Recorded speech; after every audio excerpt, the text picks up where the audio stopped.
fight fans, Seattle Mike fights with friends.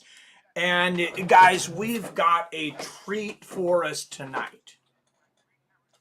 And I'm going to talk about the treat that we have, and then I'm going to go off on boxing fans. And I'm one of these. I am a boxing fan, but I'm going to skewer you guys a little bit. Because this is for the WBC, WBA, IBF, WBO in the ring lightweight titles. Undefeated George Kambosos Jr., 20-0 with 10 knockouts. Undefeated Devin Haney, 27-0 with 15 knockouts. Haney could have fought a lot of guys for money. He could have. He's 23 years old, and he's not expected. He was not expected to take this fight yet. He wanted destiny. He's chasing greatness. George Kambosos Jr. has been chasing greatness before anyone knew his name. Before he won any major fights as a boxing champion. He was in Melbourne, and he was with his dad, and they were at a stadium 5 years ago. They were watching a boxing match, and he said to his father, he said, "You see those champions?" He goes, "That's going to be me. I am manifesting this. But don't tell anyone because they won't believe me." Are you kidding me? It's like a movie. This is like a movie script, and if you wrote the movie script, it would be almost unbelievable at this point. And this is my case. Is like, I guess I'm not going to skewer boxing fans so much as it's like, you got what you asked for. Are you happy, or are you a spoiled little kid brat? You got what you asked for.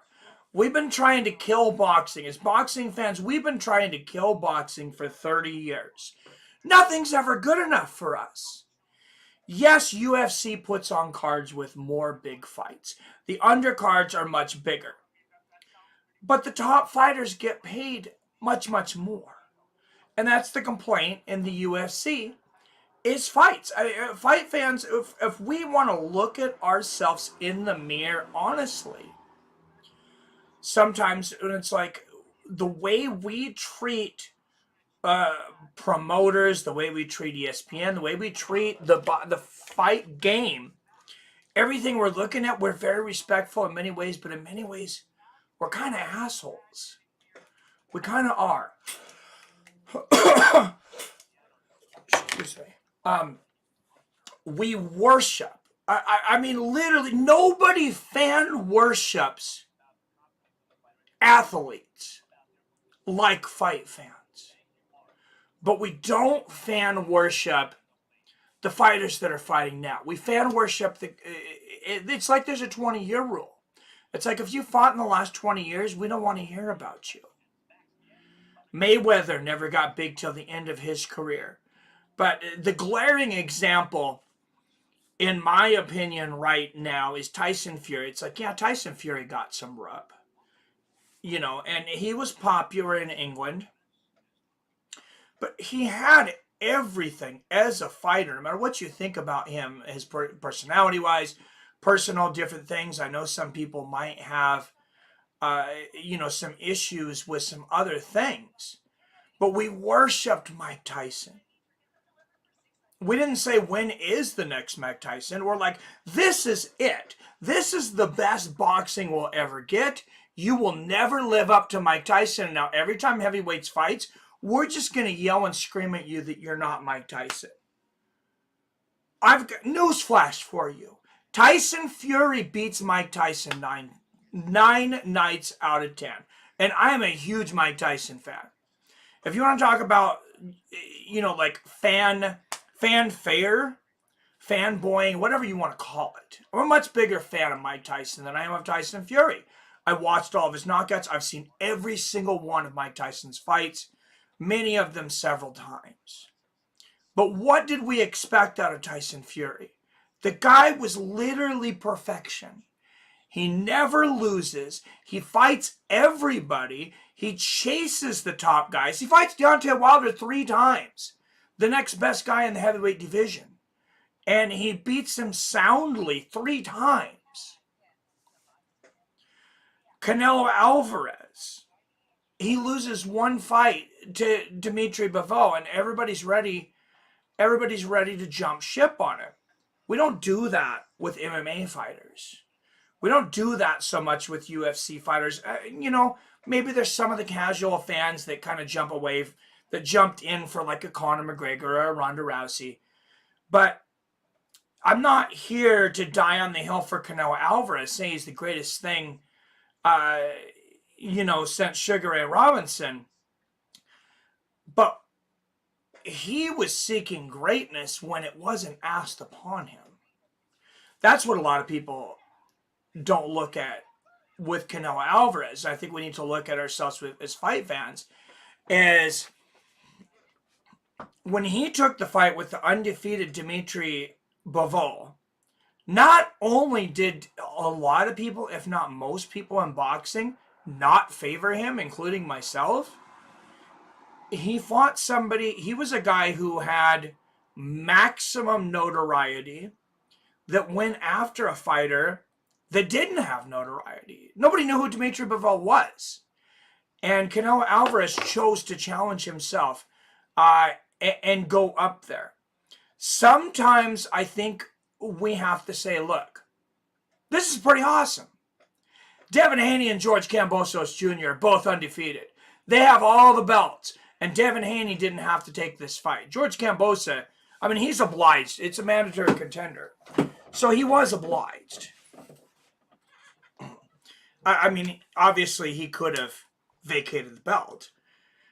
But the announcer named LT Dan Hennessy. What's up, Yippee-ki-yay?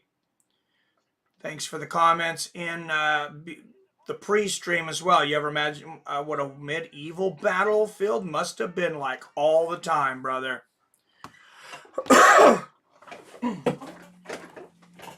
Excuse me. So what we're going to do now is we're going to do something that rich people don't do. There's a lot of empty seats here, but there's also a lot of fight fans that sit and they watch every single fight.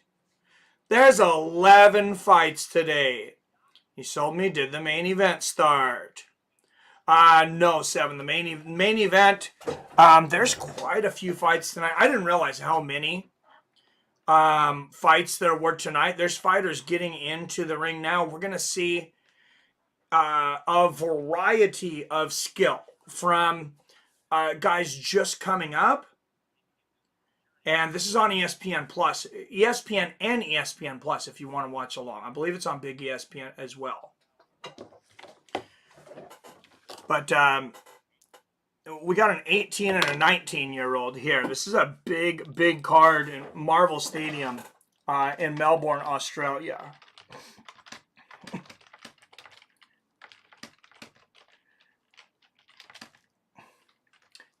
They should be paying me for hyping these fights, because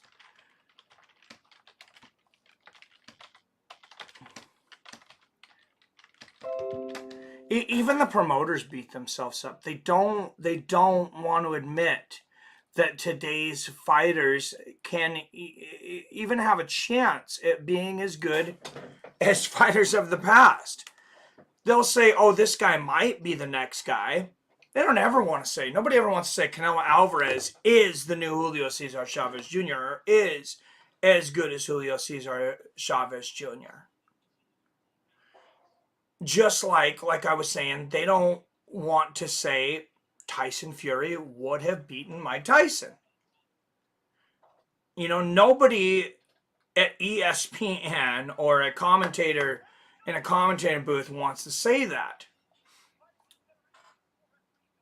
All right, guys, we got some fights starting here, though. We got Yoel Angelini and Ken Aitken. Angelini looks like making his professional debut. This is from Marvel Stadium in Melbourne, Australia. Courtesy of DeBella Promotions on ESPN and ESPN Plus. And here we go. Televised portion. You got, oh, what a combination from Yellow Angeloni out of the gate. Big right hooks from Angeloni. It is not pay-per-view. It is ESPN Plus. Oh, what a left hook to the body there from Aiken. Aiken digging to the body early. Another left hook there. I have a lot of fun. Nice one, too. Excuse me, there from Angeloni. I have a lot of fun watching these guys that are coming up that just swing freely. Good right hook and a right hand behind it. There from Aiken. It's a much different fight, but sometimes they're funner. Oh, great left hook there from Angeloni.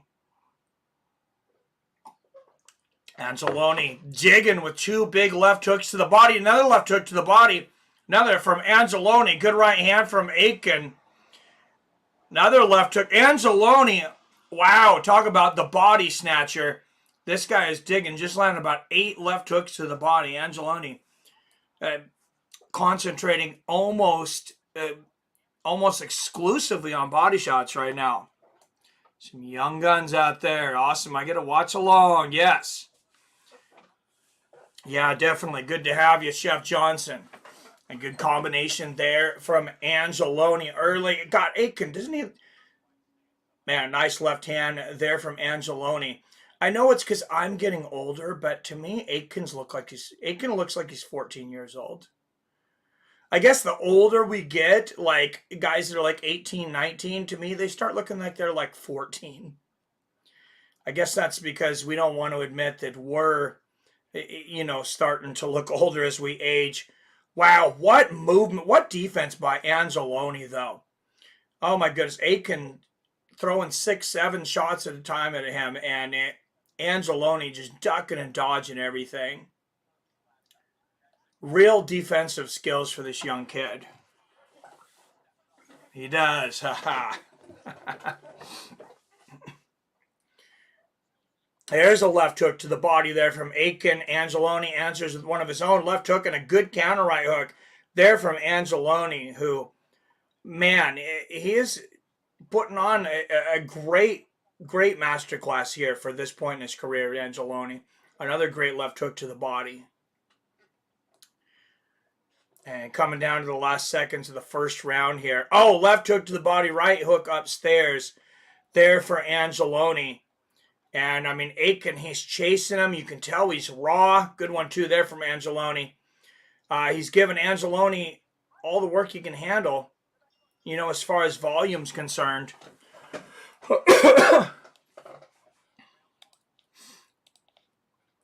All right, round 2.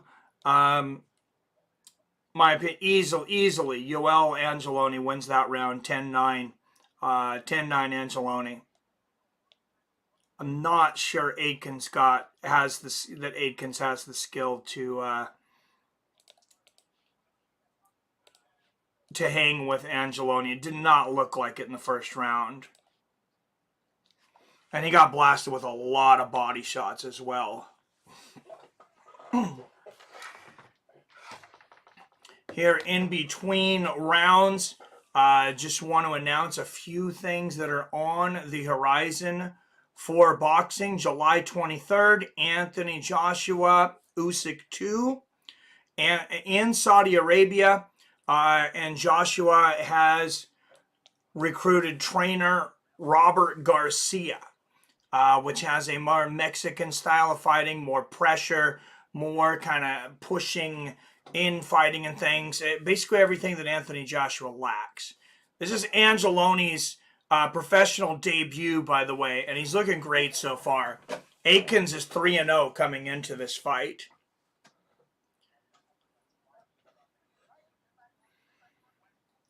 And good little move there by Angeloni, but look at the length. Oh, what a great 2 there by Angeloni and a right hook. Left hand right on the chin, right hook Another left. Angeloni just peppering Aiken, doing whatever he wants right now. Oh, another great left hook to the body from Angeloni. There's the right hook upstairs, and Aiken's just getting frustrated now. Nice left hook there from Angeloni. Angeloni saying, I'm going to stand here right in front of you, and you're not going to hit me, and I'm going to do whatever I want. And that's exactly what's happening. Oh, beautiful left hook and a right hand there for Angeloni. Good one, too, for Angeloni, who had 132 amateur career. He was on the Cuban national team. Good left hook to the body there from Angeloni.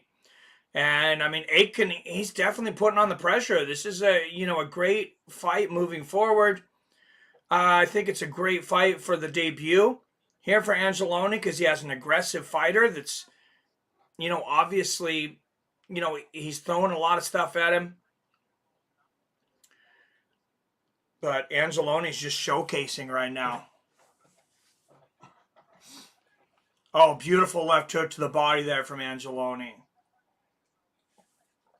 And, I mean, you see this up and down, the way in boxing. Turning a professional boxer, it's kind of like being, it's kind of like turning a professional MMA fighter. It's not like fighting in the UFC. There's only one organization. I mean, there's WBC, WBO, WBA. But you know what I mean? Nobody owns boxing. Nice right hand there for Aiken. One of the few and far between. And Angeloni embarrasses him afterwards. It's like kind of like, how dare you hit me? Dodges to the side, hits him with the right hook upstairs and a left hook to the body. And even though this is just his debut, good right hook upstairs there from Angeloni.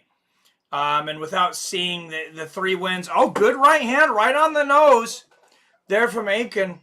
That'd be terrible for Angeloni to only get a hit 5-6 times in a round and then get his nose broken. All right, in between rounds, halfway through this 4-rounder. If you're just tuning in, if you're tuning this channel for the first time, I'm Seattle Mike, Fights with Friends. We do fight companions just about every week. Generally, it's UFC, which we did earlier. Now we're doing a big boxing card. Most major boxing cards we do. Bellator, even on down the line, PFL even have done some Ryzen and ONE FC in the past.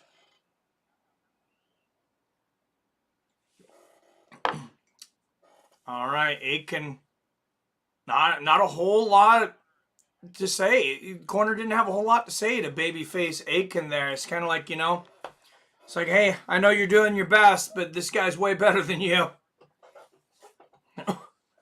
They're telling him to punch with more conviction, but it's kind of like, you have the skills or you don't. Nice left hook upstairs there from Aiken, though. He's definitely punching with more conviction. Good straight right there from Aiken.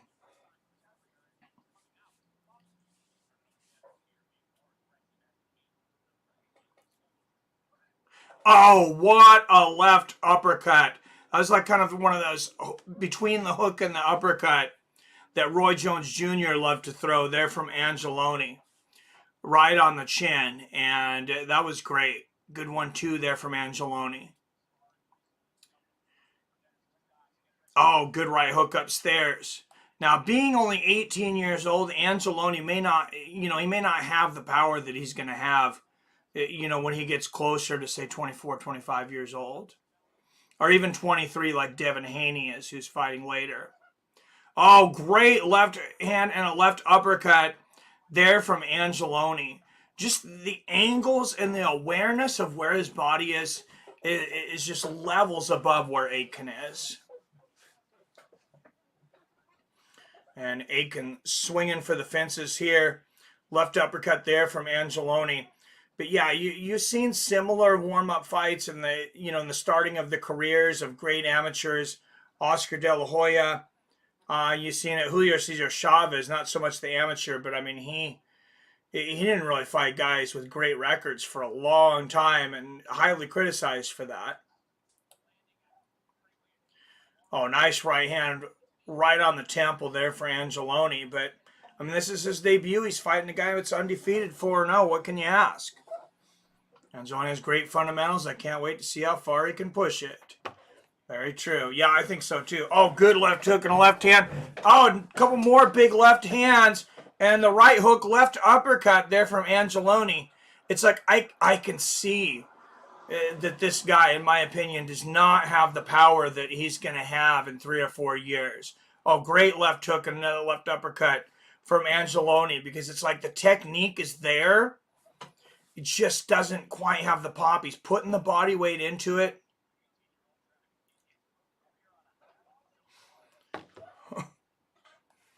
And warning there from the referee to Aitken to stop holding.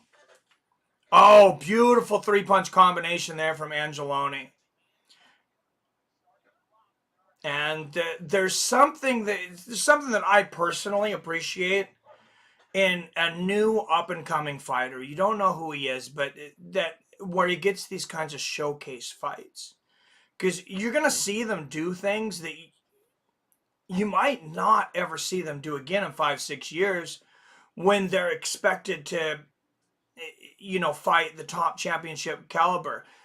We get to see, I'm not saying that, Aitken is like a civilian, like he's not a fighter or anything. Don't get me wrong on that, but you get to see a little, just a little bit more what it's like to compare somebody with these great skills, to your average person. It's just, it really highlights him in a way that you don't often get to see.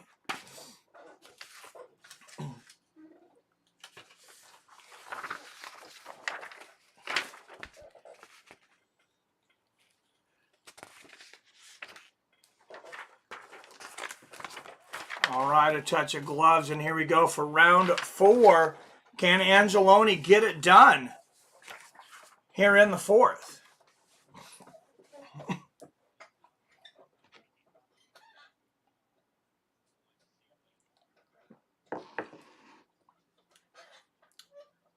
Just popping out of the way. And oh, great left hook to the body there from Angeloni. And Angeloni might have wanted to get some work. It didn't look like he was really going for the knockout in the 1st and 2nd round. Seemed like he was really putting the pace on in the last round. Like, he's like, I'm ready to finish this guy if I can.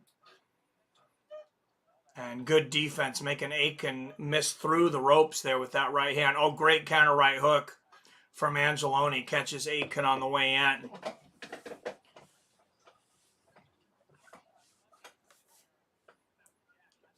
Good check right hook there from Angeloni. And Aitken throwing the right hook there in the body. If you're just watching there in the crowd, feel free to ask any questions you might have there in the chat.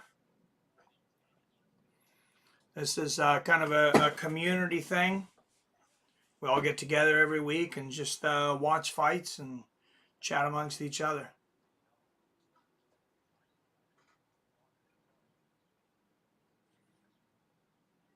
Oh, good counter left hook there from Angeloni. And good right hook there from Angeloni. He's been less active this round. So was Aitken. But I think he's kind of sitting back waiting for Aitken to make a mistake because he wants that finish here in the 4th. He's got his work in.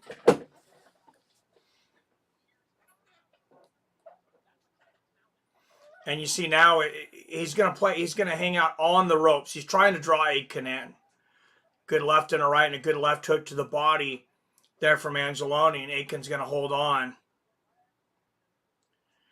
And yeah, he's pretty tired, even though this is only a 4-round fight.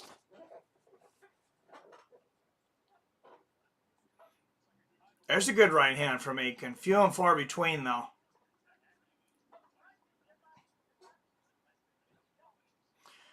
If you're Angeloni, you want to get out of this without getting any major cuts, and he's got a cut above that left eye.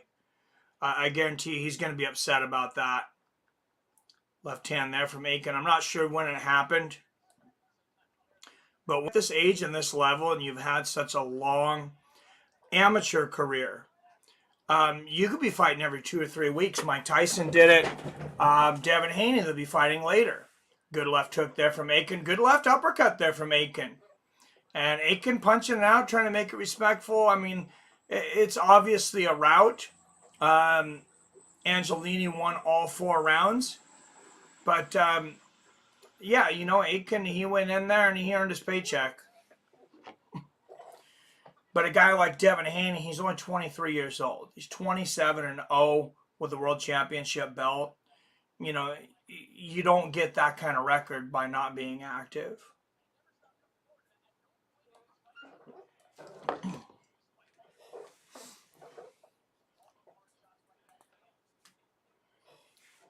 And the scorecards will just be a formality here.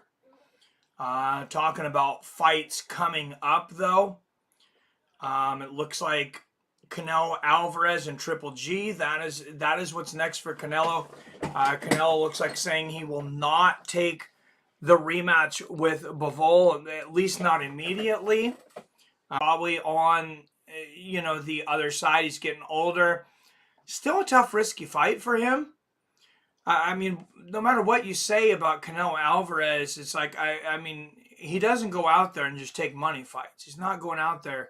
And he could. He's such a big draw, especially when, you know, he knows when to fight. He's going to fight on, you know, he's fighting on, like in September on Mexican Independence Day and on Cinco de Mayo and, you know, these big weekends where they can have these huge events basically around him, to a point where a lot of the casual fans honestly probably don't even care who he's fighting.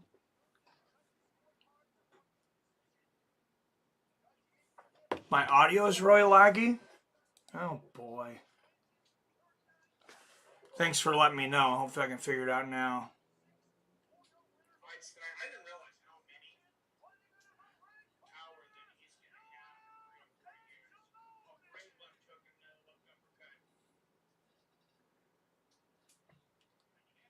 As I'm playing it back here, I'm not hearing that on my phone.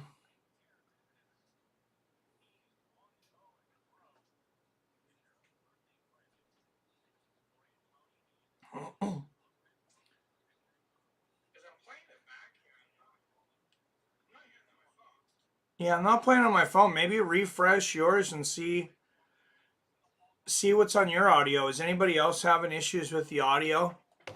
You can let me know there in the comments. But as I was talking about, yeah, Canelo Alvarez and Triple G, there's no date set for that yet. But Canelo is saying that's the fight that he wants next. What's up, Rickety Rocket?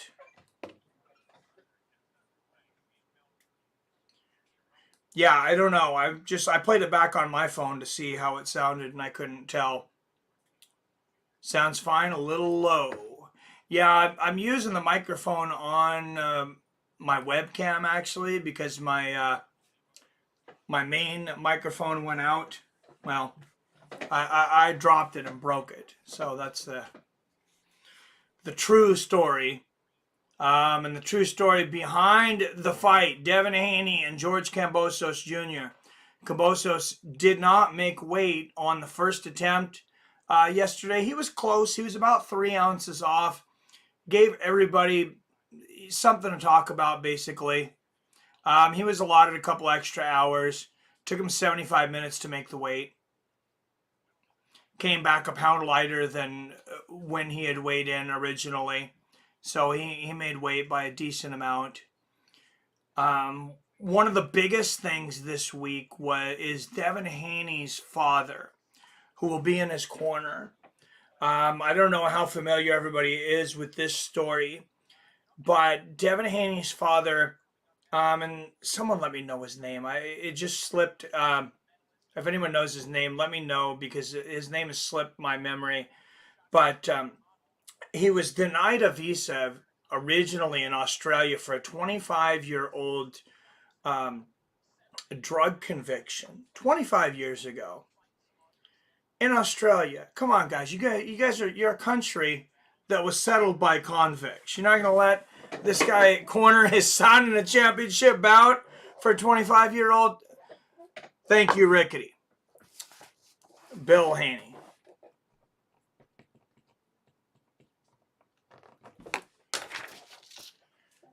Thank you, D. Brown. What's up, D. Brown? But yeah, luckily, it looks like it was just about maybe 36 hours before fight time. They finally agreed to it. And they ended up getting it. You know, they ended up taking care of it and getting him in there. I think that'll make Devin feel a lot better because he had to have been feeling pretty alone. You're 23 years old across the world with this guy named George Kambosos Jr., who, by the way, is calling you a snitch. And I'll get into that here in a second. We got some female fighters coming up. The pocket rocket Sarah Higginson making her way down to the ring.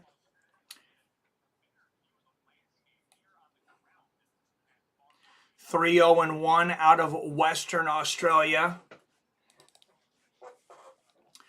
So the snitch accusations. So the word is, and this is what Kambosos is saying now, which honestly, I think it's just as unprofessional, if not more so, on Kambosos' part. And I don't have anything against either fighter. I like both guys. But he's saying that Devin Haney's job was to basically infiltrate Teofimo Lopez's camp. And that, you know, he was telling him what was going on and taking notes for him, basically a gym spy. And if he was doing that, it's like, yeah, he kind of was a snitch, but you were the one asking him to do it. And Devin Haney, he's a very young man. Like I said, he was 22 years old at the time. We're just, you know, you're different at 22 than you are at 28, in my opinion. I was for sure. But yeah, then Kambosos is calling him out publicly at the press conference, in the media, saying, "Hey, you know, you're a snitch. You threw your teammate under the bus, so I could beat him, and now I'm going to beat you. What do you have to say for your work?" You know, and Kambosos is really working to get under the kid's skin. So I think that will be a big feather in the cap of Haney to have his father there, at least, you know, so literally to have someone in his corner.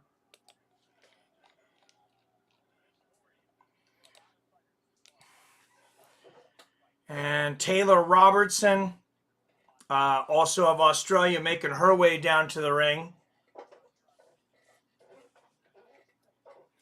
Some fireworks and flames and stuff here. A lot of these Australian fighters, I mean, obviously all fighters were out for quite some time, but a lot of these Australian fighters have not got a fight for quite some time because of severe COVID lockdowns.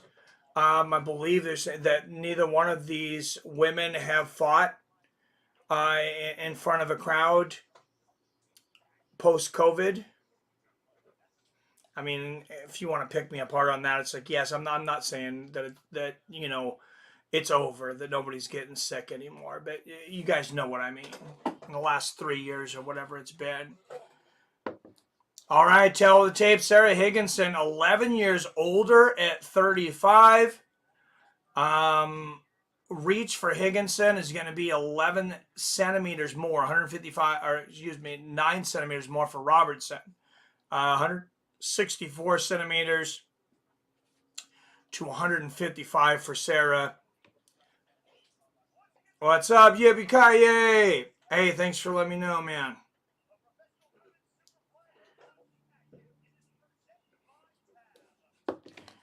All right. All right, super flyweight division.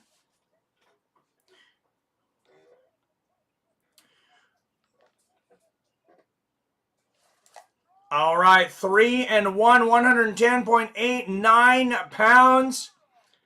One knockout to a record, Sarah Higginson.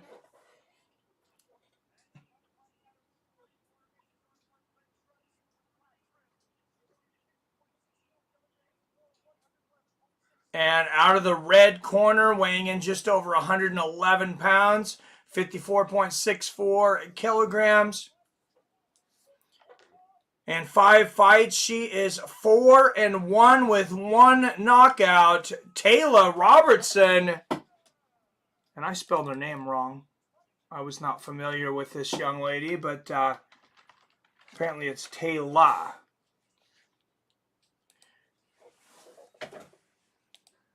And I believe, since this is women's boxing, I think this is still, these will be 2-minute rounds.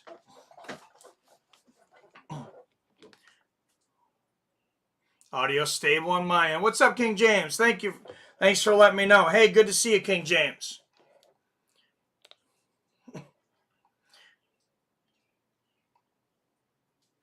All right, and the referee in there now is the referee that will be refereeing Haney and Kambosos. As I mentioned, these 2-minute rounds, 5 2-minute rounds between Sarah Higginson and Taylor Robertson. This super flyweight bout. Higginson in,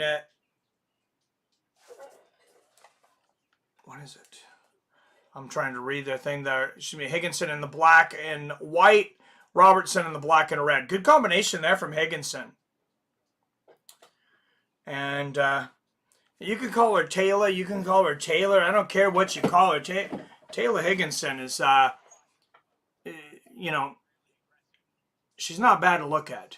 That's for sure. Good right hand and a left hook there for her.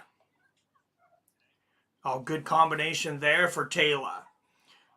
And she's got an aggressive opponent in front of her tonight, and Big Rig Higginson. But, you know, a little rougher. Good combination there from Taylor. She's going to make the fight a little rougher. You're going to see a little more holding and roughhousing, I think, from Higginson. Good left hook there from Higginson. And she's going to have to work to get inside that reach of Robertson. Great left hook upstairs. There's a right hand there from Higginson. You can see what I'm talking about with the pushing on the inside and the elbows. And there's a crisp combination there from Taylor Robertson. Great right hook upstairs. Good 1-2 from Robertson. Oh, beautiful combination in the body there from Taylor. And right hook, left hook, left hook there from Higginson. Back in black, baby. Yep, assuming she's 18 plus. Yeah, they're professionals, so I think they have to be 18. I did not even think about that, so let me reserve my... she's getting in good, both going for significant blows. Yeah, it was a good first round. I would definitely have to take Taylor, and I will be searching Taylor Robertson to make sure she's of age before I make any more comments.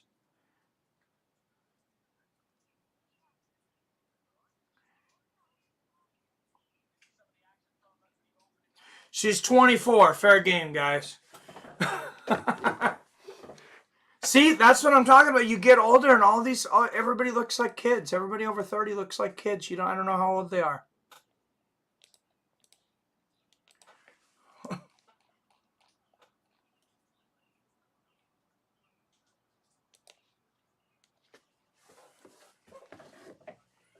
Thank you, Chef Johnson. Chef was on it.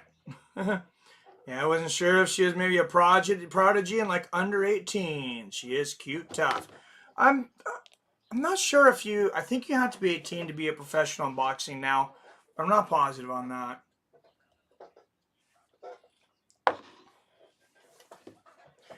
Good jab there from Robertson and good defense on the other side. And she's significantly older than my daughter, which makes me feel all that much better. Good combination there from Higginson. Oh, great 1-2 there from Robertson. And I mean, Higginson, she's a tough lady. Oh, great combination. Left hook and a right hand, but defense is not her forte. Higginson getting hit with everything Taylor throwing on that combination. A great right hand at the end of it. Wow, yeah, Taylor Robertson, coming out here looking like a professional and athlete. Higginson more kind of fighting like I would expect, like how she kind of looks, like if Ellen DeGeneres was to be involved in a celebrity boxing match. Oh, nice right hand, good combination there from Higginson though, and I've heard Ellen from a few of her employees. I've heard that they said that she could be kind of mean though, so I don't know. Maybe they were just babies. Good right hand there from Robertson.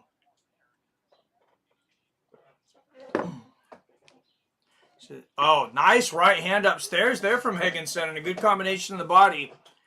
I mean, there's definitely some things she can learn from this fight. Good 1-2 there from Robertson, and this is not the mismatch that the last fight was. I mean, I think good right hand there from Higginson. Good defense from Robertson. Robertson ducking under that overhand right from Higginson. May look like Ellen, but she fights like a journeyman. Higginson kind of sucks. Ellen can fight. Who would not watch Ellen DeGeneres in a celebrity boxing match though? It's like, now that I think of it, if all the female celebrities that I can think of, especially around that age, she's got to be at the top of the list. She's got to be pretty close. I mean, imagine, Ellen and Oprah back in the day. I don't know how old Oprah is now. I think Oprah's significantly older, but she might have a size advantage though, so it might, it might come out somewhat even.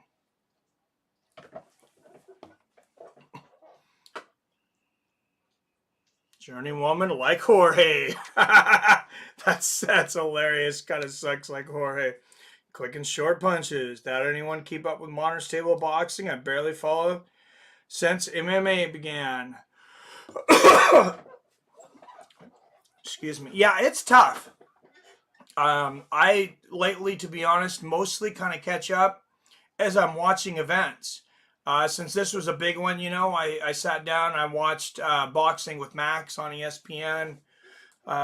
He had a few different pundits come on there and talk about Haney and Kambosos, and they also talked about some matches coming up.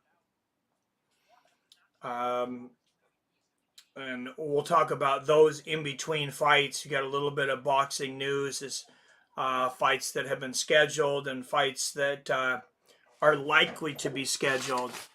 One of these, you guys probably are going to know what I'm talking about, but one of these, several pundits are calling it the biggest sporting event that could happen in sports. I don't know if I quite agree with that, but I do feel it's the right time for this fight.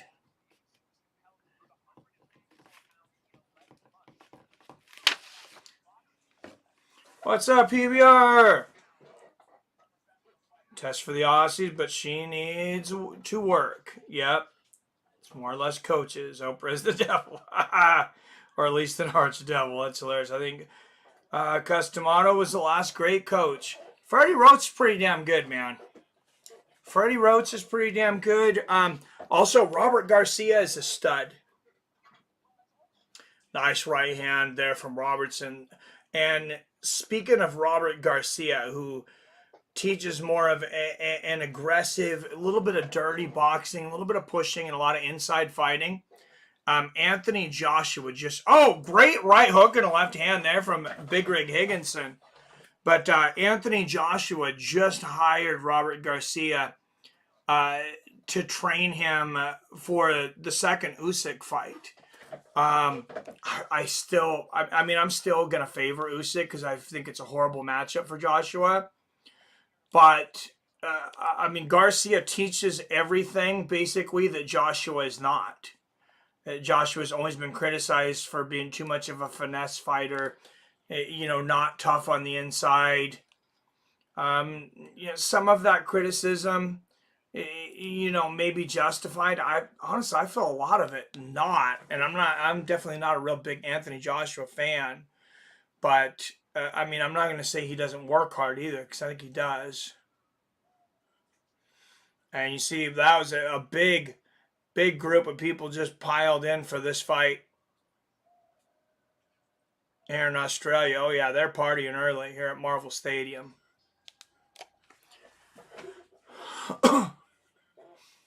D. Brown, Ellen DeGeneres, 64 years of age, 68 Oprah. Seems like a bounce. Oh, I didn't realize they were that old. Okay, we don't want to see somebody die. I mean, I don't. Maybe some of you guys. Anyways, Taylor Robinson keeping Higginson on the outside with that jab. Higginson looking a lot more competitive. In the last couple of rounds, though, I gave her that last round, actually. Good right hand there from Robertson. Oh, beautiful combination from Robertson. As soon as I said that, she kind of comes out like, hey, I might have taken a round off there. I do have it 2-1, though, for Robertson. Oh, good combination there from Robertson. And she kind of seems to be going back to her old dominant ways now.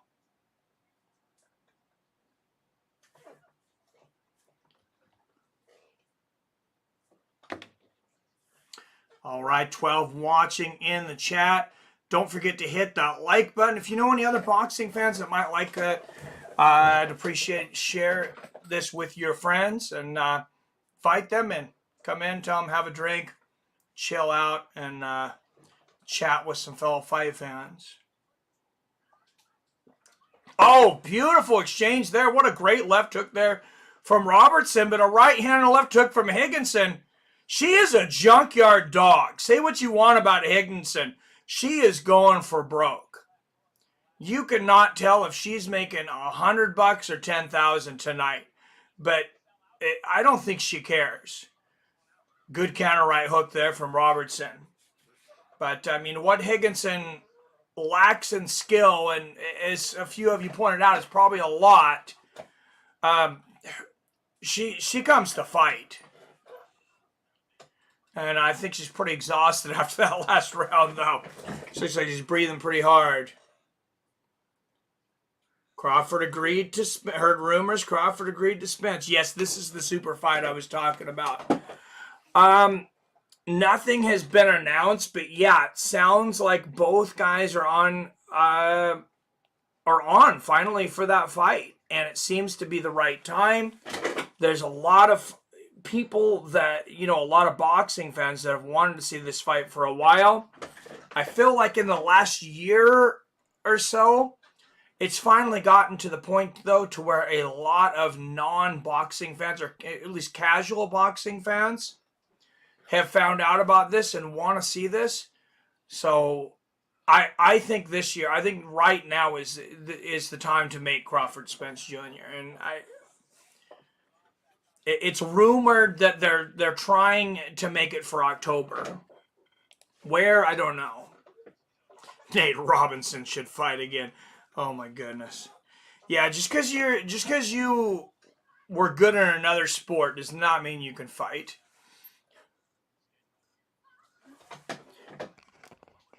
As has been painfully clear in the last couple of years with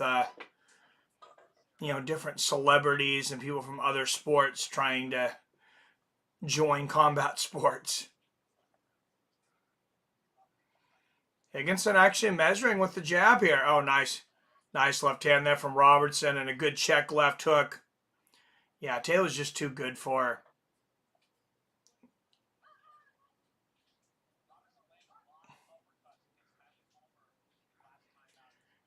Higginson's one of these fighters, though. Taylor's got to be careful because she's so herky-jerky in there.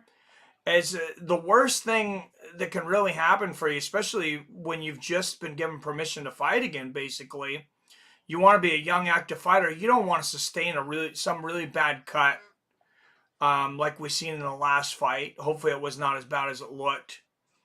Good straight right and a left hook out of the corner there from Taylor.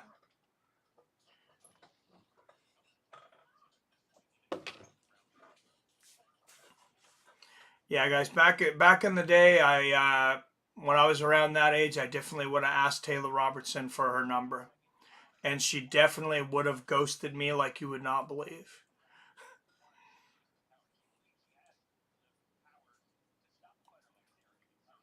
Good right hook to the body there from Taylor. Because at 24, I was even less charismatic and confident than I am now. Great combination there from Taylor and Higginson. Punching it out. Both girls going to punch it out to the bell. Good combination there at the end from Higginson. Can't say she didn't come to fight. All right. Well, I mean, this is pretty easy to score in my opinion. 5 rounds to 4 in favor, or excuse me, 4 rounds to 1 in favor of Taylor Robertson. And you can definitely make a case, I guess, for Taylor winning every round. I did think Higginson won the third. Haney was to lose to Kambosos. Who could he fight next? He hasn't had too many big opponents. Yeah, so there's a lot of guys that he could fight, maybe because of that. You know, he has already beaten Yuriorkis Gamboa. I don't think that's quite how you pronounce his name, but he's got a victory over former champion Jorge Linares. He's fought a few names. Honestly, in the 135-pound division, I'm not sure. There's a big drop-off. Because part of it, I think, is because there's a lot of talent at 130, between 130 and 140. That, I mean, you have like 6, 7 guys that are pretty good.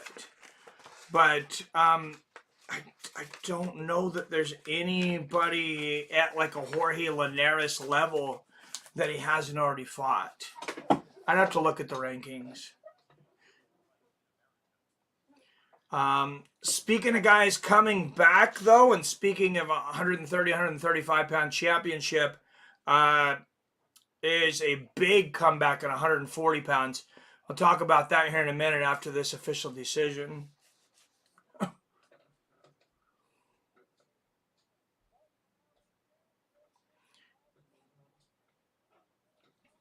Yeah, and they all got at 50-45. I scored at 49-46. I may not have been paying as much attention in the third round. No issues with that decision.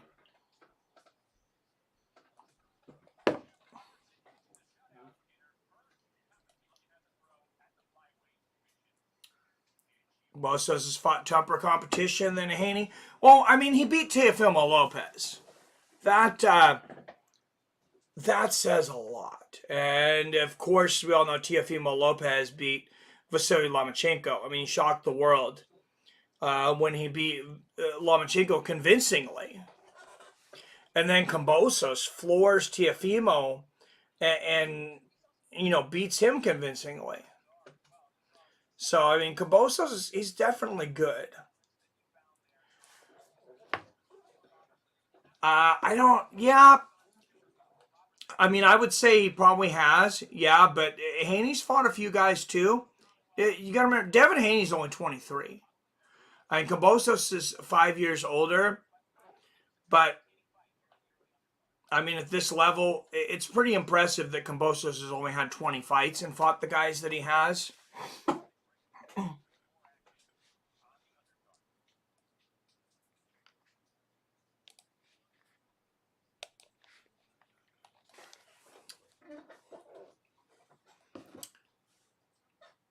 Now, if Devin Haney should win tonight, I don't see any. I don't see any obstacles to making Haney and Davis, Gervonta Davis, who just won. Of course, I think they both have big enough names. I think I think you can make a pay-per-view out of that. Kambosos, I think honestly at this point, I think he's only a pay-per-view name in Australia, or a big fight name. This isn't even a pay-per-view, but you know, that big of a draw. And Haney fought a lot of European cans. Yeah, he fought quite a few guys in questionable records earlier in his career. Definitely don't think Kambosos has bigger opponents than Haney, but to remain big on an American stage, I mean, I'm Australia, but I really like Haney. Just thinking out loud. Hey, shout out to Australia. Jizzy Rascal. All right, 6 rounds up next at super welterweight, 154 pounds, 23 years of age, out of Warrington, Australia. And man, they really put on the show. They really got like all the fireworks and stuff when there's not, definitely not a full crowd here yet.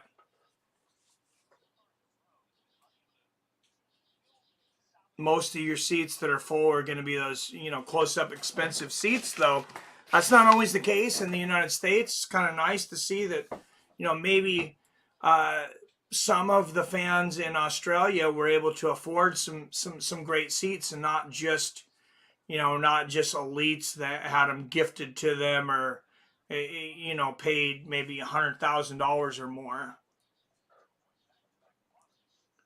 I got no favorites. That's why I'm asking. I would have to look back at his early fights. Honestly, I'm not super familiar with his early career. I kind of really started paying attention to him about 2.5, 3 years ago when that 135-pound division just became undeniable.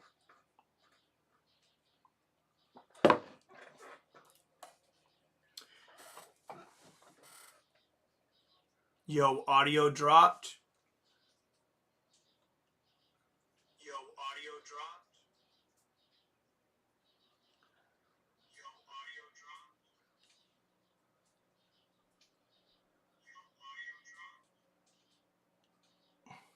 Am I getting an echo now?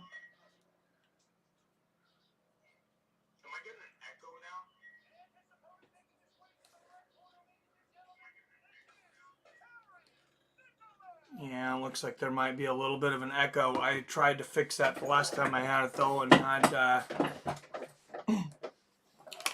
really had no success.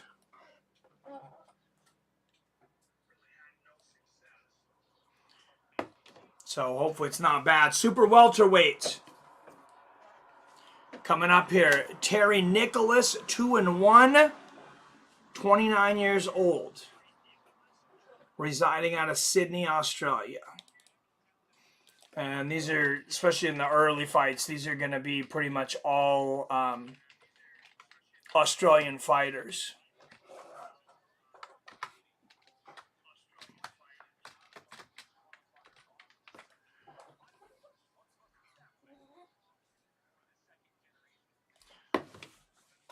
A lot of these guys were not able to fight during COVID, and a lot of them, this is their first fight that they've had in several years because of just, severe lockdowns.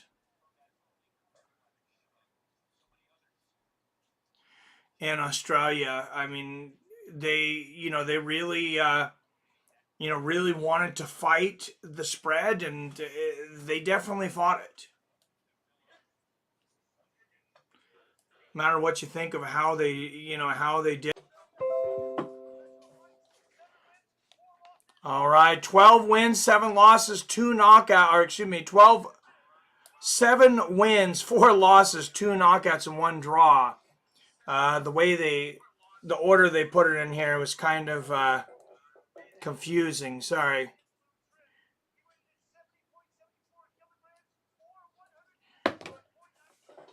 All right, and out of the red corner, 2-1 with 2 knockouts, Terry Nicholas.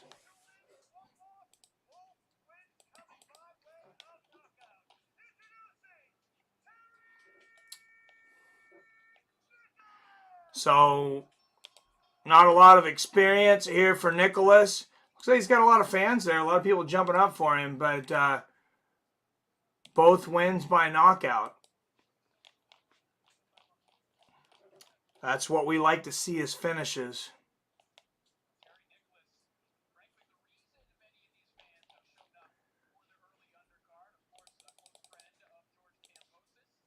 Okay, and they just said a lot of people showed up early for Terry Nicholas.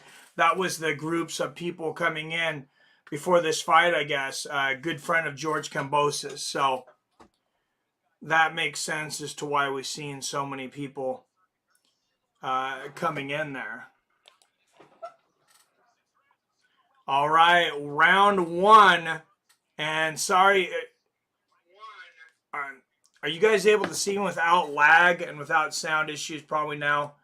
I apologize. It looked like operating system dropped for just one moment, but it looks like we're back online now. It looks like it was just a maintenance thing to try to keep it from having a permanent drop. Nicholas in the blue and white, Higgins in the black. Good right hook there from Nicholas in the left hand. If somebody wants to say something to make sure so I know we're still alive.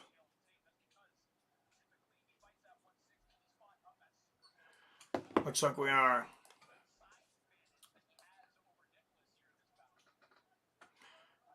And good right hand to the body. A little bit of dirty boxing on the inside there from Higgins. Oh, good shots to the body from Nicholas. Left and right hook. And then the right upstairs. I said, Nicholas, he's a killer, be killed fighter. He comes for the knockout. He's not here to teach or get a boxing lesson. Oh, great work to the body there from Higgins. So good combinations there. Was buffering on my end and reset 4 times to get back up. Thought it was on my end. No, apparently it was on mine. I didn't realize it was buffering, and then I got a OBS message that said it was disconnecting and reconnecting. Oh, great left hook to the body there from Higgins. So thanks for letting me know, King James.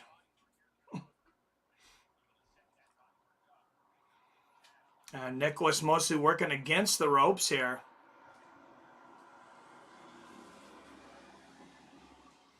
Like to see Nicholas pump his jab out there a little more if he's going to set up some power shots. Good combination of the body and a right hook upstairs from Higgins. There, Nicholas starts to punch the jab. Oh, big left hook to the body from Higgins. That might have hurt Nicholas. That was a hard shot. There's another one. Yeah, he's getting right under that right elbow of Nicholas.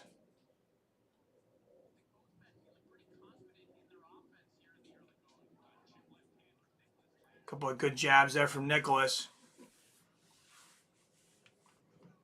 And Higgins going to the body. What's up, D. Brown? I don't think so, King James. Did a lot of transition fighting in Mexico.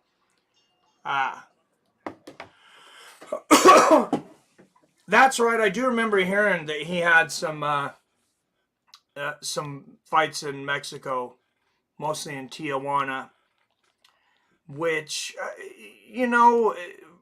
it's very well known that, fighters go to Tijuana. A lot of them.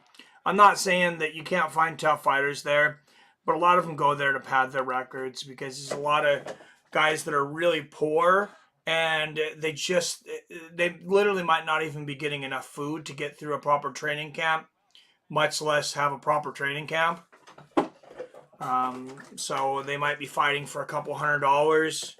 It's, kind of a way to pad your record if you have the tools, an American team behind you that, has professional trainers and the best nutrition and things like that, you can come in with a lot of advantages.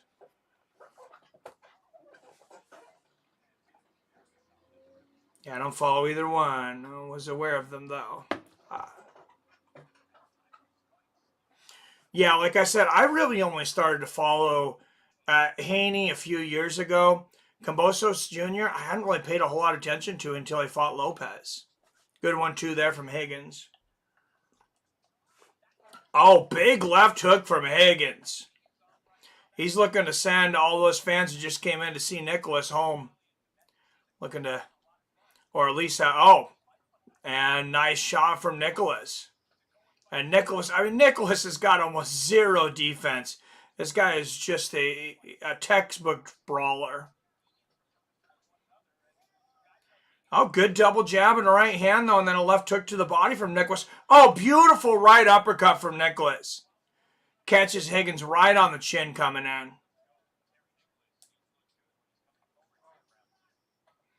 And good defense there from Nicholas, ducking under. And this is what I'm talking about. If you're watching some of these early bouts, great combination there from Nicholas and a right hand from Higgins. Sometimes in boxing, the guys with less experience and sometimes, oddly enough, less talent have a lot more entertaining fights. It's just the way it is. Bad defense usually makes for entertainment. Good right hook and a left uppercut there from Higgins. Biggest fight before Haney was Teofimo Beta Lopez. Beta? Hey, Lopez was a badass, man. I mean, he kind of fell apart against Kambosos, but good right hand, a left hook to the body there from Higgins.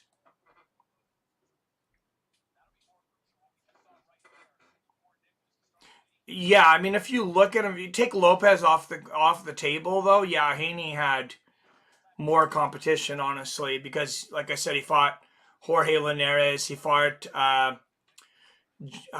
Yuriorkis Gamboa.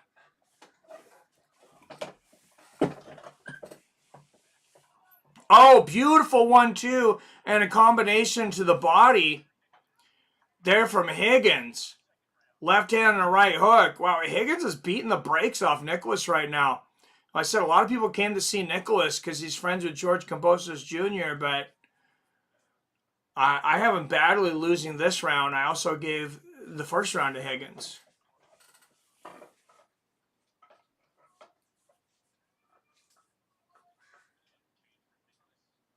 Good jab to the body there from Nicholas. And that'll be the end of the second round. I have a 2018 for Lachlan Higgins. Jorge Campos' biggest fight was that guy. Yes. Yeah, thank you. There's another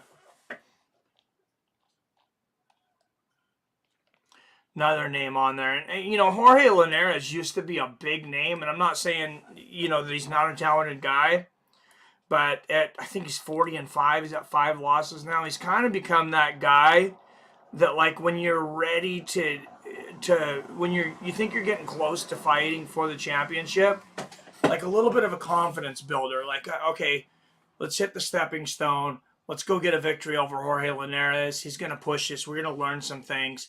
And then we'll be ready to start looking to challenge for a title.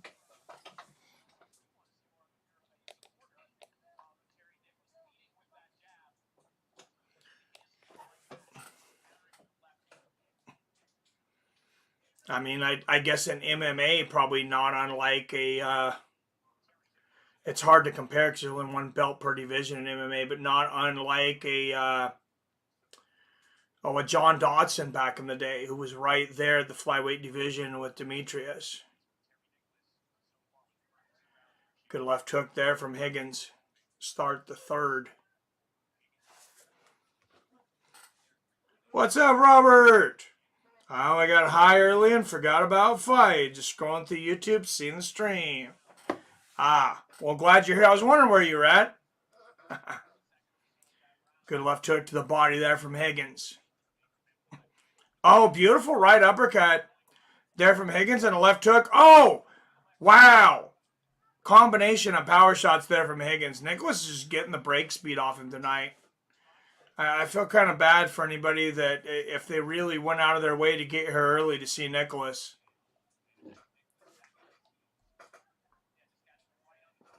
Good job there from Nicholas, but wow, power right hand from Higgins.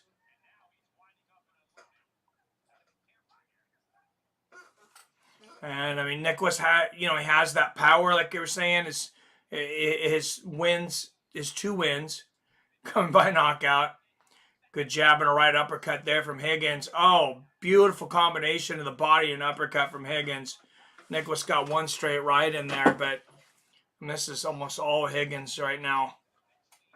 Good right hand on the temple from Higgins. These guys are both from Australia. Most of the good left uppercut there from Higgins. Most of the undercard fighters are. This is the first big card, I believe, in Australia since lockdowns. Good left uppercut there for next. Oh my goodness, what a left hook and a right hand from Higgins though. Nicholas, he has to hold on to Higgins to stay up. I mean, he's getting belted right now.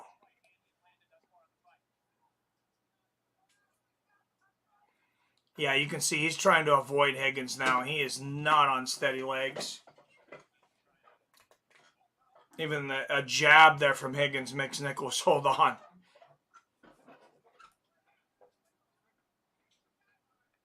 Oh, good double jab and a right hand behind it for Nicholas. I thought he was close to out on his feet there, but he eats another big right hand and a left hook to the body from Higgins. Big overhand right from Higgins. Referee watching closely. They don't need a knockdown in here. The next round of Higgins is, really beating Nicholas like this. The referee might just stop it anyways. Oh, what a right uppercut there at the end for Higgins. Domination. I think the only test Haney hasn't passed is fighting a true lightweight that can crack and also take punches. Hopefully Kambosos is that test. Yeah, Kambosos, he's definitely legit.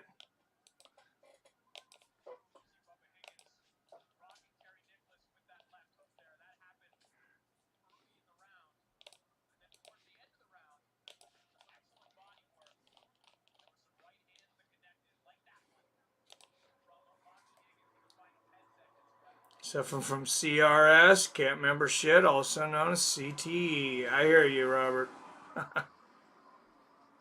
No, Haney's a slight favorite. I think last I seen, I think he was like 175. I'll have to look at it. I had it brung up on DraftKings on odds here.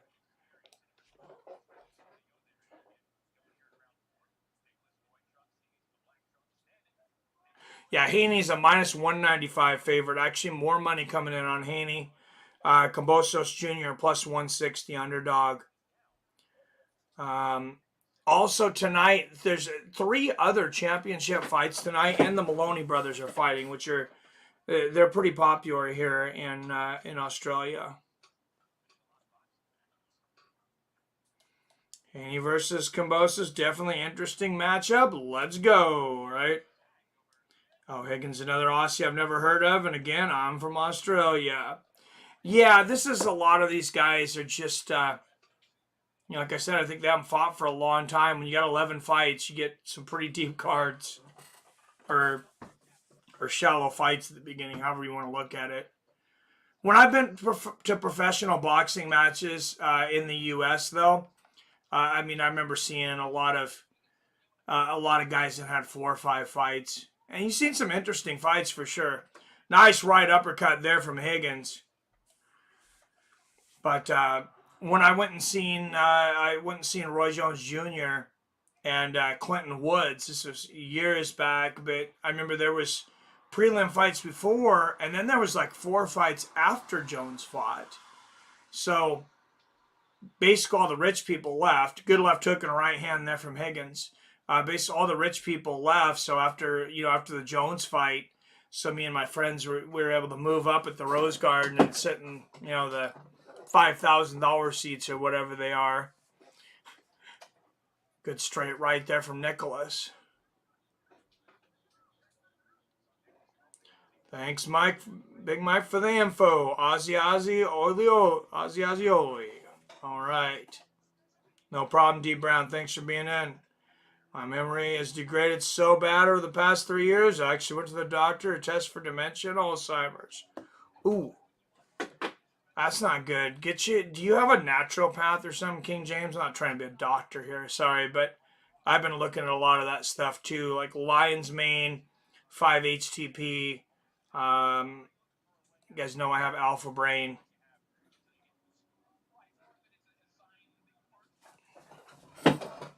Oh, nice right uppercut and a left hook from Nicholas. Left hook there from Higgins, but Higgins might be getting tired. Nicholas just walking forward, hands at his waist, though. And he is not the kind of fighter that can afford to walk forward with his hands at his waist.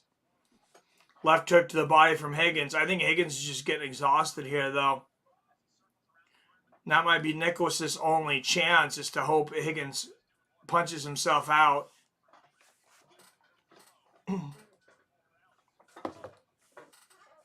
But it was later in the round that he came on. I still gave the round to Higgins. I got him up 4-0.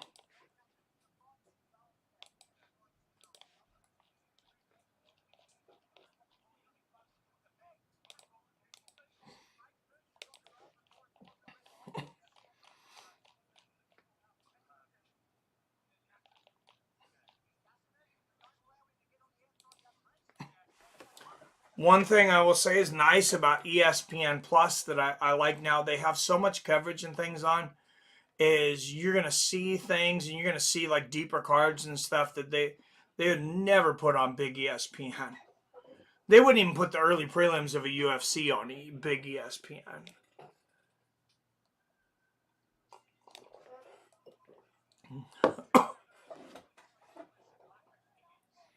Yep. Oh, Malone brothers. I didn't know they were twins. I knew they were brothers. Yeah, could be though. I'm not. I know I seen them fight before on the undercards of another fight. Oh, good right hand upstairs from Higgins after a combination of the body and a double jag. Higgins might have taken the second half of that fourth round off to get some rest.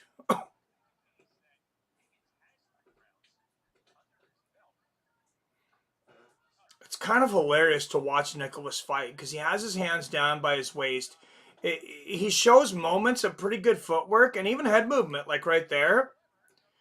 But then he'll have moments where he can't get out of the way of anything to save his life, which has been most of this fight. Oh, good right hook there from Nicholas. Oh, good left hook to the body there from Nicholas. And I think a lot of this success now is just due to Higgins tiring.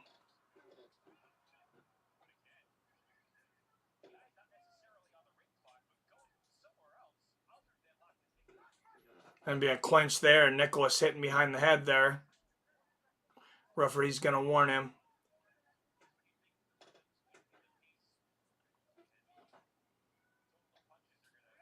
Oh, nice right hand there from Nicholas. He's definitely finding his spots.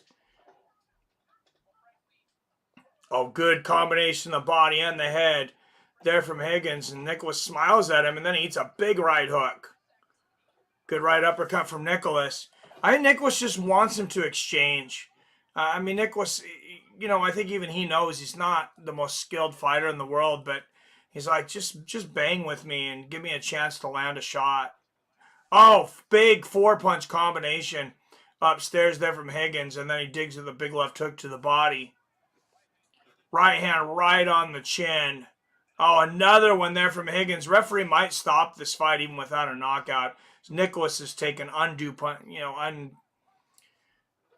punishment. Unnecessary punishment. What's up? Josiah Perez in the house. Good to see you. Why is the ring card girl wearing an evening gown? WTF, Australia. Ginger and turmeric tea all day. Oh, yeah. Ginger and turmeric is good. Lomachenko with homeopathic remedies. Doc said Alzheimer's has tripled over past 5 years. Believes it's environmental. 5G geoengineering programs and modern agriculture. Wow. That sucks. Shroom Tech good for memory? I don't remember. I don't think Shroom Tech says anything about memory. I think that's pretty much just Alpha Brain as far as the on programs. Shroom Tech kind of gives you some boost. Magic mushrooms help my brain function. Been able to get about anything except DMT. Alzheimer's a no-brainer. Oh, jeez. Oh, man.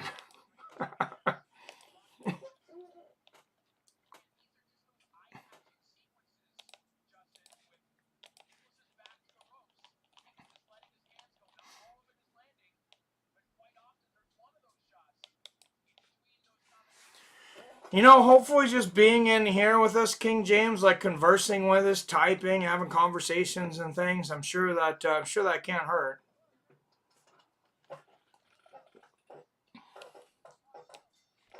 But yeah, I also wonder about some environmental things. As we see, I'm not going to get too political or anything, but like you see, how bees have been affected over certain things in the environment and other animals.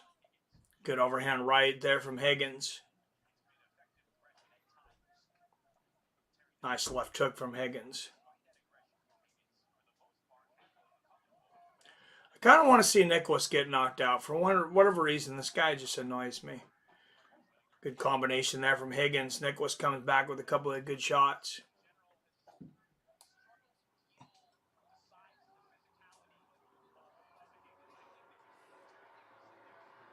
He is putting his hands up this round.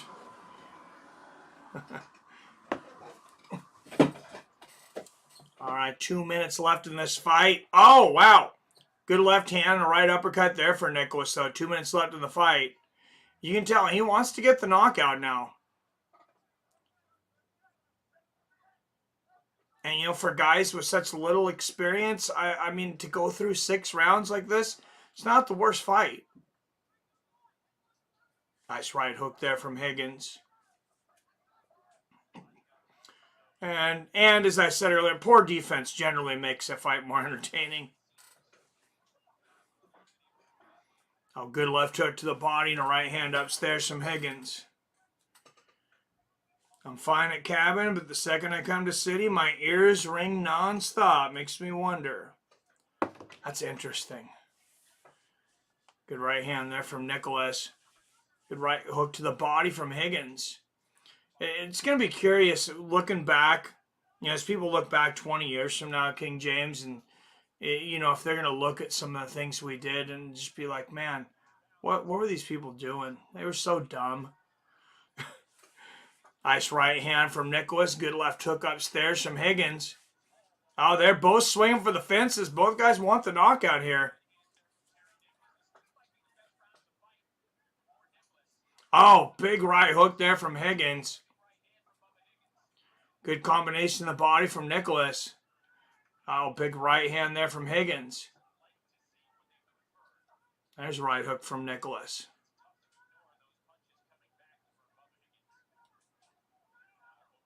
Oh, good overhand right from Nicholas and a left hook upstairs. I think Nicholas is winning this round. It'll be the only round I gave him. Oh, big right hook from Higgins. Just as I said that, how did Nicholas stand up? That was a shot. Left hook and a right uppercut there from Nicholas, backing up. I mean, these are just two tough guys I think you might see fighting at a bar. But, I gave Nicholas that round. I got a 5-1 in favor of Higgins, but that was an entertaining fight.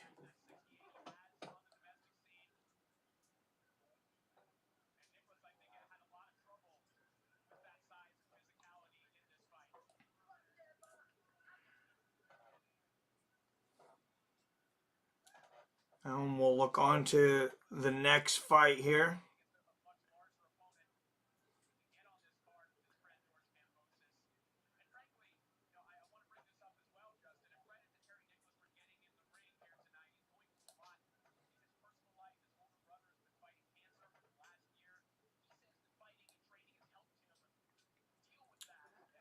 Trying to look up this card on Tapology. It looks like it might be out of order, but we're pretty close to Andrew Maloney and Alexandra Espinoza of the Maloney brothers fighting. We got a heavyweight title bout. I loosely call it any kind of title. It's a WBO Oceania heavyweight title. I've honestly never heard of it. 10 3-minute rounds, though. Lucas Brown and Junior Faw. I have heard of both of these guys. And that's actually a 3-spot. And then Jason Maloney taking on Ashton Plicte in the co-main event. How was Nicholas stand? Dude, he took some shots, man. Especially that right hand. He took some shots throughout the fight.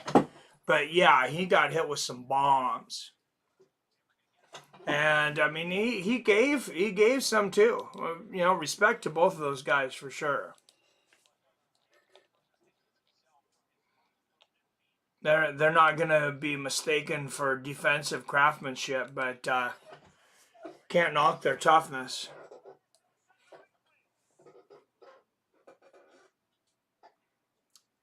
All right, official decision here, and then I'm gonna bring up the rest of the card actually, so we can look at it together. Shiana, what the hell is that? Your guess is as good as mine, man. They are rivals. Ah.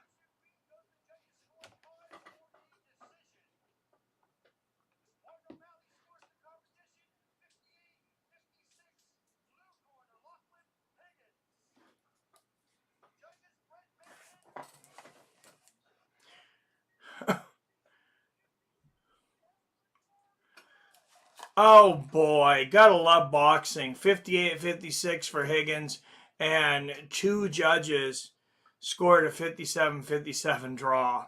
I mean, if you think Terry Nicholas won 3 of those rounds, I don't even want to watch boxing with you. I would kick you out of my house if I'm watching boxing if you think he won 3 of those rounds. There, George Kambosos arriving.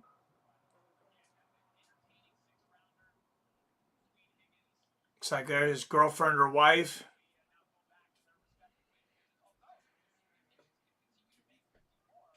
And no disrespect to Kambosos, but I will tell you, if I'm fighting, even if it's like in a couple hours, I love my wife. The last thing I want is to be walking in, holding her hand, having everybody looking at her and us and stuff. You gotta fight, man.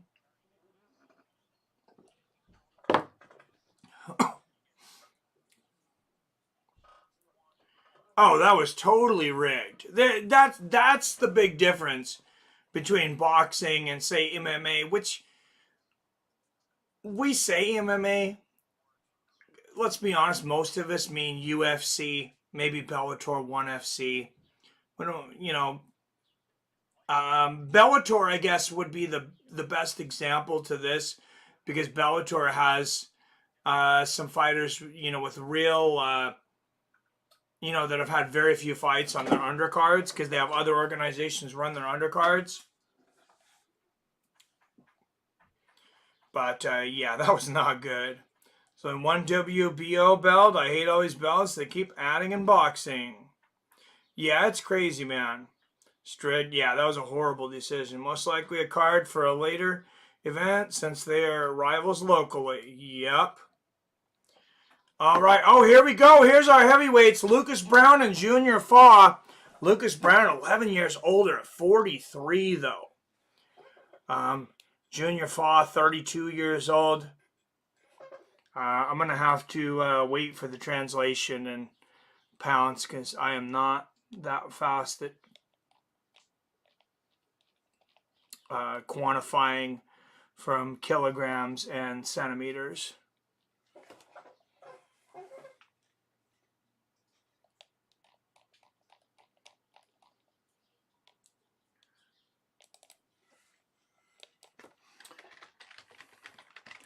All right, Lucas Browne and Junior Fa for apparently these guys are fighting for an ocean. I don't know. This is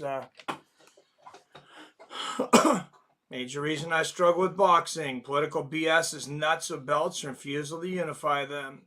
It's become so rotten and tyrannical. Yeah, it's crazy. Oh man, I hate to see them go into scorecards in Maine. Rigged boxing judges worse than UFC. Oh, it's significantly worse.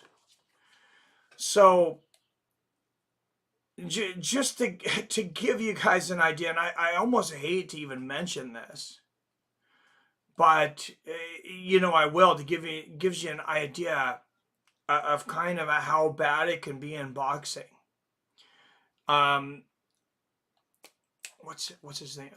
Kellerman, Max Kellerman, on Max on Boxing on ESPN. I was watching it earlier, and he says that Devin Haney might have to win 8 or 10 rounds to get a decision over Kambosos in Australia.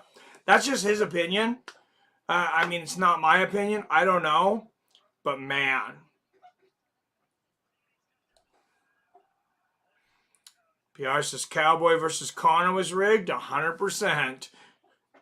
I have heard those accusations. Yeah.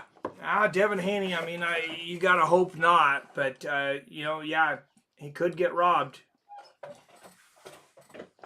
It's boxing. Anything can happen.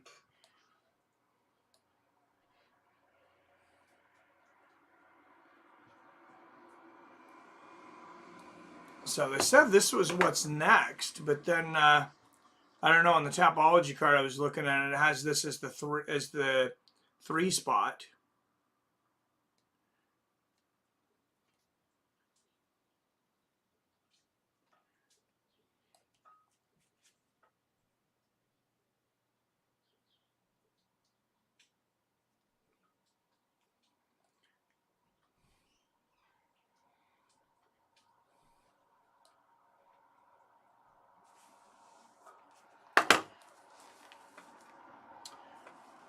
All right, this is the official main card. Thank you for being here through the prelim card, preliminary fights, and you see people party in the street. It is a party in Australia for sure.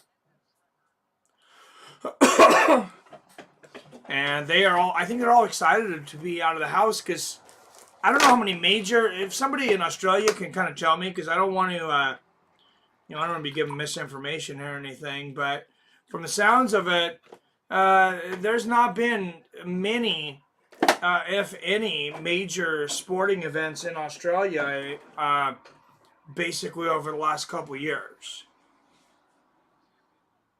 So everybody seems really happy to be out.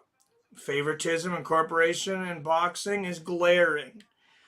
Well, one of the biggest problems in boxing, and it's like, just imagine this to compare to other things. I mean, I guess you compare it to politicians because we know it happens, but the same judges that we see constantly giving out questionable decisions, referees, not so much. It used to be more, they make questionable decisions. I think they got to a point to where, they have some pretty solid referees in boxing for the most part. But they are allowed to take them out to dinner the night before. They're not supposed to just hand them cash. I mean, probably happens. I have no idea. Maybe it does, maybe it doesn't. But you can take them out and wine and dine them. You can buy them $2,000 meals and with all the alcohol and steak and lobster the night before. Take them out to sporting events. Take them out wherever you want the night before your fighter's fighting somebody.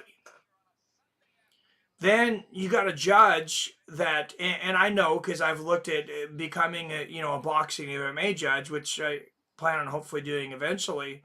You got guys that a lot of times are making maybe $300 or less to judge a fight, and they're saying, "Hey, when just for example, when I judge a Canelo Alvarez fight, they treat us well. We get steak and lobster, we get wine." We get wine and dine. We get to go out to the theater. Maybe we get to go out to the comedy club. Whatever it is. When Gennady Golovkin, whenever he fights or when they fought him, I mean, they barely said a word to us. Now, all of a sudden, you have a lot of motivation to want to be judges in that guy's fights, and they do have some say-so.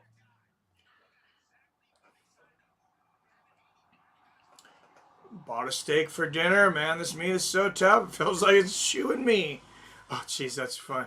Most of the time they have good meat, but not today. Thanks, Sleepy Joe. King James says corruption. Yep, Pacquiao versus Horn. Yeah, that's a good example. The father, I gotta be there. Yeah, I'm glad. I'm very glad that Bill Haney, Devin Haney's father, is here.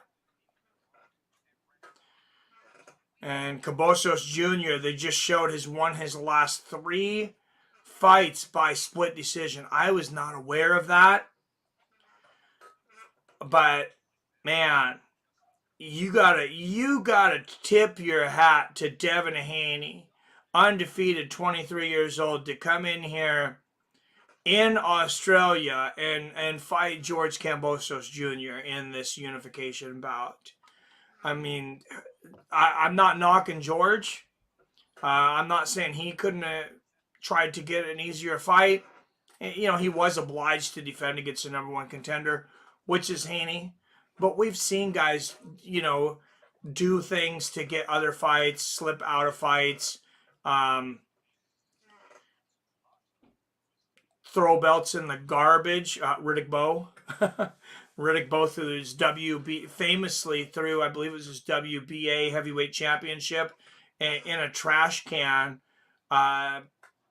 to avoid fighting Lennox Lewis.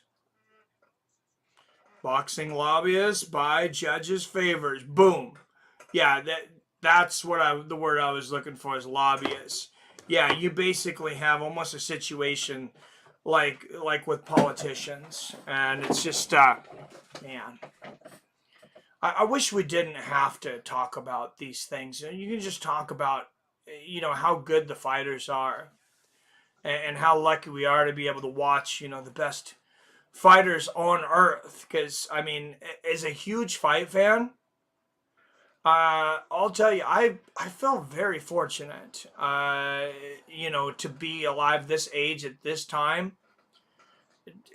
We get pretty spoiled. We get really spoiled. I think when it comes to MMA, because now we get it almost every week. It's almost too much. And then in boxing, I mean, we do have a lot of good fighters, and the options and everything on TV. If there's a big fight that's on, you might have to pay for it. Maybe you're not going to pay $75, but you're going to be able to watch it. You can always find somewhere to watch it. So, expecting a draw over 40,000 fans tonight. This would be the second largest fight in Australian history. If it draws what it's expected to here for George Kambosos Jr. and Devin Haney. It says fight. I'm assuming they mean boxing. Davis fight was fixed. They paid Raleigh's brain big bucks to shut off his body as soon as the massive hook landed. Ain't a pleasant topic, but they literally shove it in our face. Oh yeah, I don't blame you for talking about it, King James. No, I'm not criticizing you for talking about it at all. I'm just saying I wish that we didn't have to concentrate on that. I wish it didn't happen. Maybe it's our male soap opera though. They used to say like wrestling was a soap opera, which I could never get into like WWE and all that stuff past like 5th grade. I tried to watch a couple times as an adult, and there's a few entertaining moments. Like we did WrestleMania. That's the only thing I've done on here. I think we did 2 WrestleManias that I had Billy help me on. And it's like, yeah, it was entertaining because they had the spectacles and things. But, yeah, it's a soap opera. Didn't know Lama was offered this fight and turned it down. I like him more now knowing he did that to fight the war in Ukraine. Yeah, it's a stand-up move, man. All right, there's your 3 fights. Junior Fa versus Lucas Brown, 10-round heavyweight title fight.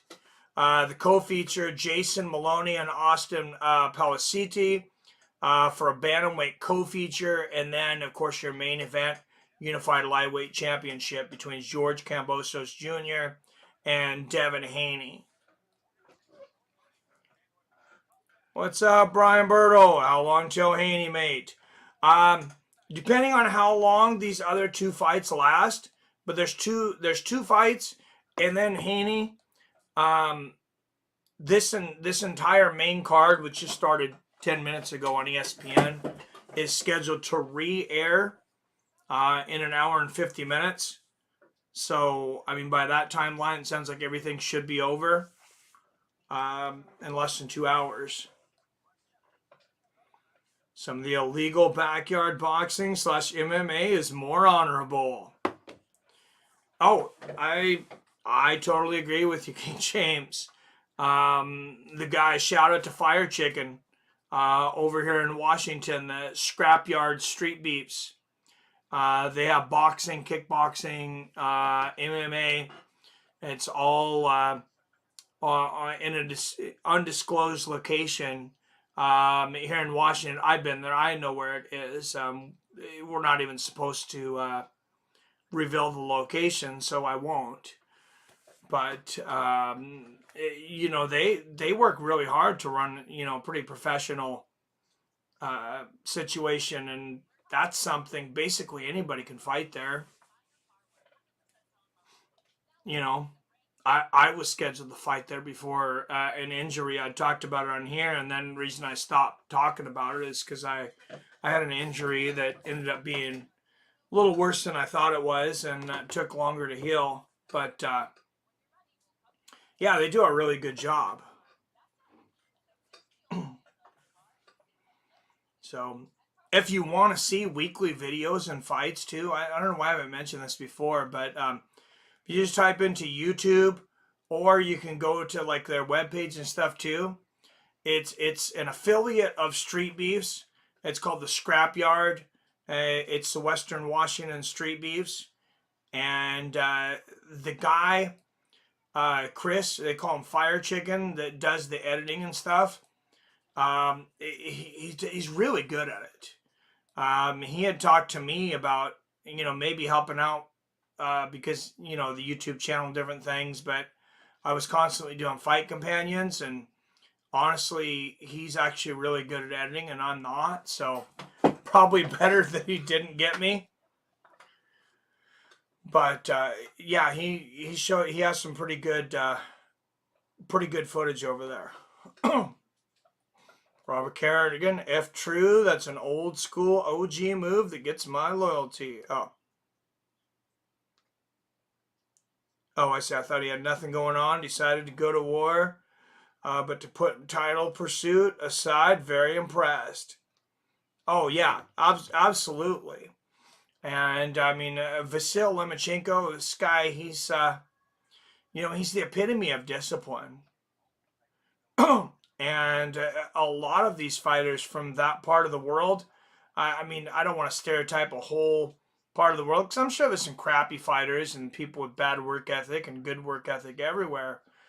But it seems like a lot of the fighters, of course, from the Dagestani mountains, but that whole Russia, Ukraine, um, Kazakhstan, I can't think of all the names of the country, but basically, a lot of the old USSR countries, um, a lot of those guys, they have really good work ethic, and they don't talk a lot. They're real quiet. They're very stoic, and they come in disciplined. They do their job and they go home. There's something respectable about that. Oh, nice, King James. Yeah, I had actually never heard of Street Beefs until, believe it or not, until a few years ago. It was probably 3 years ago, maybe. Somebody on this channel told me about it. I had no idea. Hope they offer him it again when the Ukraine war ends. He's one of my top favorite boxers. Me too, man. Yeah, I really like Lomachenko, and I don't see why they wouldn't.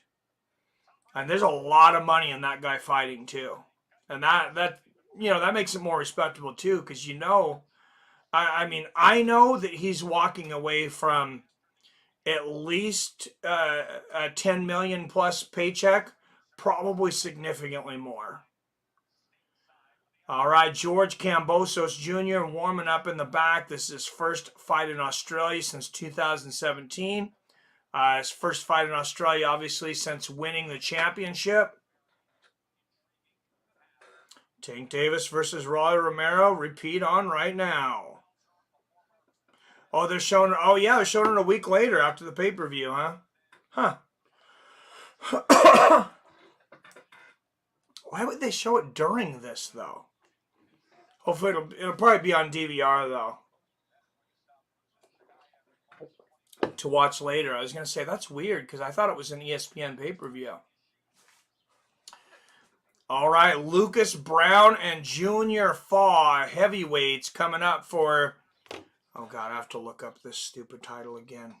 The WBA Oceania Heavyweight Championship. These guys are fighting. Let's just put it at that. And then after that, your co-main event, 28-4 Aston Pelikte, challenging WBC Silver and WBO International Bantamweight Champion Jason Maloney. These guys both Australian. Junior Faw 19-1, Lucas Brown 30-3.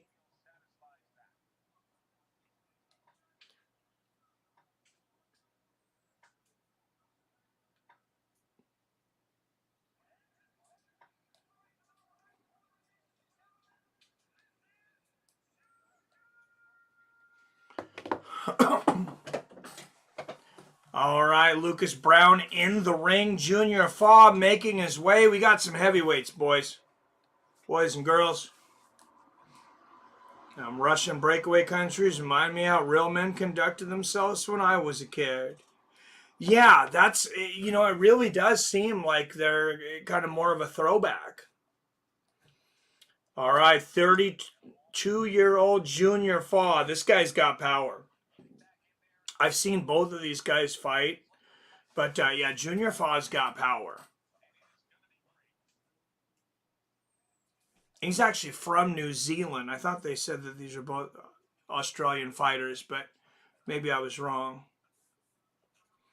PR's being a champion in boxing is a waste of time because they have so many belts. It's like they don't even carry any significance.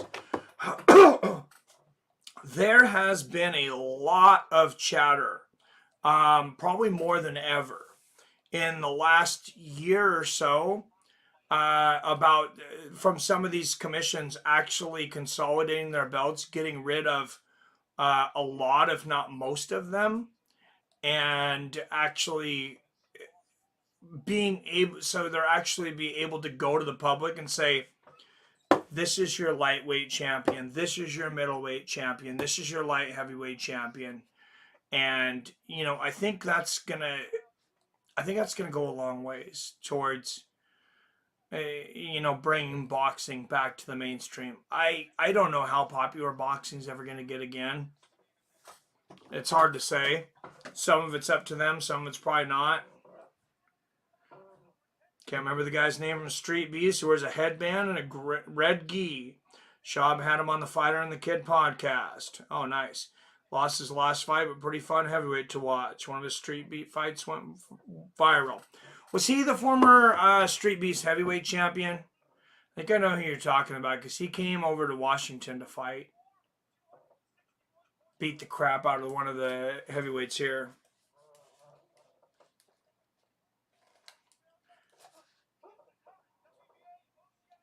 All right, out of South Wales, Australia, 43 years old, 30 wins against 3 losses and 23 knockouts. Weighing in at 261 pounds. He is the former, well, they said former WBO and WBC heavyweight champion of the world. Now, I don't know what belts those are, but I'm pretty sure Lucas Brown was never heavyweight champ. Hey, get the fook out of here, you jackass. Why would you think doing that on someone else's channel? Dumbass. Out of the blue corner, representing New Zealand with a record of 19 wins against only 1 defeat. 10 wins coming by knockout. Junior Fa.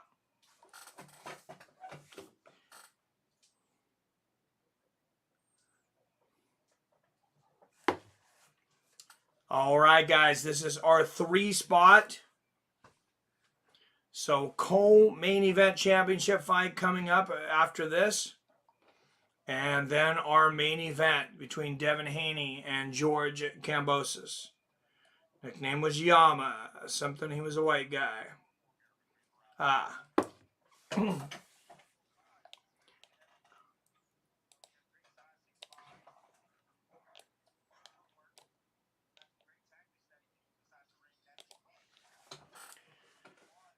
All right, here we go. Heavyweights, Lucas Brown, Jr. Fa.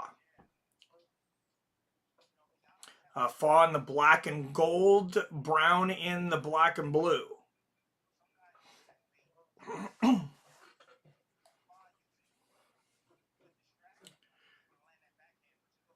Now, I want to say shout out, and I want to give him some credit before I say this, or Justin Fa.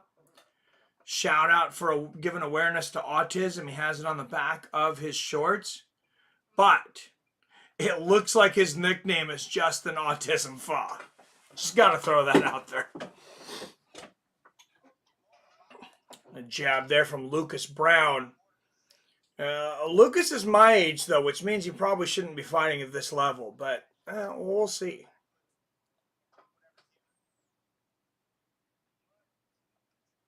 Oh, good left uppercut there from Fa. I have no clue how many belts they have anyway. Dude, no one does. Oh my goodness! Wow, Lucas Brown just unloaded with an overhand right. That might be all of it. Oh my goodness. 43 years old. What? Damn. And here comes Brown. There's a right hand over the top, and Fa just basically trying to tackle Brown, and Brown pushing him away. He's like, take your punishment. Take your medicine, boy.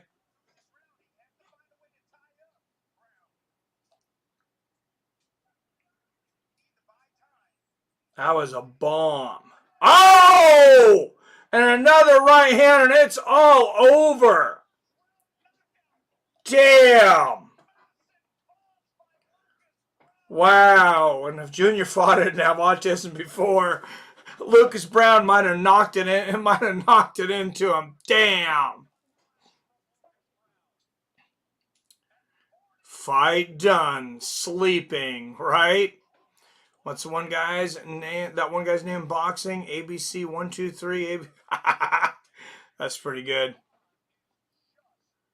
Wow, that was sick. That was pretty good. I'm not gonna say these guys are the most talented in the world, but damn. Oops.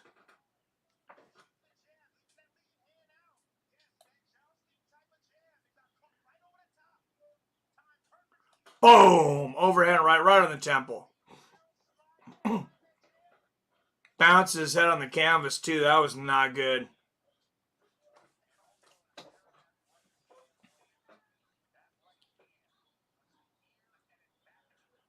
Wow. Yeah, that one did it, Robert. Damn. Yeah, back of the ear. Well, if you're 43, that's what you want to do. You want to get it over with early.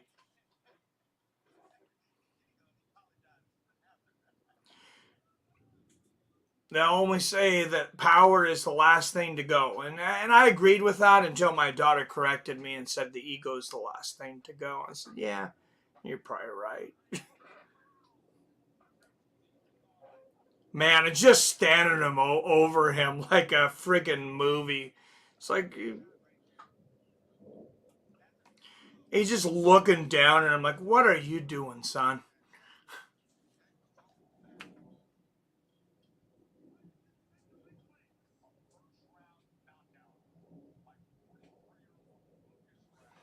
Yeah, 2 bombs for 43-year-old Lucas Brown getting the first round knockout over Justin Fa.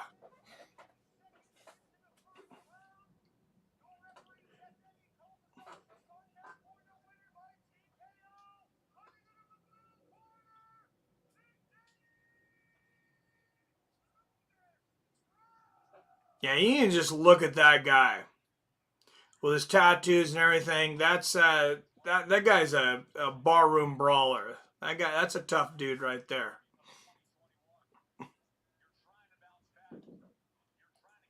Does his belt have? Oh, it has. His belt has a picture. I'm pretty sure of a commissioner on there.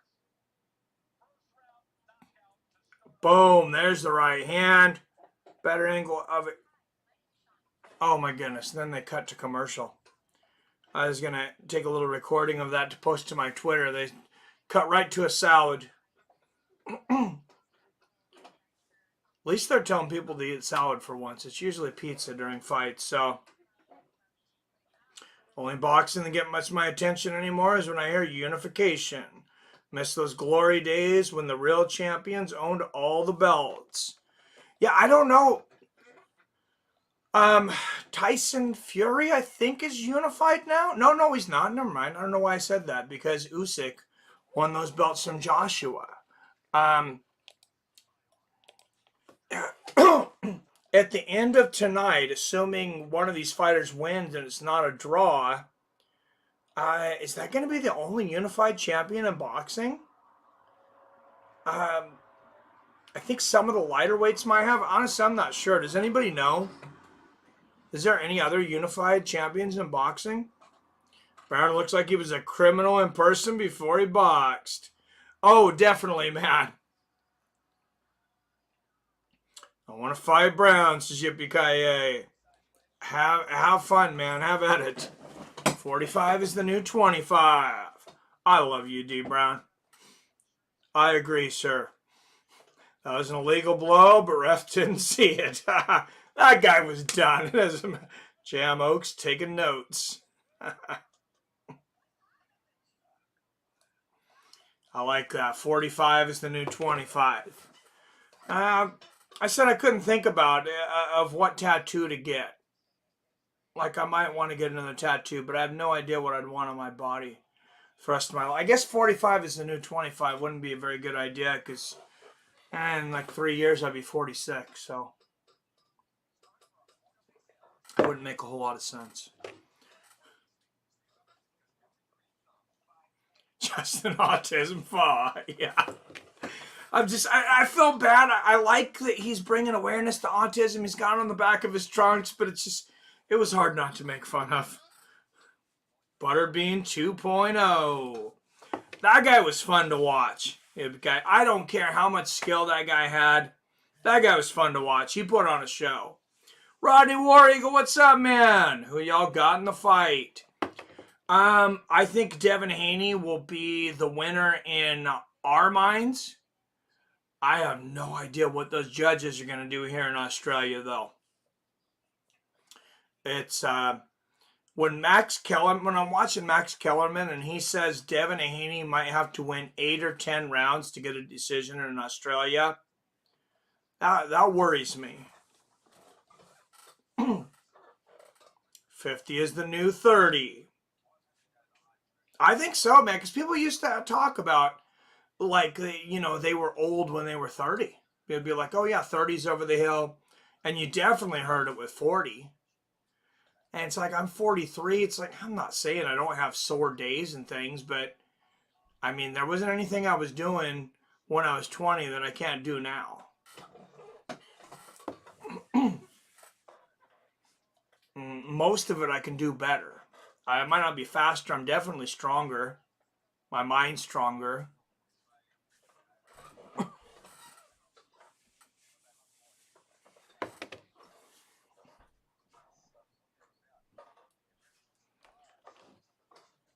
Honestly, I'm thinking if it goes to decision and Kambosos only wins a few rounds, they'll call it a draw. Yeah, it's kind of what I was thinking. 100 is the new 18. Oh my God. PR, if you think about that, I don't know how much you thought about that, but the more you think about that, the funnier it gets. Because you think about 100-year-olds losing their capacity, and you think about some of the things 18-year-olds are saying right now, and yeah, you might be onto something there.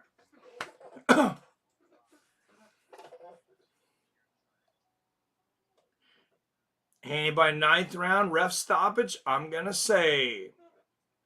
All right, and I'll pin that. So we got an actual prediction here. Specific to prediction. Thank you, Rascal. Wasn't this dude on Joe Rogan recently? Yeah, Kambosos was on Rogan. It was a good show, too. I liked Roy Jones, the last undisputed unified champion, I remember. Or did Canelo get them all prior to loss? I don't know if he had him in another... I don't know if he ever had him in any weight, but he was moving up to light heavyweight when he fought Bivol. Bivol was actually the champion. I believe Canelo Alvarez kept all of his belts because they were from a lower weight class. So I don't think you're punished for going up a weight class and fighting another champion. Similar to like in MMA when Israel Adesanya went up to fight Jan Blachowicz at 205. He didn't have to relinquish his 185-pound championship. He just got a loss.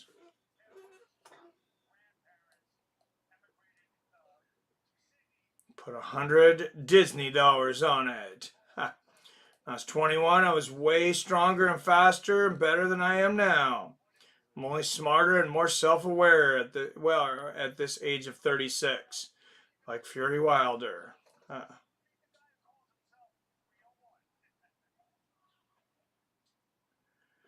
Hey, Yippee-ki-yay, do you mean to do that? Days Hip Hop's been in here. What did he say? Days Hip Hop's been a regular for a while, I think.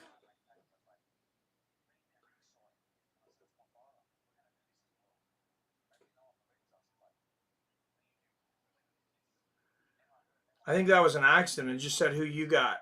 So I'm going to unhide him.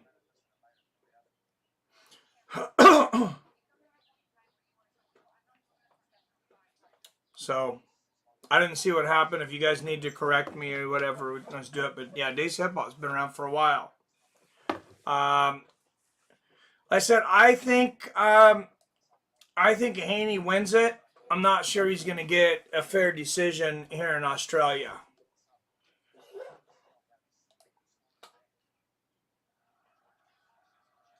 I'm assuming, just like me and you have done, Robert, that it was probably a slip of the fingers, probably an accident. All right, co-main event up next, guys, for some more bullshit bubblegum belts. WBC Silver and WBO International Bantamweight Champion Jason Maloney defends against Ashton Palikte. So, basically a feature co-main bantamweight.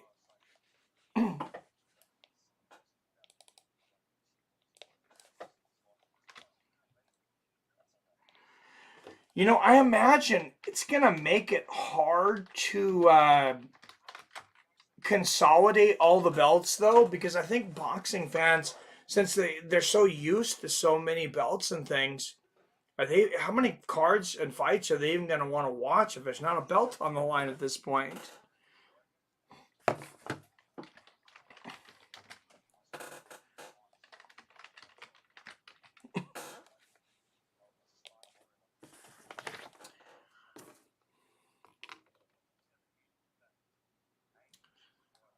What's up, Days? Tiffany Pipes, how you doing? Team Haney, baby. Good to see you. You just asked who you got. Yeah, I got Haney. Haney wins. He fights Lopez, I believe. That would be great. Lopez is going up to 140, though.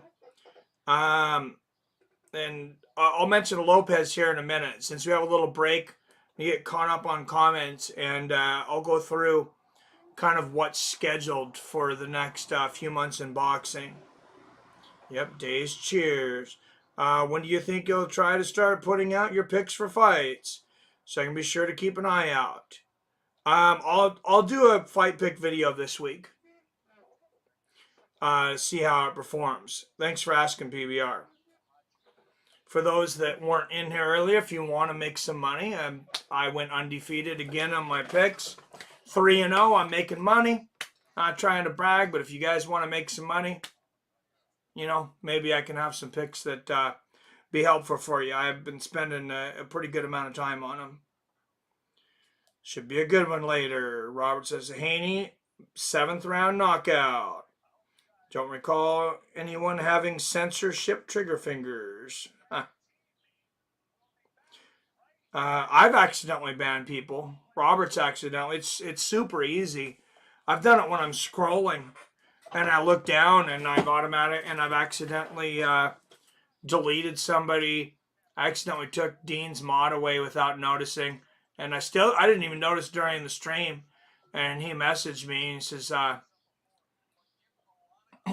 why did he's like, I don't really care that much, but I was just curious why you took my mod away. I was like, oh, I had no idea I did that. So it can be kind of touchy. Boxing undercards suck. This was actually one of the better ones. This is, honestly, so far, it's probably the best boxing undercard I've seen in quite some time. And it's kind of funny it's not a pay-per-view one. Cool, you're the best. If I win big, I'll get you a nice bottle of booze, and I know my booze. I used to be a mod too, if you remember. Oh, when did that happen?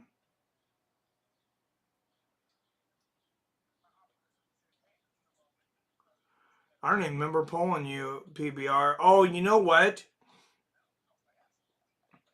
I think quite a few people got pulled because we got hacked. So I had to pull all the mods. And some of you guys know who we got hacked by. As a former co-host of this show, got hacked and was doing some stuff, and I couldn't figure out what the hell his username was because he changed it or something. So I finally got frustrated because I couldn't figure it out. So I pulled all the mods, and then I started adding them back one by one.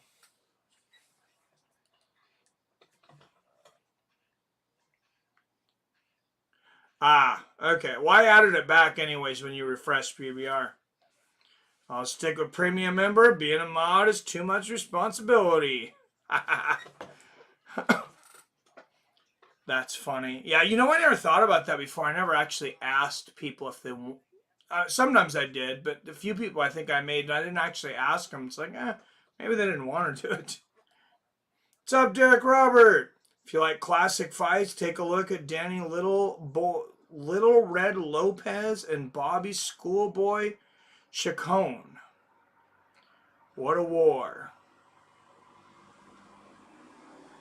How far is that back and what weight classes, I wonder? Danny Lopez and Bobby Chacon. Both those guys sound familiar. I used to really know quite a bit about boxing before I started spending most of my time watching MMA.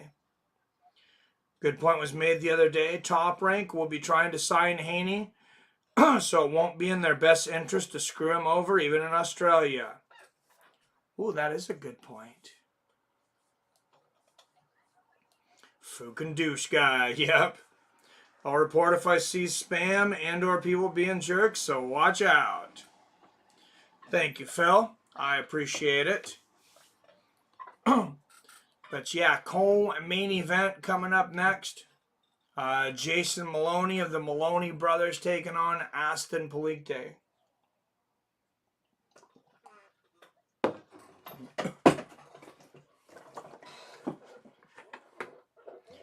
Oh, I was going to talk about fights coming up though. So Teofimo Lopez is scheduled for his return bout. August 13th, he will make his 140-pound debut against Pedro Campa. I didn't look up Pedro Campa's record. Max Kellerman says the guy's kind of a journeyman. So it's kind of just Teofimo Lopez. He's only 23. I don't fault him a lot after losing his first fight. Come back and take kind of a tune-up fight. I don't have a big problem with that. July 23rd, this one's also scheduled. Anthony Joshua and Alexander Usyk 2. It's going to be in Saudi Arabia. And breaking news, I believe it's just this week. I just heard of it this week. Anthony Joshua has hired trainer Robert Garcia.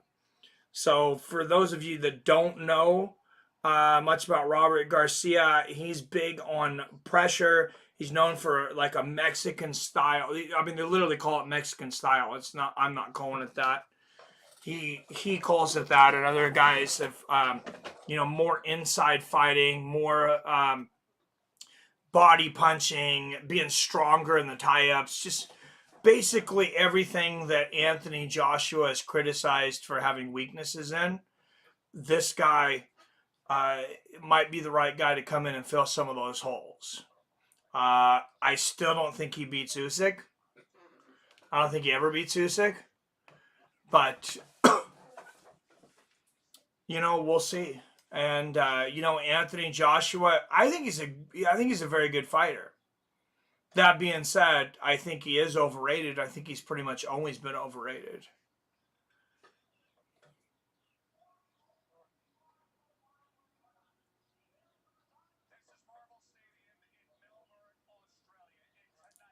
Hate the fact that his name is the name of the city I live in. Dick of a guy.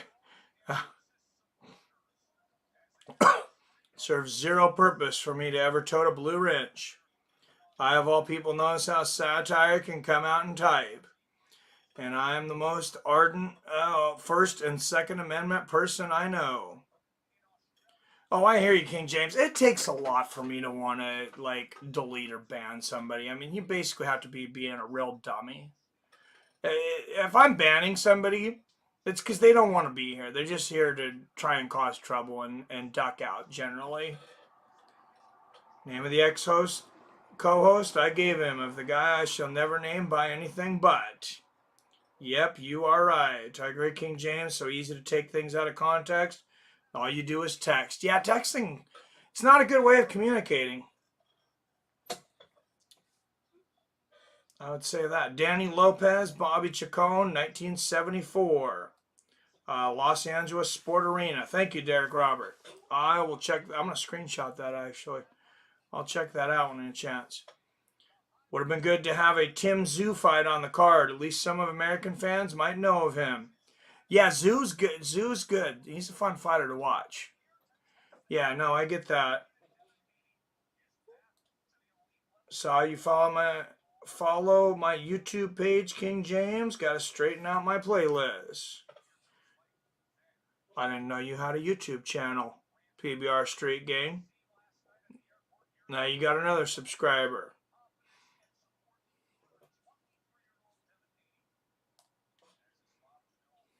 Hey everybody, PBR Street Gang has a YouTube channel. You should follow him. All right, other fights coming up, and these are, well, okay, so we got one confirmed, basically confirmed without a date, and that's Canelo Alvarez. He said he will not be fighting Dmitry Bivol in the rematch right away. He's going to take the third fight with Gennady Golovkin. Of course, Golovkin getting up there in age. I think he's 38 or 39. So, I mean, still should be a fun fight to watch. I think it's still a risky fight. And, honestly, I'm not trying to be this Canelo Alvarez protector guy because I was never like a big Canelo Alvarez fan. I mean, I wasn't a hater either. I was just kind of neutral on him. But, I mean, I do feel like he's gotten a little bit of a bad rap because, I mean, he beat guys in a couple different weight classes, kept moving up to challenge himself when he definitely didn't have to. I mean, people will pay to see him fight his neighbor. They love that guy. The Mexican fans love Canelo Alvarez. He's fighting somebody on, if it's either, September, Mexican Independence Day, or Cinco de Mayo. I don't think they really care who he fights. And then he fights a guy which I think most boxing pundits, including myself, favored Bivol in that fight. Bivol wins. And Triple G's, yeah, he's getting older, but it's not an easy fight either. It's definitely a lot easier fights that Canelo Alvarez could have tried to take and probably would have definitely gotten away with, especially coming off a loss. It's like, let's have a comeback fight. Let's have a little tune-up fight like Teofimo Lopez.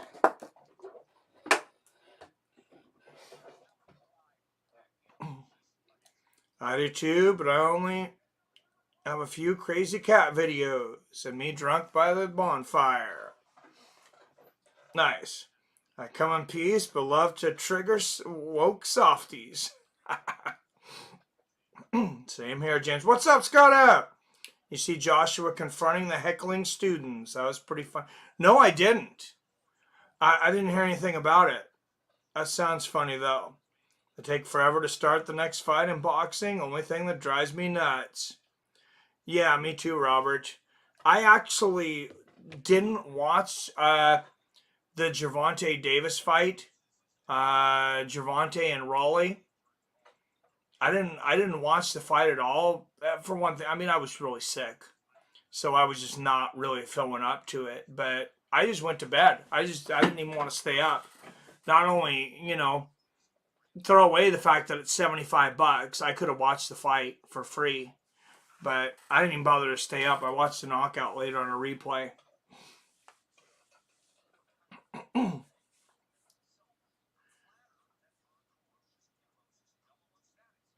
If Haney wins, that means Kambosos is overrated, which means so is Teofimo, which means so is Lama. You really don't like Teofimo Lopez, do you? Showtime takes an hour between bouts. Yeah, Showtime pay-per-view is exhausting. I think ESPN is getting a much better pace between the fights and stuff because they have UFC. And there's guys in ESPN that have worked with the people at UFC, and they're like, hey, this is how you do it if you want to keep people's attention. You can't have an hour and a half in between fights and then sing the national anthems of 17 different countries and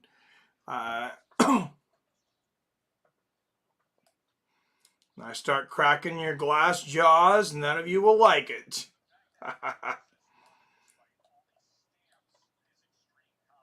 Agree, Pulse. Yeah, I don't think any of these guys can beat Davis.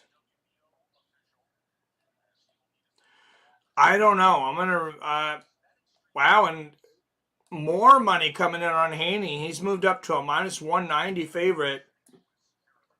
Kambosos a plus 160 underdog. I can't help but think, since a lot of this movement, about 40 points or more, has came in the last 2 days, that it has something to do with Bill Haney, Devin Haney's dad, finally being allowed a visa so he can be in Devin's corner.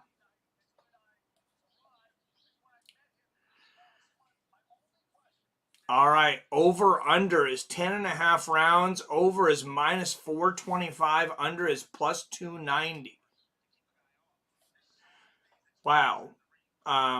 So they really do expect this to go over 10.5. Kambosos by knockout, TKO, or disqualification, by the way, plus 550. Haney by KO, TKO, or disqualification, plus 525. So they're both basically about 5-1 odds to win by knockout or DQ.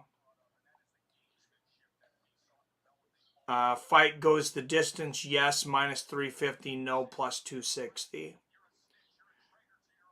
So as far as the odds, odds by the odd makers at least, odds are in favor of this going the distance.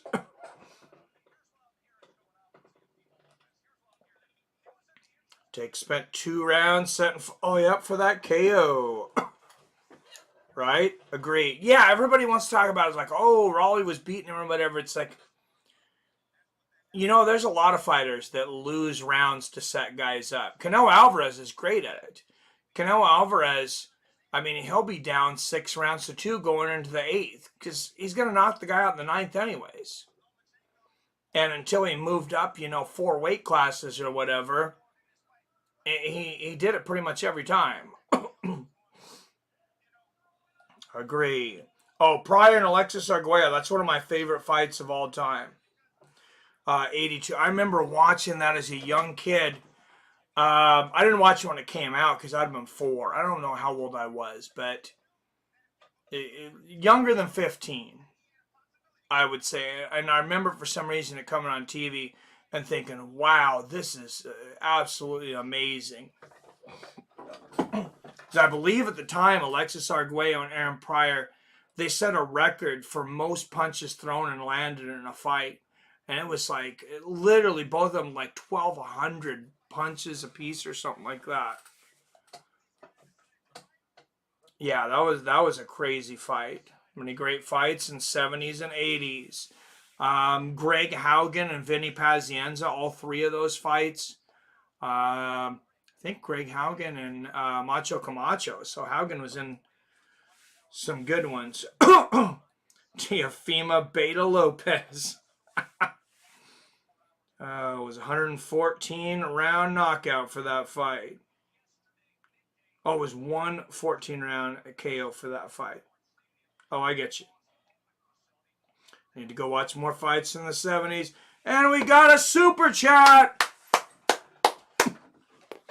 First super chat, PBR Street Gang.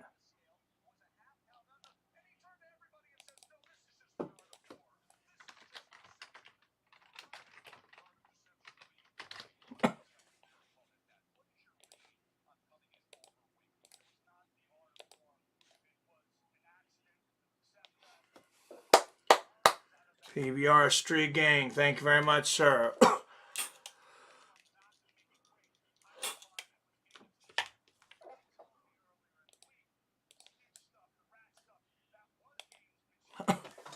So, another little gamemanship, some stuff going on this week that I don't really care for, was George Kambosos calling Devin Haney a snitch and a rat publicly. So basically, I think he was doing some training at the time with Teofimo Lopez, or he had some inside track to that, and he was actually giving tips and information to George Kambosos. And then Kambosos goes and blasts him publicly for this one, saying, hey, you're a rat and a snitch. You know, you were giving me all these secrets of Teofimo, and, you're nothing but a rat and a snitch. Just that. So I thought that was a bit of a low blow. A few other interesting things. George Kambosos missed weight the first time. It ended up taking him 75 minutes to make weight. I think they allotted him 4 hours. But yeah, 75 minutes. So he must have been pretty dry if it took him 75 minutes to lose, I believe it was about 3 ounces.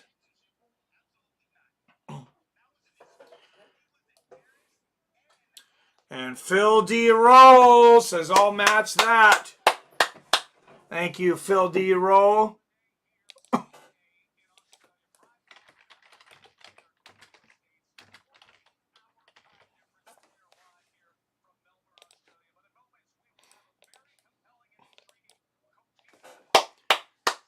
Thank you, Phil.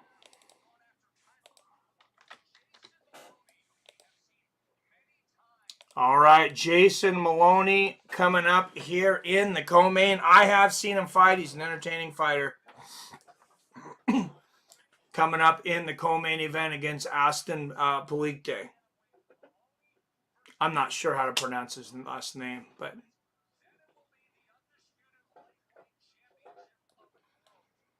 just talking about funny commentary lines in boxing. I like this guy taking more hits than Google. I watched when they re-aired when I was a kid, but I like to freshen up on the fights. Duran fights are some of my favorite to rewatch. Yeah, no, I remember watching. Man, when they came out with ESPN, I don't know when they came out with ESPN Classic, but I'm pretty sure that I remember when they did, and they start showing these classic fights. Of course, this is way before YouTube and streaming and all that stuff. So the only way to get these fights was to try to find people, and I did.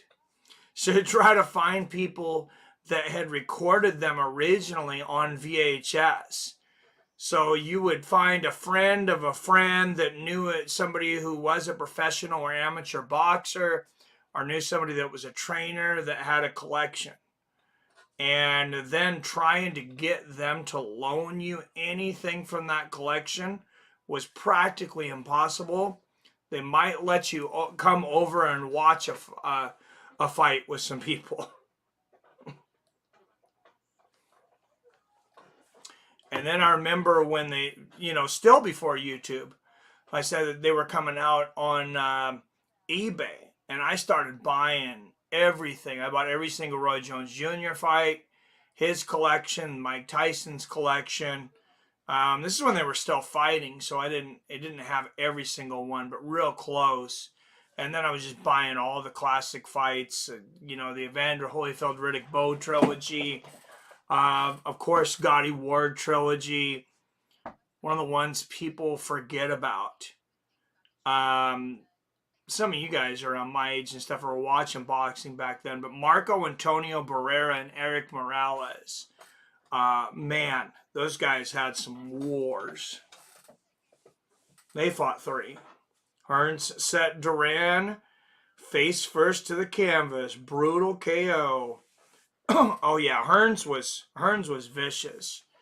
My favorite short fight ever, though, and definitely just one of my favorite all-time boxing matches, but it was only a 3-rounder, was Marvelous Marvin Hagler and Thomas Hitman Hearns.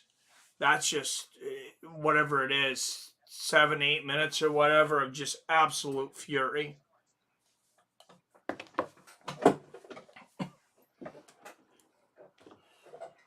Heavyweights, Frazier, Foreman, Ali, Holmes, etc. Yeah, and I mean, for those, I don't know how many younger guys are in there, because it seems like it always ends up, our crowd always ends up being around my age or older, maybe a little younger. But there's some fights to watch back in the 90s. There was some decent heavyweights that maybe didn't go down as big champions. But guys like Chris Bird, David Tua, Lamont Brewster, some of the guys that probably would have been champion during the Klitschko days when the Klitschkos, they were super heavyweights. And just like Tyson Fury. To my point earlier that I think Tyson Fury would beat Mike Tyson. I mean, to be fair, the only reason they're in the same weight class is because there's just not enough talent that's as big as Tyson Fury. Mike Tyson should not be in the same weight class. He shouldn't have been in the same weight class as Lennox Lewis when they fought. Prime Mike versus current Fury. Who wins? Tyson Fury. I think Tyson Fury. And, I can't say that for sure because of what Wilder almost knocked him out. As far as one-punch power, Wilder hits harder than Tyson. I'm confident of that. As far as one-punch power, you got Foreman. Foreman hit harder than Tyson. He just did, in my opinion. Ernie Shavers, a guy that, wasn't known as a world beater, but he was just known for having that crazy power. I'd put Ernie Shavers maybe number 3. I don't know. If you put Wilder 1, Foreman 2, Shavers 3, just as far as one-punch power. But Tyson, he would have hit him so many more times. He'd get inside with that peekaboo style. I think he would have had a real hard time with Tyson Fury's reach. And it's hard to say because there's never really been anybody like Tyson Fury. There's not been too many guys like Tyson either. There he is, George Kambosos Jr., only Australian fighter to win Undisputed Championship in 4-belt era since 1988.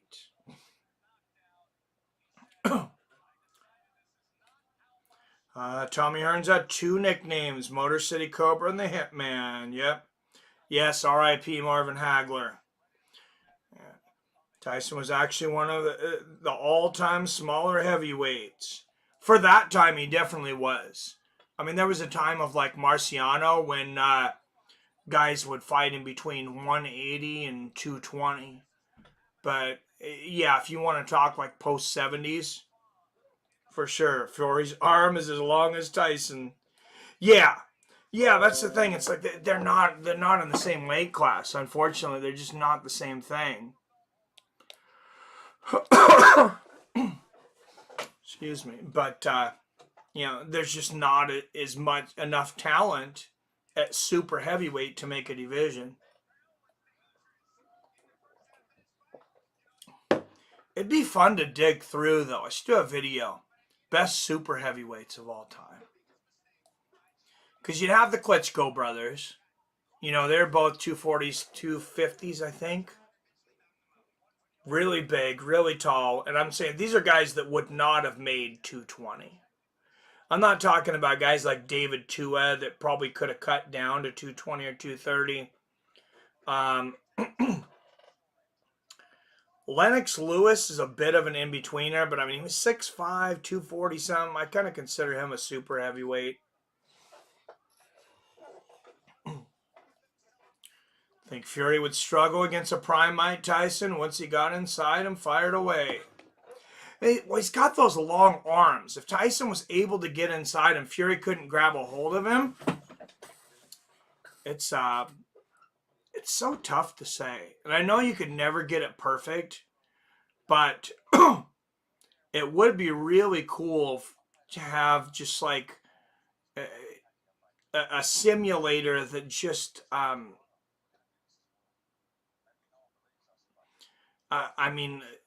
was super accurate. And I guess, you could tell how super accurate it was by doing current fighters and, seeing how it stacked up in the actual fight afterwards. It'd be interesting to watch some of those fights in simulation. I still don't know that they're there. This many years later, I think the closest that they kind of have is like, the computer playing against the AI on boxing video games playing against each other. Days hip-hop's Tyson never beat any of the greats of his era. Yup. Yeah. Technically he did because he beat Larry Holmes, but Larry Holmes was 38 at the time. So Larry technically was another era. And then Michael Spinks was a light heavyweight. Spinks had already beaten Larry Holmes. It was undefeated. That looked like a clear fight where two guys were not in the same weight class, and they technically were. Fantasy we will never see. Yes, for sure. I don't know how many of you guys are into video games, though. I know some of you are like Greg Brimstone, a few of you, but they have been working on a top-notch boxing video game. I'm trying to remember the name of it for... it is called Esports Box. It's called Esports Boxing Club. Which I don't like the name because it makes it sound cheap. But if you guys check it out, it looks really good. It's supposed to get a release this year. And I definitely want to do some some streaming with it and playing around with it. Tyson beat everyone that was available until the last few. That's true. Holyfield got him in his prime. As close as your prime is going to get him. As much as I would like to see that one, that second one keep going on, and I really thought at the time Tyson could beat him, you can't take that away from Holyfield. You can say he headbutted a lot, which he did, but, Holyfield won the fight. Lennox beat him. He beat him legitimately, but Tyson was not Tyson. He didn't train for that fight. He was old. He came in out of shape. It was, towards the tail end of his career. I'm playing UFC 4 a lot lately. Yeah, I played that some. Maybe I need to play it online some. I was having some frustrations with some of the controls and different things, like some of the buttons doing the same thing when being tasked for the same thing. But yeah, it is fun, especially the hitters only. Fury really is a super heavy. Yeah, if they're super heavy, it's got to be. Yeah, it's got to be Fury. And the dude's 6'9" or 6'9". He might be. Is he taller? Wilder's way up there too, but I know Wilder. I mean, that guy comes in light. I remember Wilder coming in. I think it was the first Fury fight. It might have been. It might have been the Brazil fight that I'm thinking of. Dominic Brazil, I think it is. Either way, he came in at 209 pounds, which I think is pretty standard for him. So, like 6'9", 209 pounds is just that's insane. How he has that power. It's like like Thomas Hitman Hearns. Hitman had that power, that leverage, the arms coming down, and it's almost unexplainable.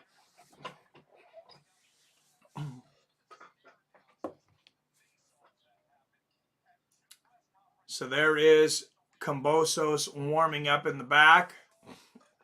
They're saying Haney is ESPN's 4th ranked lightweight. Well, you got Kambosos. Who's the other two? You got Gervonta Davis. I don't know who the other one would be. Lopez moved up to 140. Unless they put Lomachenko in front of him. But Lomachenko's coming off a loss. Dude, I wanted to see that fight so bad, Pulse. David Tua versus Prime Mike. I think Mike would have taken him out. Mike was faster. I think he had a higher fight IQ.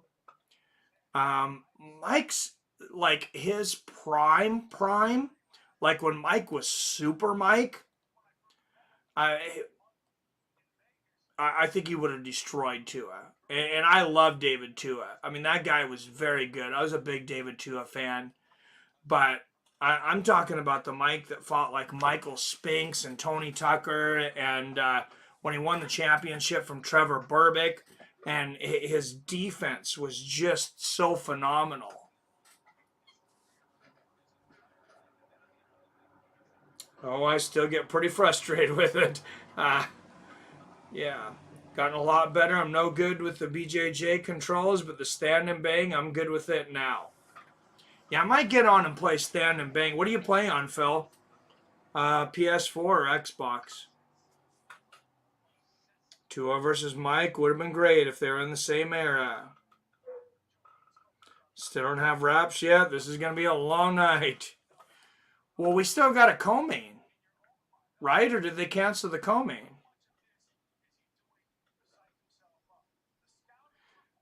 They had a lot of people moving around. And there were a lot more fights listed on the Tapology site than what actually went down. So, yeah, I don't think we're going to get Maloney versus Pollock. I don't know if they end up having it earlier, but here's Undisputed Champions in 4-belt. I got to pause this and screenshot this because I want this for my notes.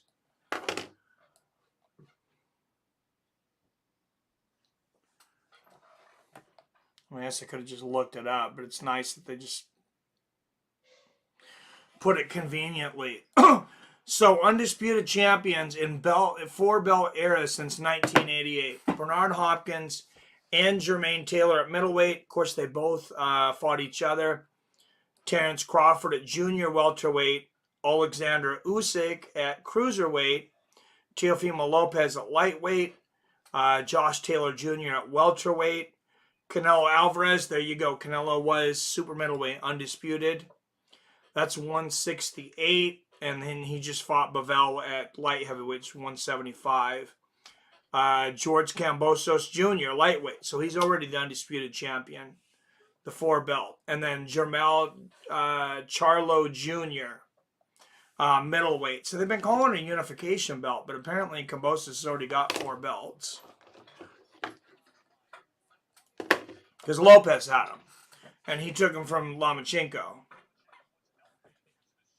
Nope, still a co-main. Xbox One. Yeah, I got the PS4, sorry. Smoking some orange creamsicle. Watched the God Awards trilogy last week. Good stuff right there. Oh yeah, that was fun, man. That was fun. Actually tastes like an orange. It's fantastic and pretty potent. Well, I have not had, and you guys know I had COVID and pneumonia, but on top of that, I haven't had a day off for, I don't know, I lost track, but it's been over a month because my one employee was out of town. I do not have to work tomorrow. So after this, I have a liquid edible. I have some liquid edibles down there. I think I am going to enjoy that. Maybe not too much because I want to be able to mow the lawn tomorrow. But have a good night. So I got some Mandarin Sunset strain as well. It's 5 belts. Haney has 1. Okay, they were just saying, they're probably saying since the 5 belt era of 1988 because since then they made a 5th one. So WBA, WBC, IBF, WBO. Are they counting the IBO as a world champ? I think they are now. Oh, Lord. I remember when, I guess I had to been pretty young, 88. I must have been 10. So, but yeah, I remember when WBO was not a world championship belt. Because when Tyson unified the belts, it was WBA, BC, and IBF. And people were complaining then, calling it, the Alphabet Gang. And Don King had a lot to do with that whole thing, getting that whole organization put together. Salted caramel melted in my pie hole now. Nice. What's up, Greg? Had some orange Jim Beam the other day. I'm not usually for the flavored bourbon, but that was pretty good. I'll have to try that, Greg. Did you try it with some Coke? I used to like orange, like mixing like orange and Coke with a little bit of vodka. I haven't done that in a while, but sounds like it might be good. What's up, Junk? How's boxing been so far? I've seen a couple interesting bouts. Seen a heavyweight knockout. First round blasting. And then there's been a long time between fights. WBO was the last belt added to the 5 in 1988. Yeah, that's what I was thinking. I was like 10. Chased it with lemon water, but I bet Coke would have been good too. Like that lemon, like just like lemon and water, or like lemon flavored, like Propel water.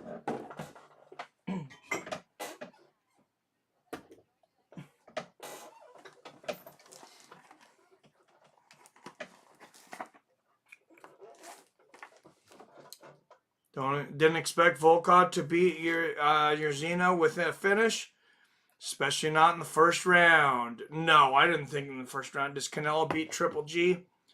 I think so. Triple G's older. I think Canelo's better than when they fought before. He's had some pretty intense training. He's fought some guys that have taught him some things, and I think he's had some pretty great camps. But I sure as hell don't count Triple G out. That he's really good.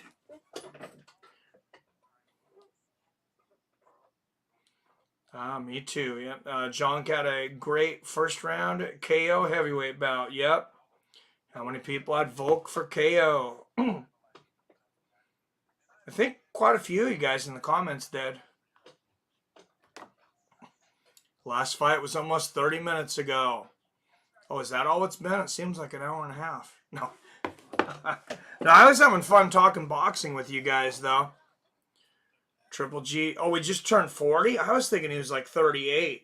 Oh, yeah, this is, I got to favor Canelo. I wonder what the odds will be coming out with that. I have a hard time betting on any Canelo fights, though. And I don't hold this against Canelo, but I do not trust his fights to be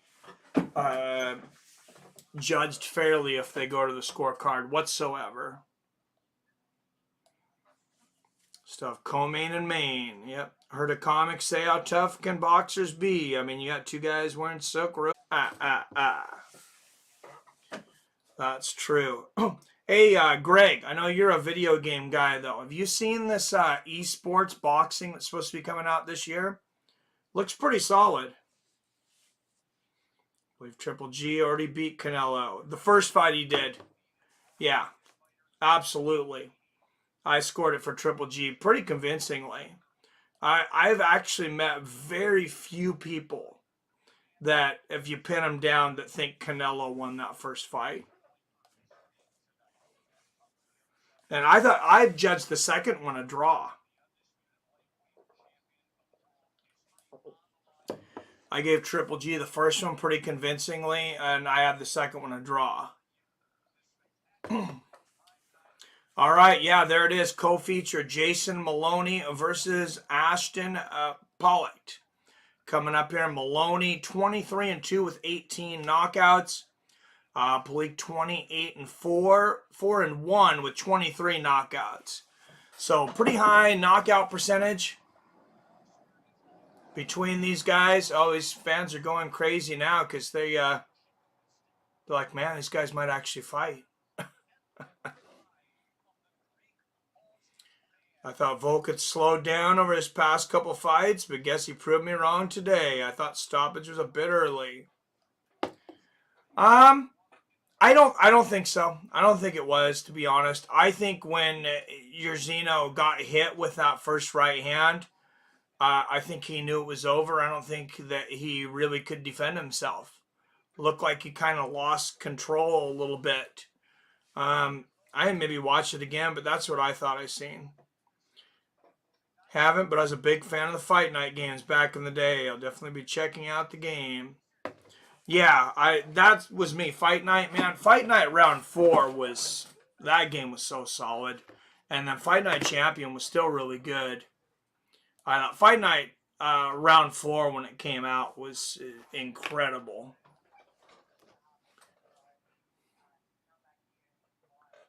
What's up, Dude Lebowski? Same, I had Triple G in the first fight. Maybe Canelo edged the second, but a draw is right. What's going on, dude? Let me see if I can probably show a little video of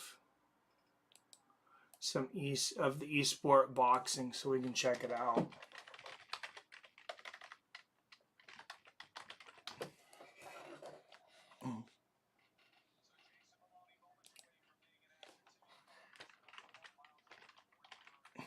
It's called Esport Boxing Club.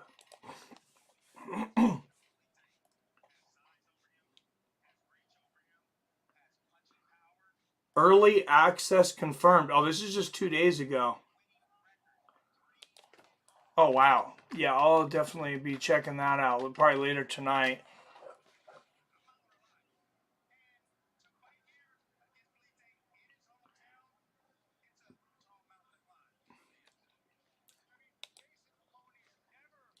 Watch the NBA. Sorry for the sound there.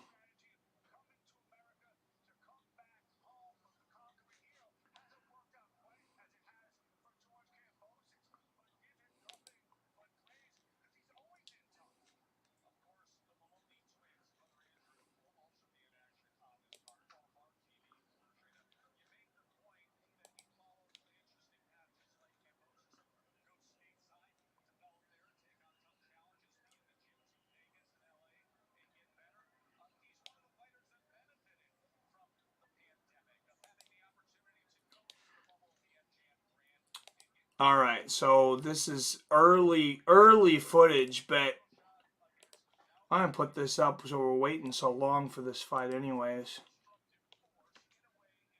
Oops.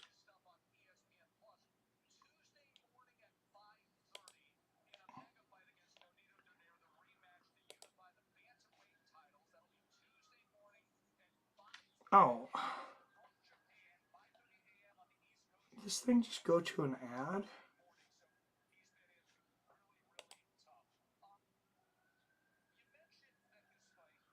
Oh, sorry guys. I don't know why this guy's thing went to a... There we go.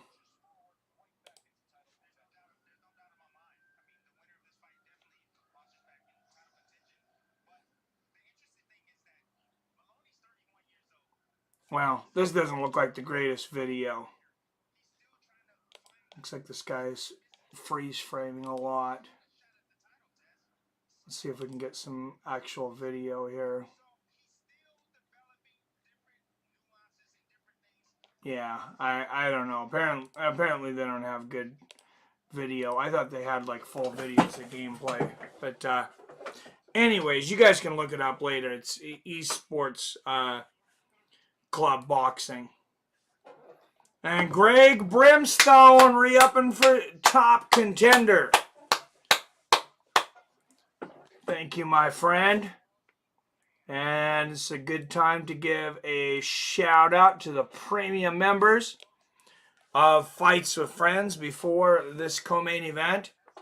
Greg Brimstone, Milton Theron Nelson, PBR Street Gang, also a member of the Patreon.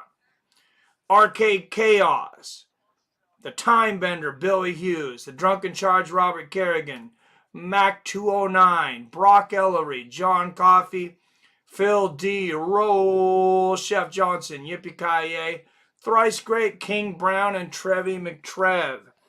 Everybody on this list donates monthly to keep this channel going, and I appreciate it. So thank you all very much. Rose, my membership ran out. You fixed it. Yeah, their first big... Yeah, their first 5 big time screwed, right? Oh, I didn't know Triple G got screwed by the judges. Hate to see that. Oh, yeah. Absolutely. Well, I think 4 was the only one I didn't play. I played 1 to 3 so much, I kind of burned myself out on them. Came back for Champion and loved it. I'm going to have to try 4 the way you guys are talking about it. Man, do you remember how sore your thumbs would be, though? My thumbs would be cramping. That was really the only drawback to that game, because you did everything by the sticks. And I remember when it was first able to play online, like with good connection and everything. And you had the headset and everything. This is still pretty early online days, I think, at least for console. I was like, man, this is amazing. Boxing is so corrupt, but I don't know if the MMA judges are better. Oh, I think boxing judges are worse. Ain't played a fight video game since boxing on 4-bit Atari 2600. Dude, King James, I love those classic games. And young David wants to kill me. He wants to kill me so bad. Because he's like, yeah, Dad, I can download all these games from when you were a kid. You know, all the Nintendo, Super Nintendo, you know, Genesis and Dreamcast and all these things from when you were younger. And then he comes in and I'm playing all the, like, these old Atari games and the arcade games. It's just like, what is wrong with you? But I like them. You know, I like taking an edible or have a couple drinks and, you know, play an hour of Millipede.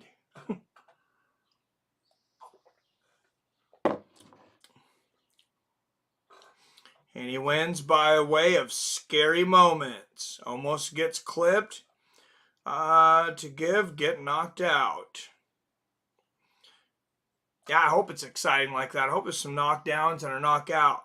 Yes, sports boxing looks pretty good. Hopefully we'll finally get a real boxing experience for once.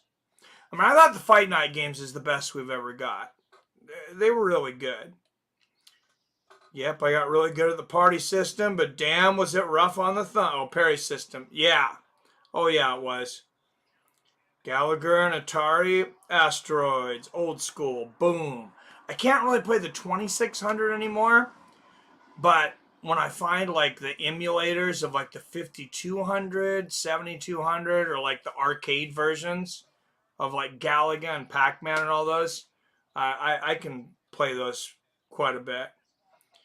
Worst judge in boxing history is Adelaide Bird. Yeah, criminal.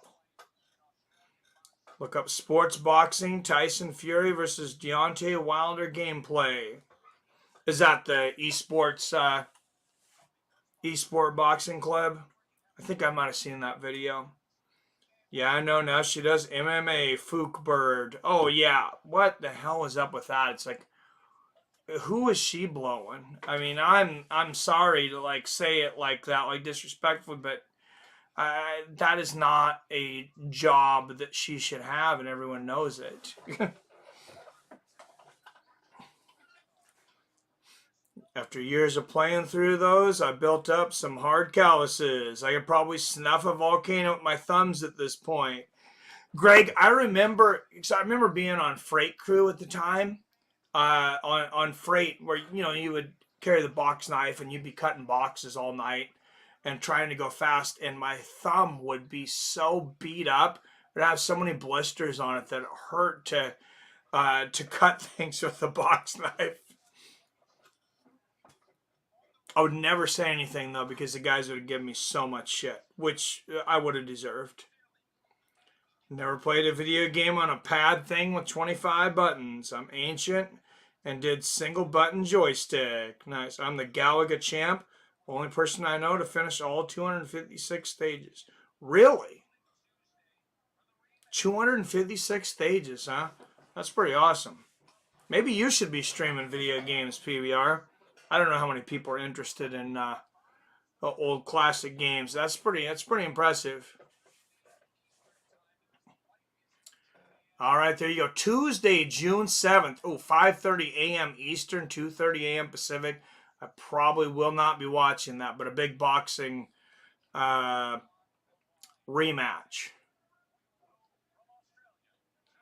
It's referring to arcade version of Gallagher and Asteroids.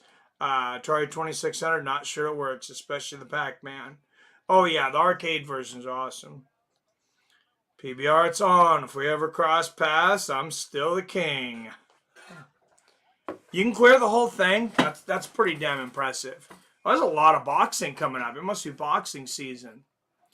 June 18th, Arthur Beterbiev and Joe Smith Jr. I like watching Joe Smith fight.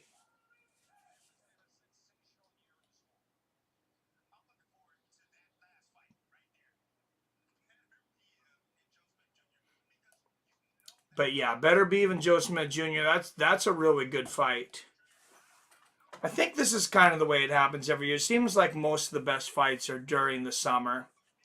Probably for the big crowds. Snuff out my pipe bowls with both thumbs and index fingers. You think you have calluses? Oh, that's hilarious.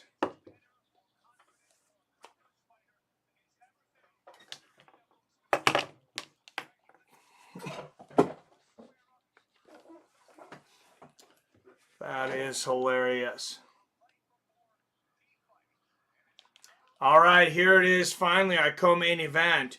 I think I've falsely called it about 10 times because I thought they were announcing it, but we finally have Aston Polite making his way to the ring.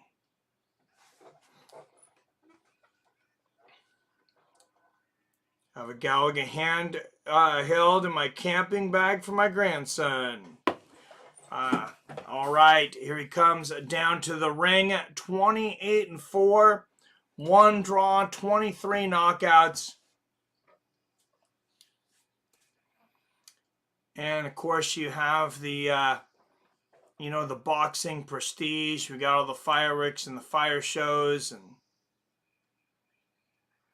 the walkout and everything. I don't know that they got 20,000 people in here. There's still a lot of empty seats.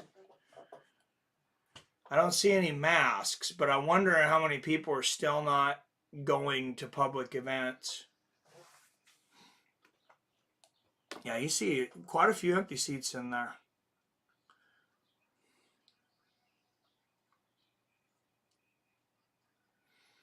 Got a couple of stand up and sit arcade games in my house. Dude, I got to come to your house, man. You got a huge liquor cabinet. You got full size arcade machines. Sounds like the man cave. We're just all gonna come over to your house, PBR Street Gang. We all hang out. We're not gonna go to live fights or anything. We're just gonna crash your house for like a week. Sit arcade games in my house. Dig Dug, Frogger, Miss Pac-Man, Galaga, and Tron. I remember Tron. My fingerprints are almost unlegible, especially the thumbs. Nice. Doing that for 30 years. Oh, yeah, Dig Dug was fun, man. All right, and the WBC champion of some sort, Jason Maloney, making his way to the ring. Yeah, Dig Dug's fun. Dig Dug's hard, though, man, especially if you don't play it for a long time. That can be a frustrating game. But, we were playing the other night. We were playing all of these classic Nintendo games. I'm sure we got some classic Nintendo guys in here. Jason Maloney, last fight 56 days ago, so not inactive for too long. But we're playing Bubble Bobble on the old Nintendo, which is fun as hell.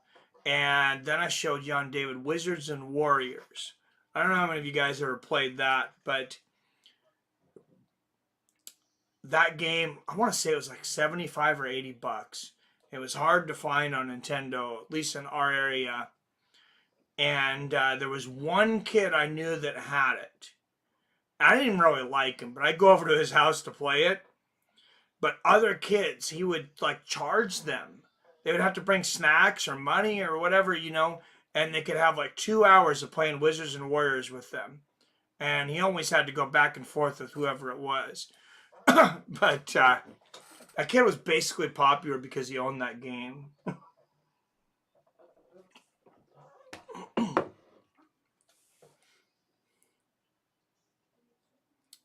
Heck yeah, I wish I had room for some arcade games. Might be time for a bigger place, actually. Shit, if end of the world comes, I say we head to King James cabin, right? Dig Dug, Miss Pac-Man, Galaga on this pocket gizmo I keep for my grandson. No internet required. Color screen runs on AAA. I had the pocket gizmo. Yeah, I remember having a few of those little Pac-Man and different things. All right, guys, out of the blue corner, he is 31 years old, residing in Bago City, Philippines. 28 wins against 4 losses and 23 knockouts. Aston Pollock.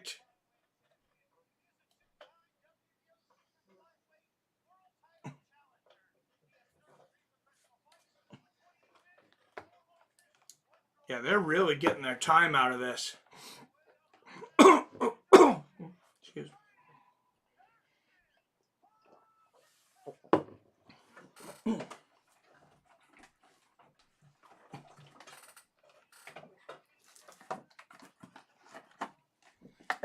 And out of the red corner. Oh, the red corner second. Usually it's the blue corner second. But the white and gold trim weighing in 117 pounds. Hailing from Australia, South Wales, he is the WBC Super Bantamweight and Silver Super Bantamweight champion, Jason Maloney. I don't know if I played Wizards and Warriors, but I played a lot of Golden Axe. Oh yeah, Golden Axe was fun. Was one of my pinball machine, one of those really loud ones. Oh, you ain't getting Robert. I love pinball machines. Fiat dollars collapse and power out right now. I'm 100% prepared and heavily armed, as you should be, King James. Yeah, things. I try to stay positive, but I'm very aware that shit could go sideways.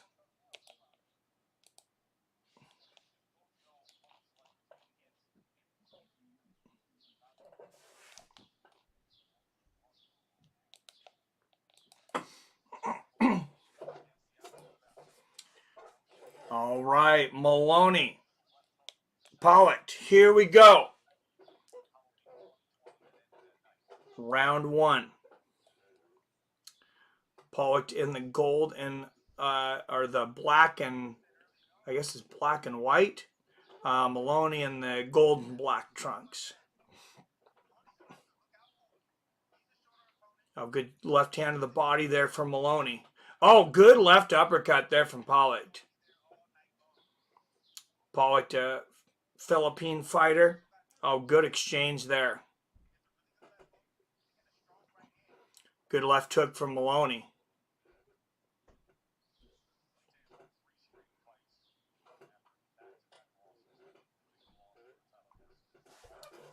Good jab there from Maloney. Oh, gauntlet was awesome. Also my favorite, collecting the keys and food. Green Elf needs food badly. Yep. We used to have the setup. I used to have the guys, this is when I was like 20. I'd have the guys from the freight crew, the overnight crew that I ran, 2021. We had 4 controllers on the Dreamcast. And yeah, you'd take turns coming in. That was a lot of fun. That and the old NFL 2K games on Dreamcast.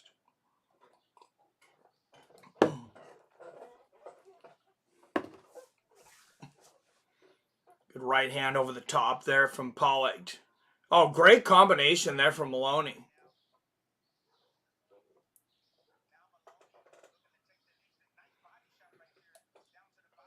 But you can see a lot of difference in the crowd here. Oh, good uppercut there from Pollock. But you notice your front rows, yeah, your officials and reporters and things like you would have in the U.S. Good right hand from Pollock and a great left hook to the body from Maloney and a left hand upstairs. Another left hook to the body from Maloney and a 1-2. Good stuff from Maloney there. But then, you know, your other front rows like behind him, it just looks like normal people. It's not your, you know, your rich millionaires and crap. Oh, good left hook to the body there from Maloney. I like the way he dips down and throws that hook under. He'll slip under a hook and throw that left hook to the body. Oh, great right hand there from Maloney and good defense on the other side. Good exchange there. Left uppercut from Pollock. Oh, right hand for Maloney and another.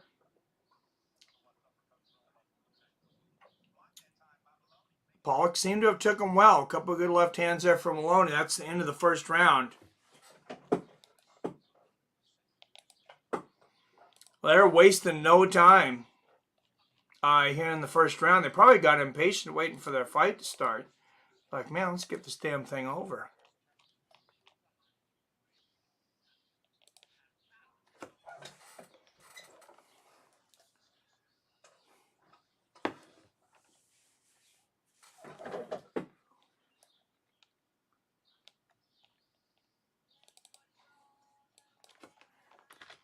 Oh, I forgot to put the donations on the scrolling bar. Still said donate to get your names here.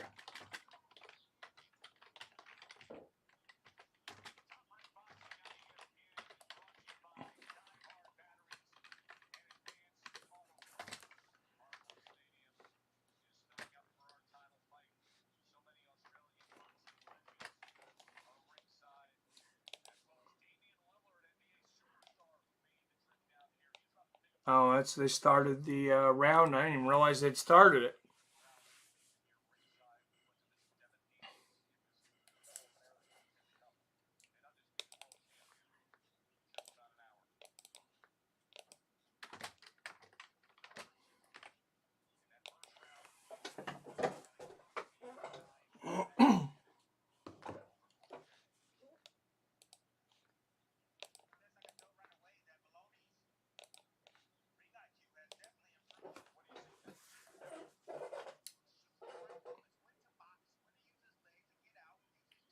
Good left there from Maloney. Another left, good defense. I love the way he ducks under those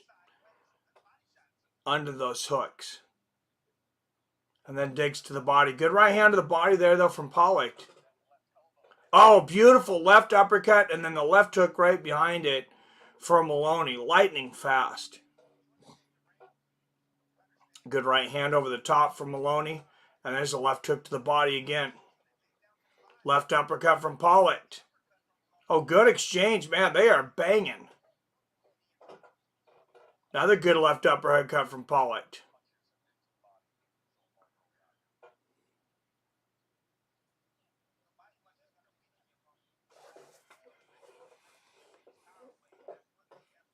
Left hand there from Maloney. I gotta see what our odds on this are. Left hook again there from Pollock. Yeah, Maloney's a minus 1,400 favorite. Pollock to plus 600 currently. Interesting. Oh, good right hand there from Pollock.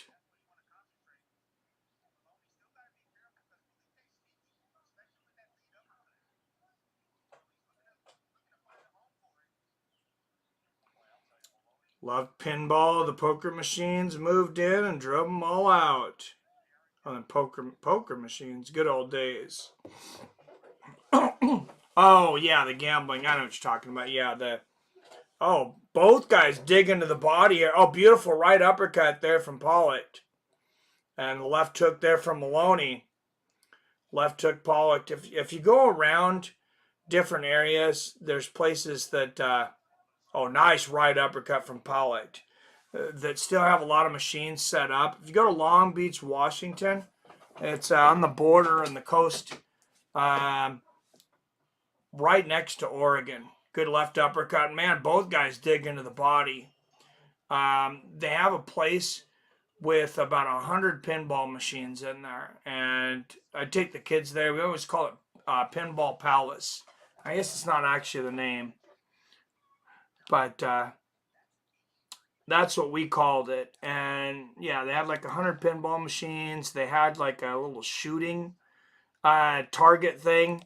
I think it was basically just like these BB guns and targets and stuff, or pellet guns. But it was pretty nice setup, pretty cool setup that they had. It's a lot of fun.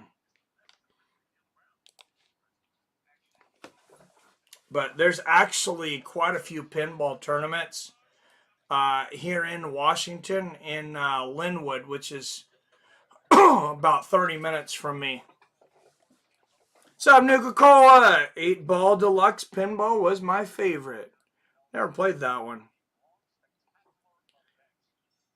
I remember playing, of course, Fishtails was big, but Funhouse. For some reason, I loved that game.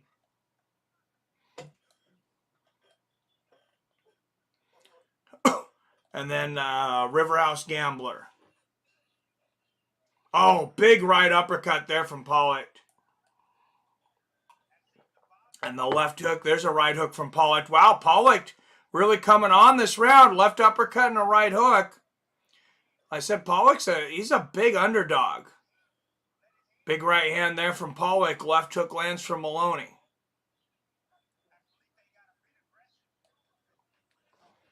Yeah, great round here for Bleak Day. Oh, there's the left, 2 left uppercuts from Bleak Day. He can't miss right now. Other left uppercut. And the 1-2. Left hook to the body, Maloney. Big 1-2, Bleak Day. Oh, good left uppercut, Bleak Day. And the left hook. Polite is just eating him alive in that middle range. If he can keep it between the outside, out and inside there. Oh, beautiful left uppercut from Polite. Oh, big right hook from Maloney. Polite says, bring it. Paid for my wedding from winnings from being in a Galaga tournament. Oh, that's awesome. Oh, I remember Gone Fishing pinball machine. Hell yeah. Well, I don't know about Gone Fishing. I remember Fish Tales. That Chunky's movie theater that sells alcohol I was telling you guys about in Pelham, New Hampshire. Right next door is a pinball arcade. Oh, nice. That's pretty cool. Good left hook there from Polite.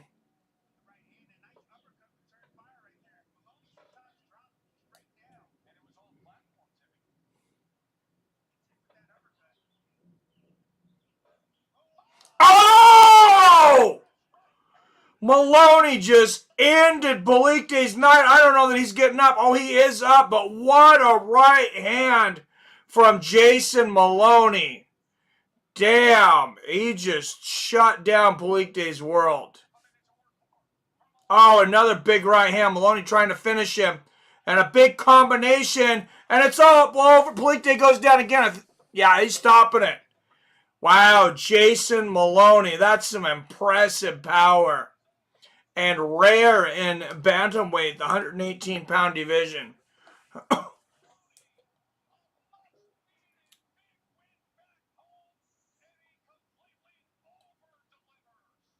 Man, Jason Maloney putting on a show.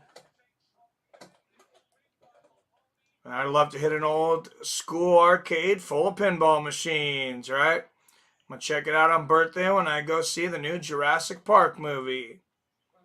Yep, it's all over. Kaboom. That was a hell of a shot. Both of them were hell of shots.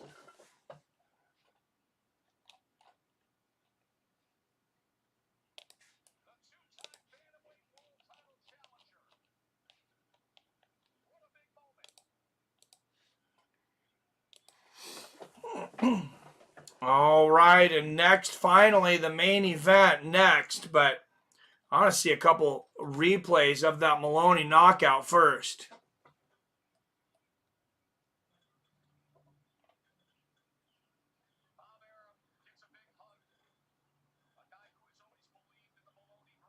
And Bob Arum sitting in the crowd. Maloney coming at, running up and giving him a hug.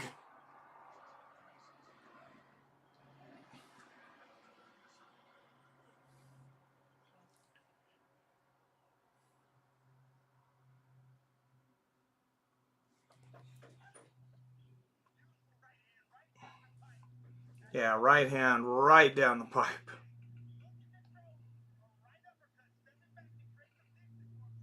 Maloney throwing the jab, right hand behind it. Boom.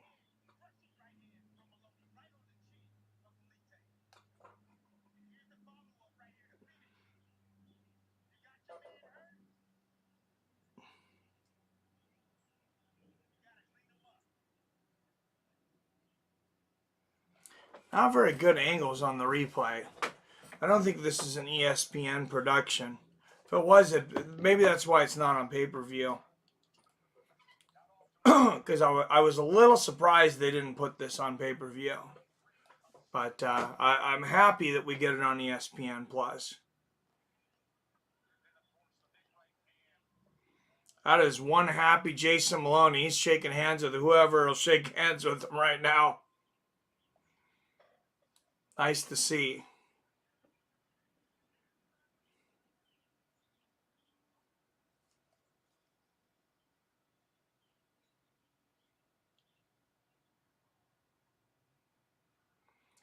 Yeah, that first shot, they both landed at the same time.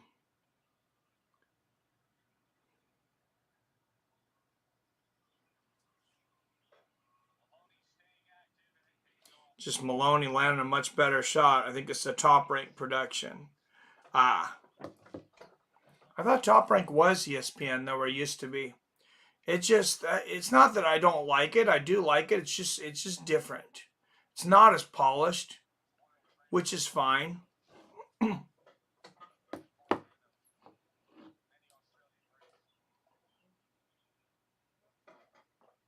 Although, speaking of polished, I gotta admit I miss HBO boxing.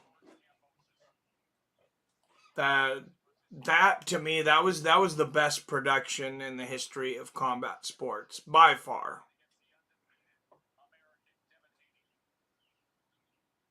Showtime doesn't do a bad job, but like we talked about, they have horrible pacing.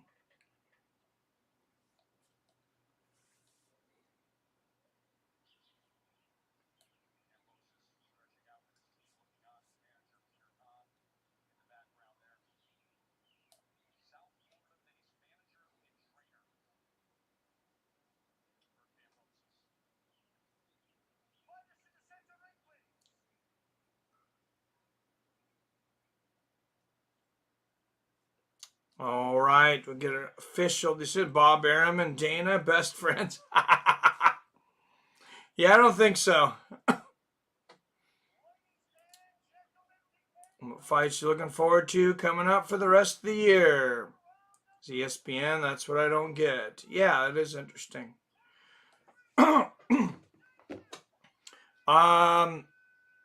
Definitely Crawford Errol Spence Jr. I mean, that'd be the biggest thing that we could get if we do end up getting it. I'm really looking forward to Yanni and Chenchik and Wiley Zhang. That's the fight I'm looking forward to the most for UFC 275. I do want to see Glover and Prochaska, but I want to see Joanna and Zhang more. Josh Emmett and Calvin Cater's a great fight. I don't know. I think there's a lot. There's a lot of them I'm still waiting to kind of see. Pereira and Sean Strickland is another good one because I don't know where that's going. I mean, Adesanya and Cannonier could end up being good, but I'm actually more interested in Strickland and Pereira. Martin Vittori and Robert Whitaker are supposed to fight. That's a good one. Brian Barberena and Robbie Lawler.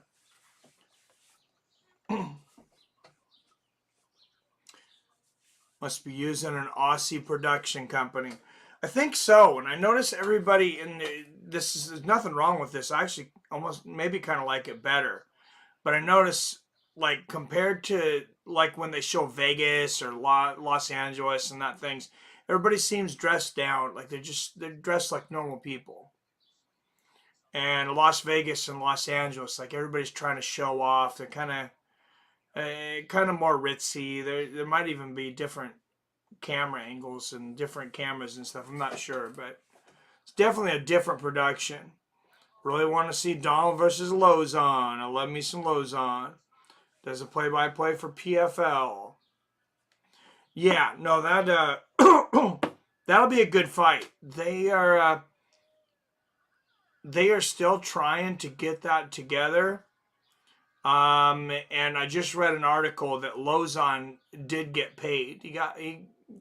Joe Money Lozon.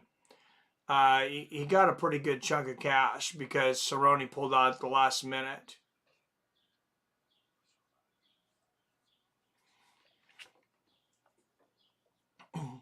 Yeah, definitely a woman's fight worth watching, I think.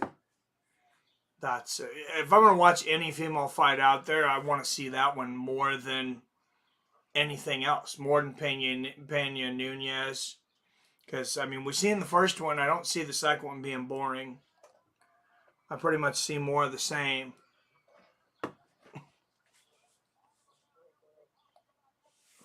We got PFL returning very soon.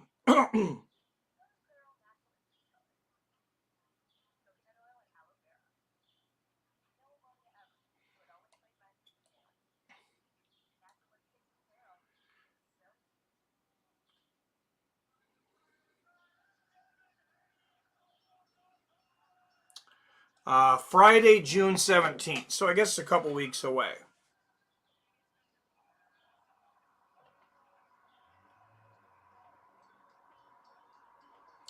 In Atlanta, Georgia, for anybody by there. Clay Collard's fighting their light heavyweight champion Shoeface, Antonio Carlos Jr. Jeremy Stevens is on that one. Nathan Schultz on that one. Samalini Sorty's fighting that night.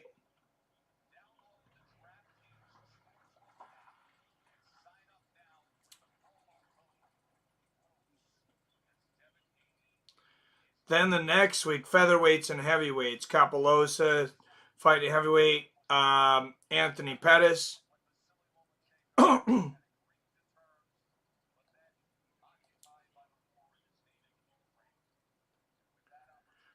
Diego Fajea.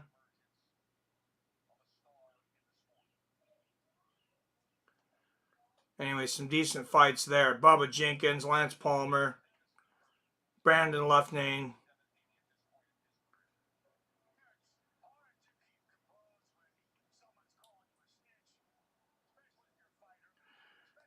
And then just one more week and then the playoffs. I didn't realize that. July 1st. That's the last regular season show for PFL. And actually, Kayla Harrison's fighting former Bellator champion Julia Budd. Rory McDonald's fighting on that card. Ray Cooper III's fighting. Magomed Karamov, former champion, there's fighting. Yeah, they're Larissa Pacheco. Gleison Tebow. Yeah, that's their big card.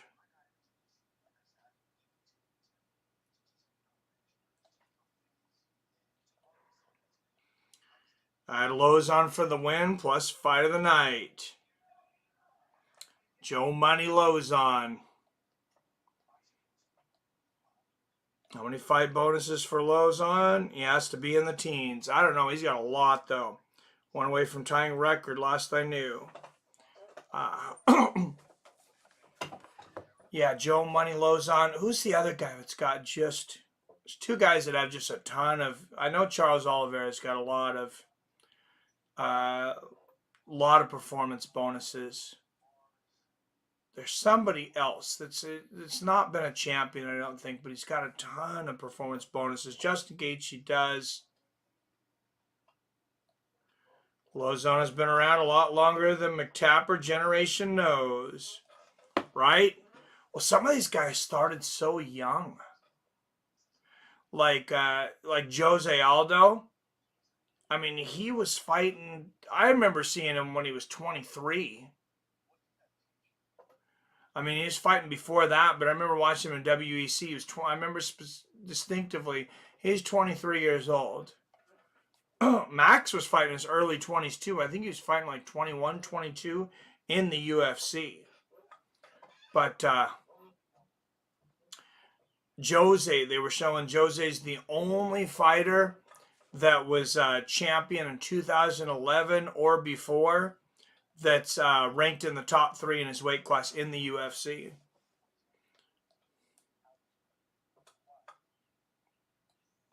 What's up, Carsey? It's your boy. Go Australia.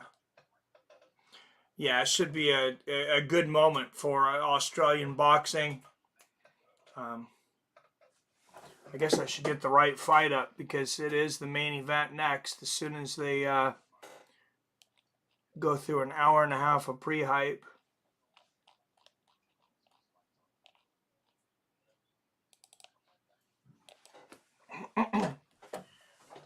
I joke about the pacing in between, but I kind of like these days where we can just kind of BS, find other things to talk about classic fights or classic games or whatever it is. No, I like these kind of streams.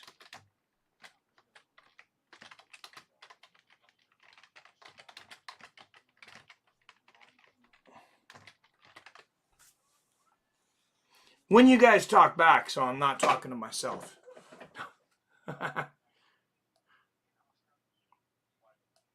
Has a bonuses.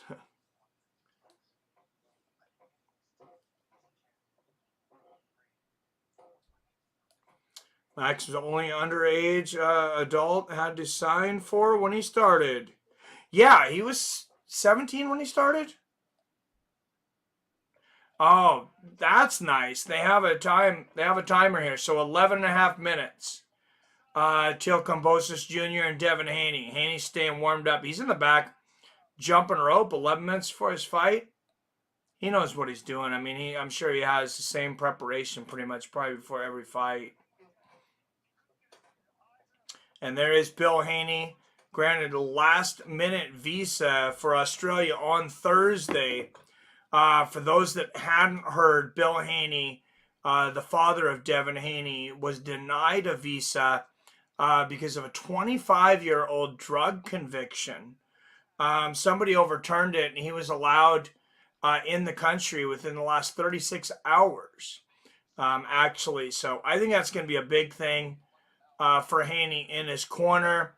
because I think Haney was already filling alone all the way on the other side of the world, and then Kambosos was really drilling him in media and the press conference, just really talking a lot of shit, saying a lot of a lot of disrespectful things. It's fight talk. So Donald Cerrone has, I think, the highest number of bonus wins. Oh, so the two guys with the most bonuses will be fighting each other if they can get it together. There you see CompuBox last 6 fights. Haney landing almost 24% of his jabs. Average for the division is 18%. So, and everything I'm hearing pretty much is that Haney's going to try to outbox Kambosos. So he debuted in 2015. That's 7 years ago. He's 23 now. Oh, so he turned professional at 16. So by that math, Haney was either 16 or 17. He is the second youngest current title holder. Okay, he's almost 24, so he must have been 17.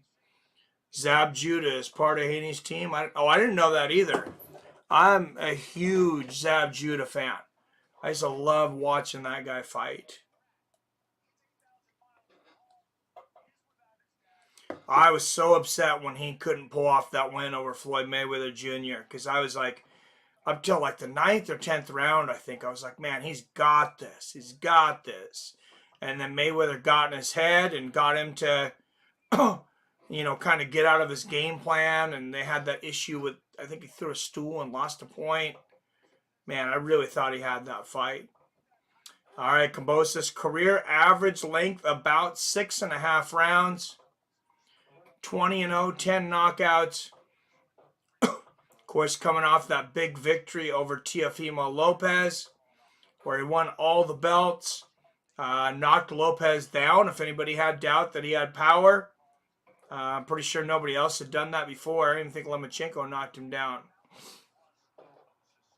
So 8 minutes, 20 seconds until the fighters will walk to the ring. Love me some Zab, yep.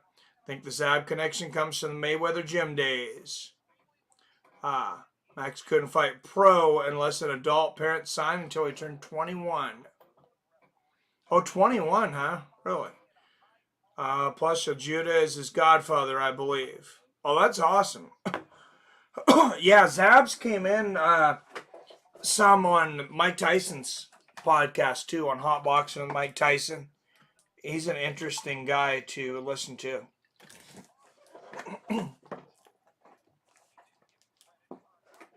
Oh, Yoel Judah is his godfather. Okay. Yeah, and I say, well, Zab would be old enough, I think, to be his godfather, because I think Zab's about my age now. How old is Zab Judah?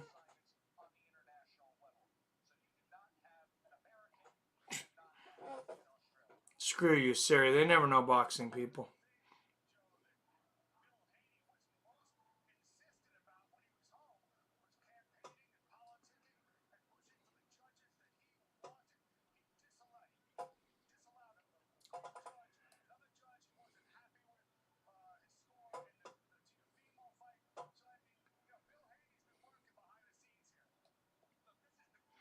Yeah, he's 44. He's a year older than me. Okay. Thanks, Robert. Robert had it already. All right, it looks like we got some international judges. We got somebody from Canada, got somebody from Australia, and another. And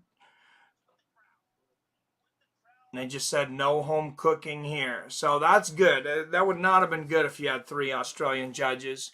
Not that, I've never seen issues with Australian judges, but it's just, you go to somebody else's country, you want some impartial judges. Some kind of Hawaii or commission law. Oh, okay. That makes sense. Well, you guys remember on Ultimate Fighter, everybody had to be 21 because they gave them alcohol. That was the most surprising thing I seen on Ultimate Fighter. which is funny why I cannot get into that show anymore. I couldn't after 3 seasons.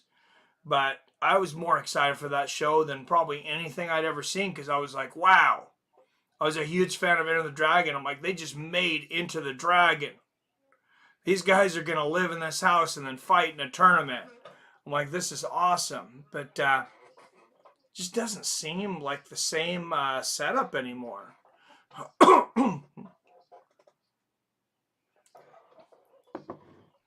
right, guys, 5 minutes left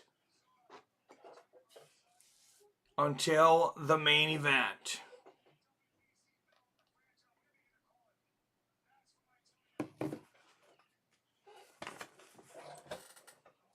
I'm going to go pour a quick cup of coffee. Well, no, you know what? I'm not going to because people might come in right before the fight, and hopefully we'll get a crowd. Doesn't look like we're going to this time.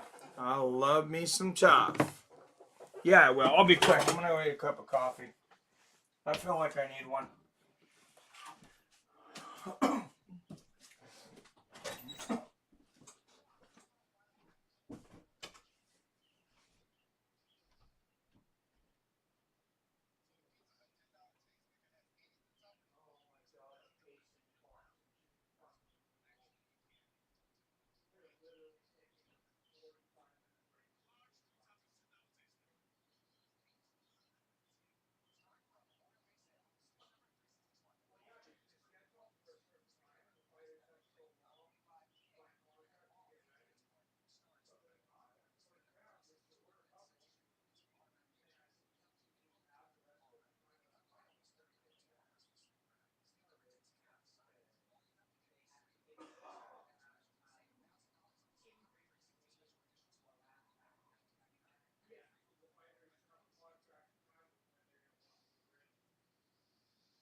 Yeah.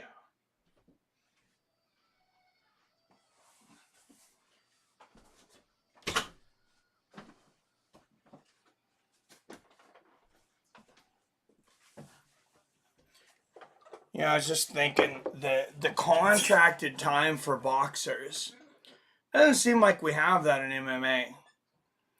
It's like a fight ends, it's like you get your ass out there and fight. Yes, coffee run.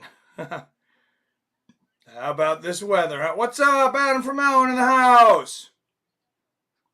Ooh, yeah. Cheers, Adam. Only thing I was wanting to watch on cable TV was Ultimate Fight House. May have been the last cable I watched when I dumped TV 20 plus years ago. Right? Cheers, fights, friends. That's the only thing I would bring myself to watch on cable is sports. And I was really happy when they got this ESPN thing, ESPN Plus, because I was like, oh, it's different. It'll have less commercials. But now they're getting to the point to where eventually they'll have just as much commercials as cable.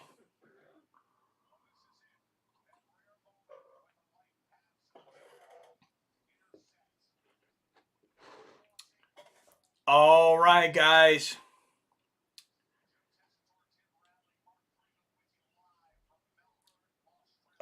a few times probably in a decade, dude, two fighters that are this important in a weight division get together for a unification of the world championships.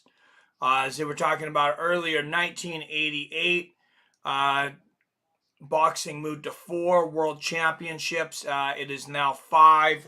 This will be for the 5. This will be to unify all 5 belts. George Kambosos Jr., 5 years older at 28.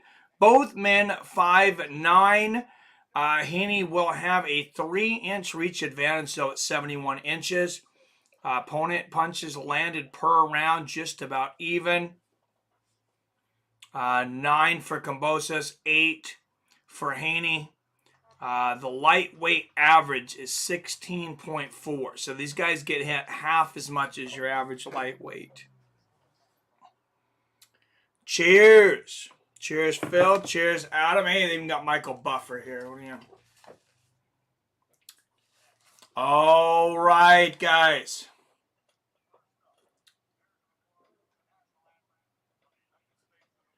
They got some national anthems. All right, guys. I guess I got to sing the national anthem for you.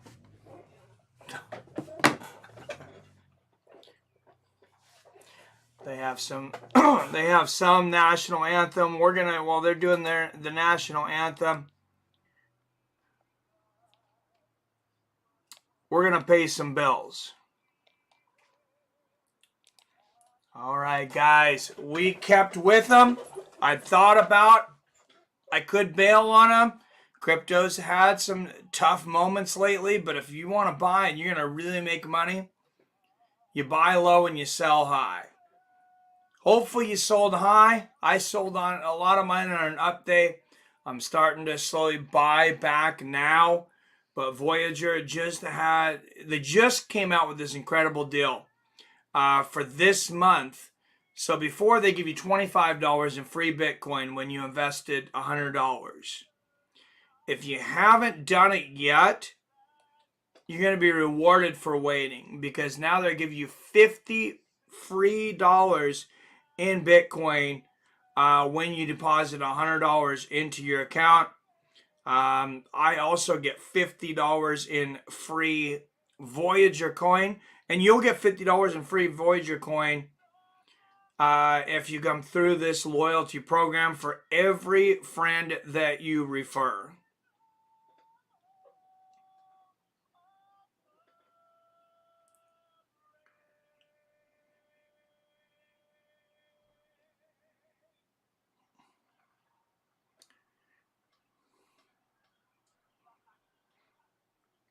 So if you use my code, invest $100 in Voyager, you're going to get $50 in free Bitcoin.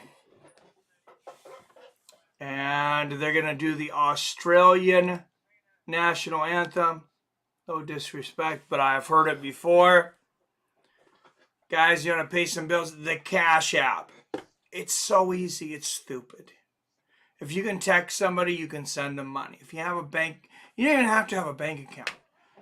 You can just get money there. They'll be your bank account. You can actually have your bank account through them. You get boosts, which means you get percentages back in Bitcoin, cash, and discounts just for using your Cash App debit card, which costs nothing.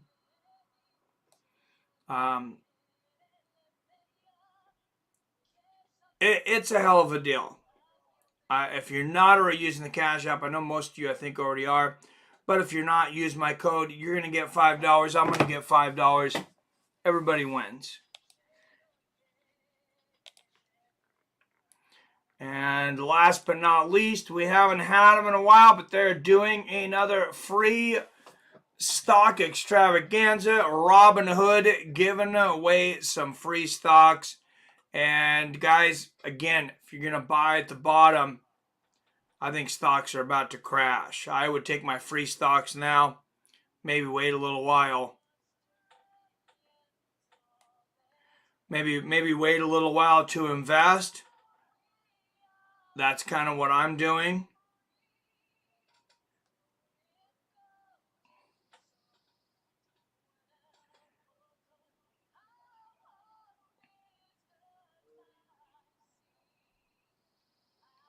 But follow this link. You're going to get a free stock. Every person that signs up to this, I've got a free stock.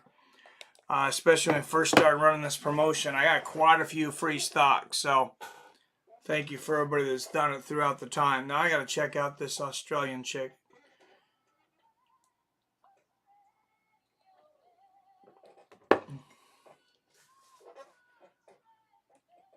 Yeah, she's not bad looking at all.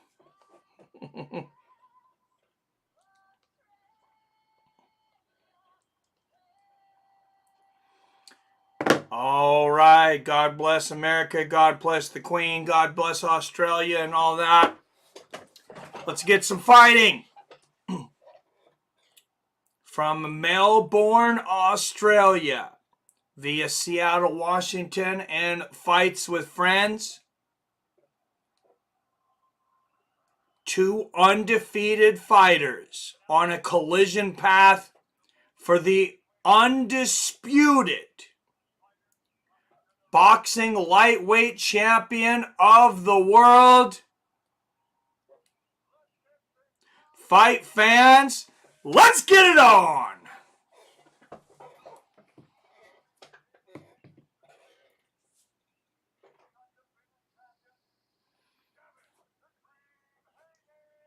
Out of the red corner,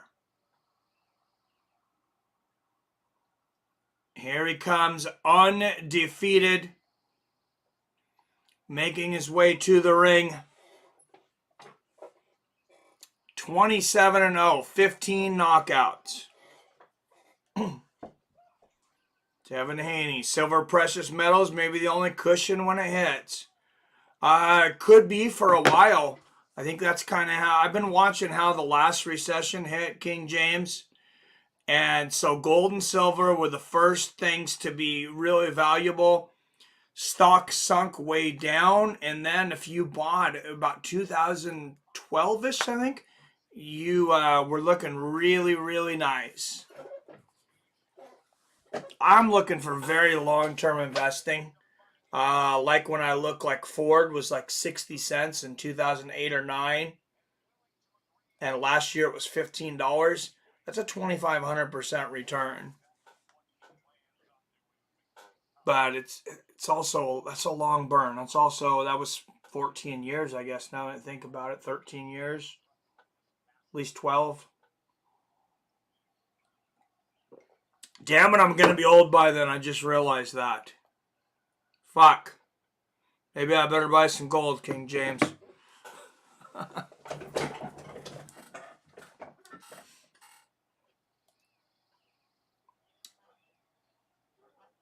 All right, this crowd definitely putting on a party here.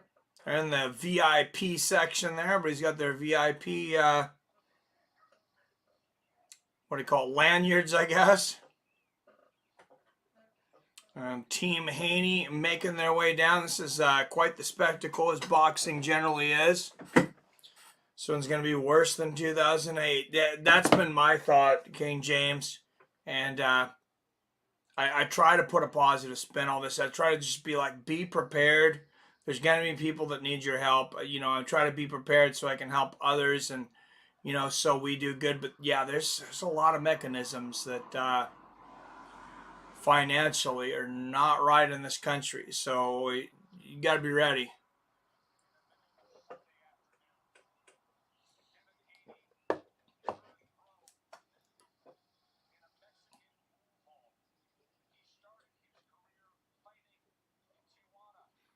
Oh, wow. I didn't realize that. So there's your story for Devin Haney. Started fighting in a Mexican pool hall in Tijuana in front of small crowds. So did he even have an amateur career? Does anybody know what Devin Haney's amateur career was?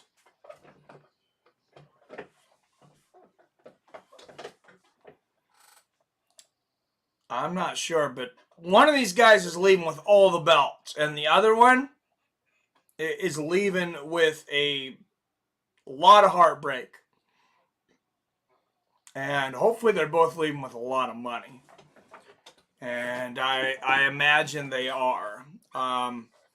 This one, like I said, not being pay-per-view, about 20,000 people there. I don't know that these guys are getting 10 million apiece. I don't know that they are. Can even convert retirement fund into silver gold. Yep, anytime now, right? Yeah, Kambosos in the back with his team. I don't know what they're talking about. I think they're just icing Haney. George Kambosos has been playing mental games all week. And, I mean, against a guy that's 23. I don't know if that works more or less. Some people get more anxiety as they get older. I'll tell you what, at 23, I was so cocky. I was too stupid to know better. You wouldn't have iced me. You wouldn't have intimidated me. I would just be like, I'm going to run through you. You know, that's how I was in competition in judo and boxing. And if anybody tried to do any sort of thing to intimidate me, I thought it was the greatest thing ever. Because I was like, oh, we're going to play this now. But, you know, Haney didn't seem to take that route.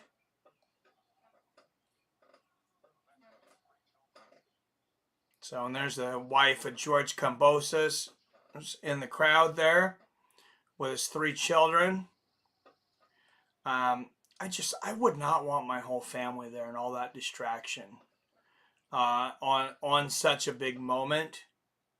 But, I mean, you're going to have a lot of distraction anyways. I guess you're fighting in front of 20,000 people. That's a distraction.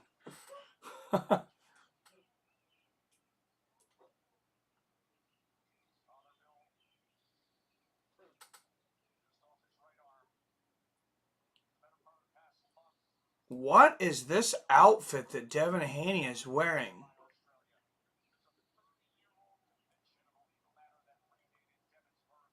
I am trying to figure out what in the hell that is he's wearing. It looks like he had a white hoodie on and a bunch of kids hit him with paintballs.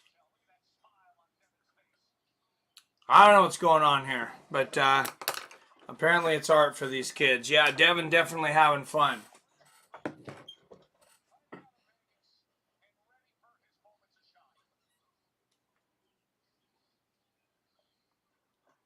Got his belt here. King James has been over 40 minutes since the last bout. I've drifted off the fight. Right? This fight isn't starting until 11:30. Oh yeah, 6 minutes till 11:30 on the East Coast. I'm glad I'm on the West Coast right now, Robert, because I'd be asleep if I was where you are. Of course, I also woke up for work at 2 o'clock in the morning. I've been up since 2 a.m.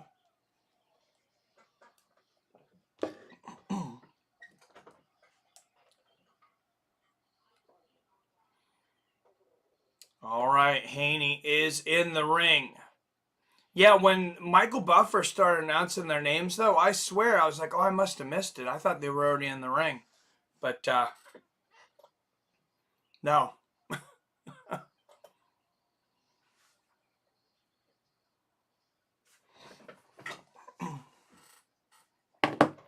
All right, the challenger is in the ring. Champion making his way.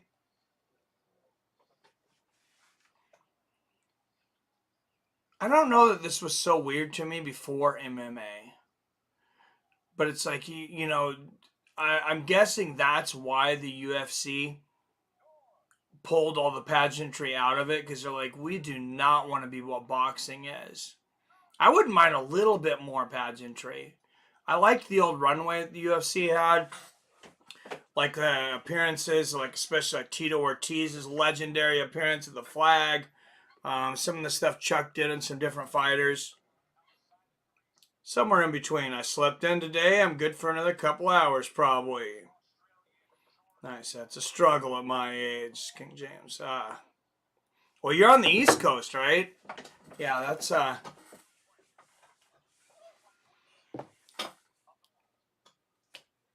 that's getting pretty late. And this is free on ESPN Plus. Well, when they do this for pay-per-views, I imagine there's got to be a lot of people that pay the $75 that like to watch the fights, that they're like, the 75, the time in between the fights and how much it's dragged out is more important to me than the $75. I'm just not doing it.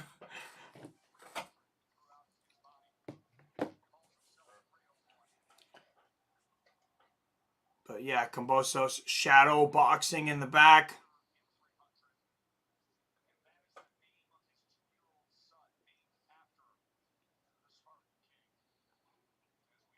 George Kambosos named his son 300. Holy shit. That's intense. I'm not even sure how I feel about that. Been drinking for 12 hours straight now. I'm getting sleepy. And there he is. The crowd finally sees their champ. George Kambosos Jr. Yeah, that'll do it. 12 hours of drinking. Holy jeez.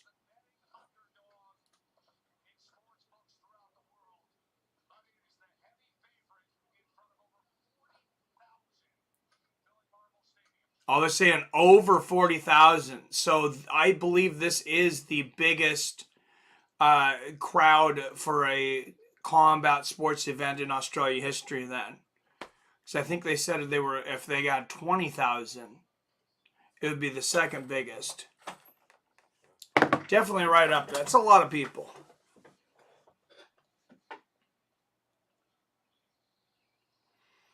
I'm assuming this is a soccer stadium.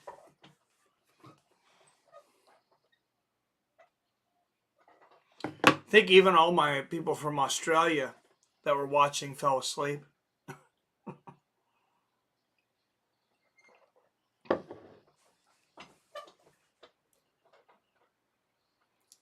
All the flags and the swagger, and George Kambosos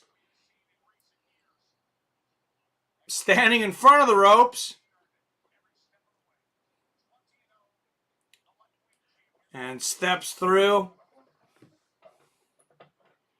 Ring Magazine has got to be the shittiest belt. Yeah, it looks crappy. But the funny thing is it's the one that is the most recognized as the champion. But they don't get money from commissions. They just sell magazines. And I don't know, who the hell's buying magazines anymore? I buy Ring Magazine, but I don't even look at them all the time or a lot of them anymore. I just buy them to support them. Now I have the digital version.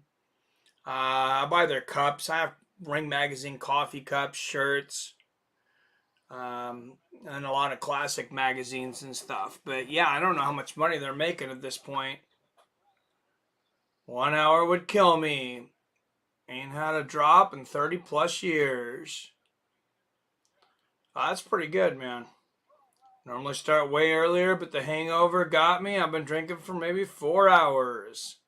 Yep, someone's O's got to go. Yes. Oh, Haney looks excited. This is not a good thing for Kambosos. I mean, he looks like he's exactly where he wants to be right now. Look at him looking across the ring like, oh, buddy. Remember all that shit you were talking? Now it's my turn. I'm not saying Kambosos doesn't look, that he looks not confident.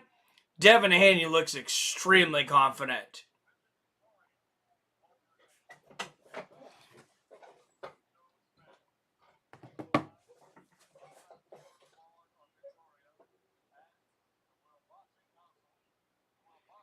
Somebody just needs to teach this boy how to dress. That's all I'm saying. Maybe both of them. What the hell is up with the fashion here? God, I gotta be old. If that's what fashion is at young, I don't want to be young again. I'll stay old. Their clothes look like shit.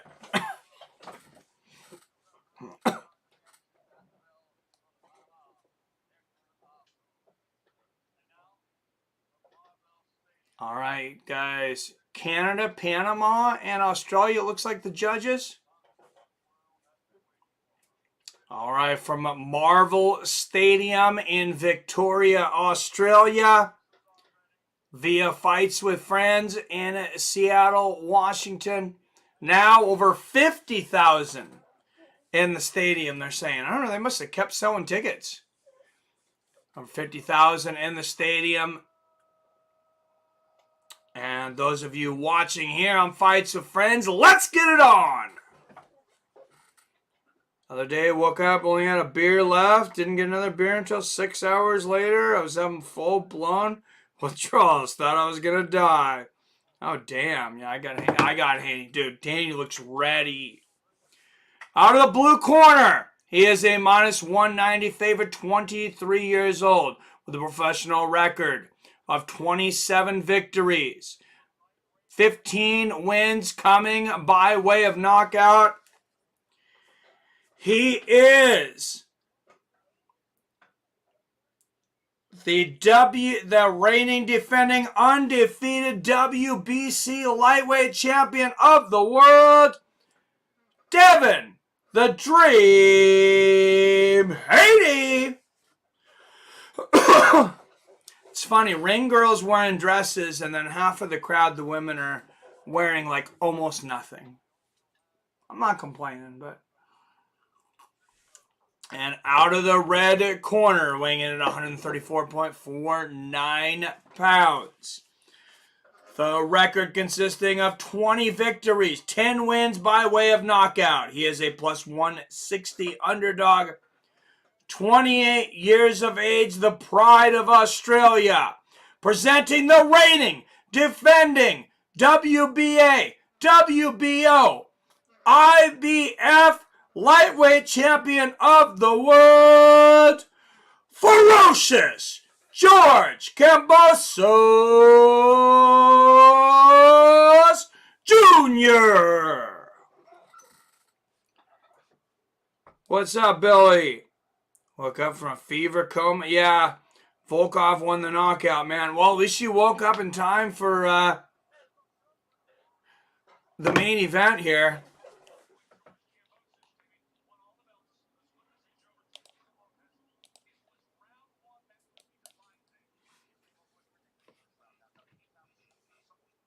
Yeah, I guess, King James. Make my own booze sometimes. Still have some dandy shine that I made last year. I don't touch it much. Never had homemade moonshine. Well, I've had apple pie. I don't know if it's considered moonshine.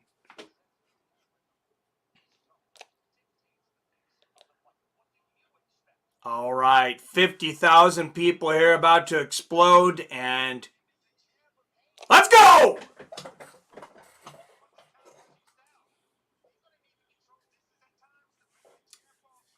Both men taking the center of the ring. Haney, with the first punch of the fight, lands a jab down the middle. And another lightning fast jab from Haney. I expect him to have the speed advantage and athleticism advantage tonight. I think it's going to take all of the wiliness and grit of George Kambosos Jr.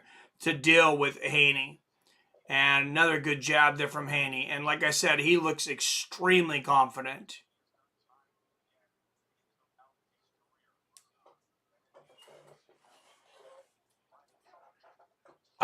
Kambosos is the underdog.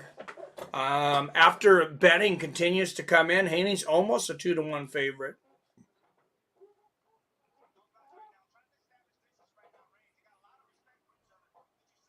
Good jab there from Haney. Kambosos lands up top and a jab to the center.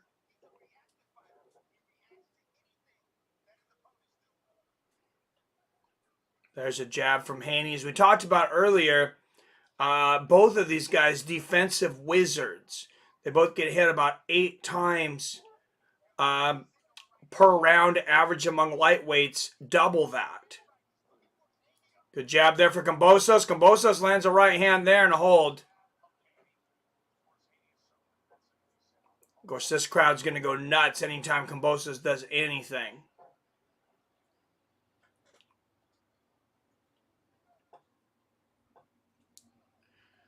Good jab there for Haney. A sniper jab, another jab, and a tie-up.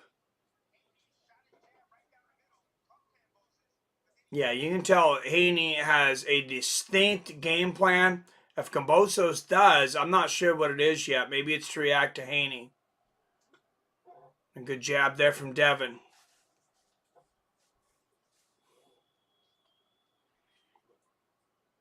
Oh, beautiful combination there for Kambosos. Lands a right hook and a left hand. Kambosos lands about 5 punches to Haney's 1 in that exchange. And referee already warning Kambosos about holding. You're going to see a little more holding, a little more dirty boxing and things from Kambosos than Haney. Jab to the body from Haney.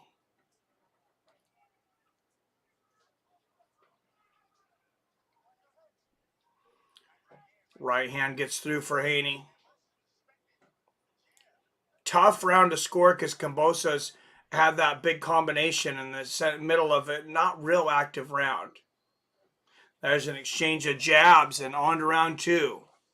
Yeah, I'm about 2 minutes ahead of my extreme, but I'm watching on cable. 25 seconds of buffer on my end at the start of show. I know, random commercial, right? Like, was the round even over? I don't think it was.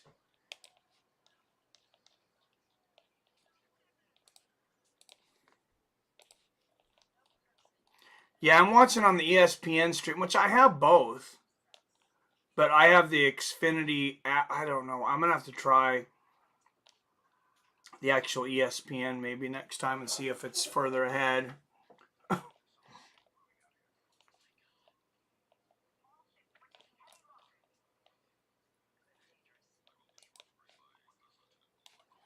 So I don't technically pay for cable, but I get like the Xfinity app.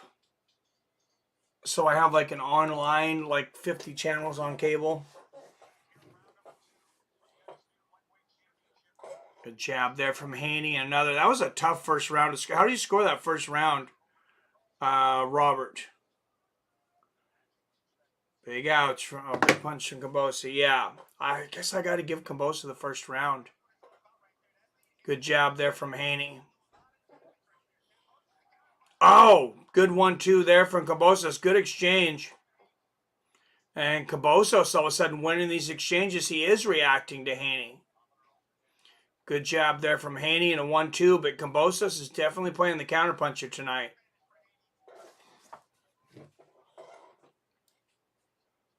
And it looked like he was going to pick him up and slam him. No.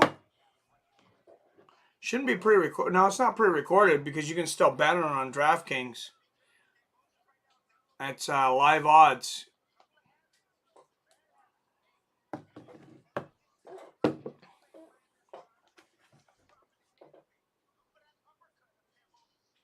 Good jab there from Haney. Oh, right hand for Kambosos. Good job from Haney there. Oh, Haney ducks underneath. Can't capitalize, though, because he was all the way on the other side of Kambosos.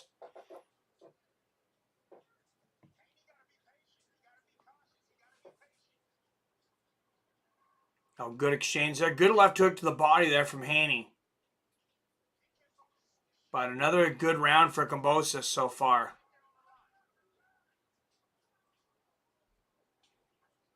Oh, good right hand to the body from George.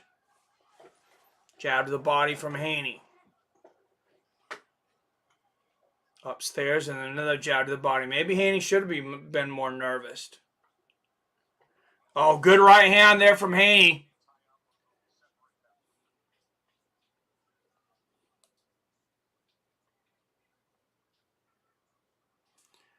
So Haney has moved to a minus 285 favorite. I thought Kambosos won the first round. Nice right hand there from Haney. So that's interesting. If you can bet online, you can get 2-1 on Kambosos right now after what I've seen. I might take it.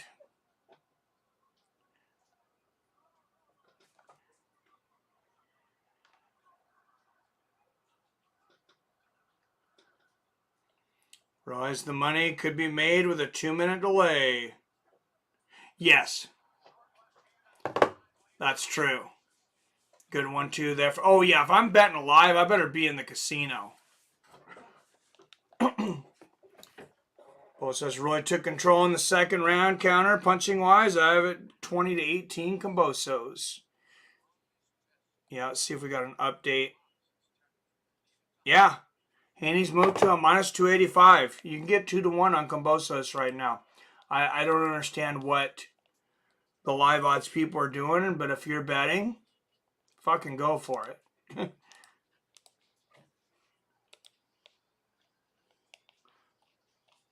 Yeah, I just clicked on it right now. I'm in a state where you can't do it, but you can get 2-1 on Kambosos right now.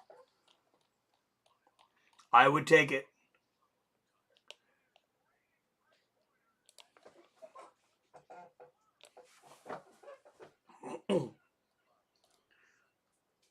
Yeah, and I agree, Robert. 2018 Kambosos. So you're gonna give me 2-1 and give me a 2-round lead for Kambosos?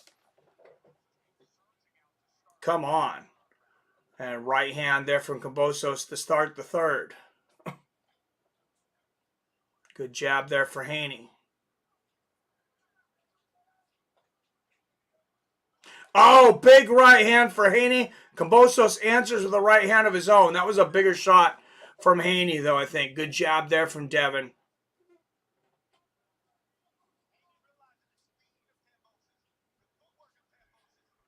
Both these guys are so fast. I thought Haney was faster. He may just be more offensive. I'm not sure he is faster. Good exchange of jabs. Nice jab to the body there from Kambosos. Jab upstairs from Haney and then one to the body.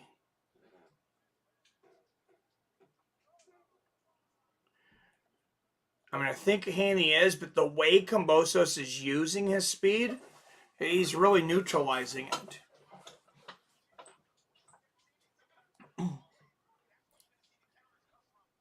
Oh, right hand and a left hook for Kambosos. Beautiful combination.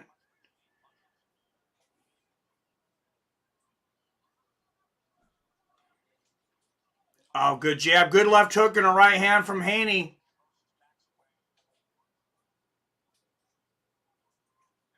Oh, big shot from Kambosos. Right hand, and there's a straight left to Kambosos gets through. He cracked him with a good right hook, though.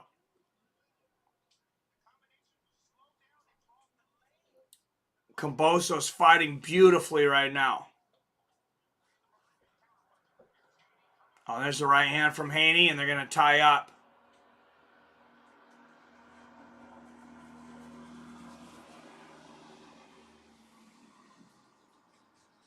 Haney starting to use more feints.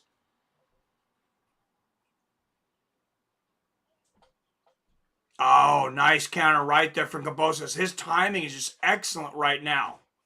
And a good left hook to the body. Straight left for Kambosos.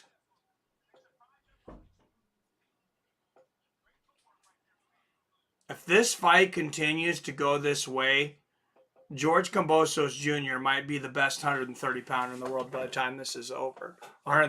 Best fighter between 130 and 140.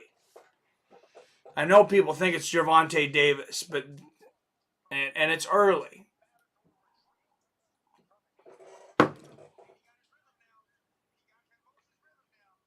Good jab there from Haney to the body. Oh, there's a left hand from Kambosos, or from Haney. Kambosos lands at the same time. Somebody's about to get a little bit hurt. Someone has been uploading. Cam is plus 205 now. Plus 225. Ah, they adjust. Wow. Take it, Billy. Take it. I got Kambosos up 3-0. I thought he won that round still. It's very close. Some of these are going to be hard to judge. I mean, you're in Australia. I know they're saying, you're probably going to get a pretty impartial judges because they brought in international judges. But, I mean, I don't think Kambosos is going to get a raw deal. Let me put it that way. Do you think Kambosos is going to get robbed? I don't think so. All right, round 4. And they cut in 7 seconds after the round had already started.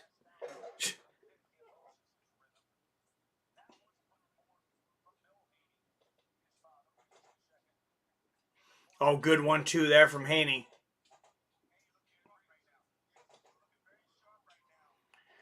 Close round in the third. Belly and Robert both have it 2-1 for Kambosos. I have it 3-1 Kambosos, or 3-0, excuse me. But very close. Good combination in the body there from Kambosos.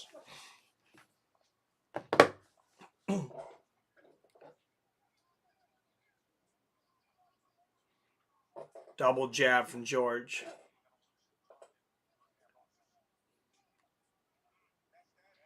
There's a good jab from Haney. I liked when Haney was starting to give more of those feints, though.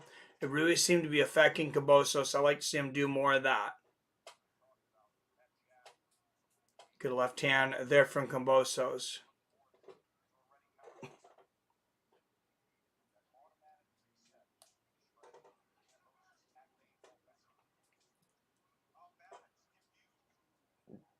Exchange of jabs.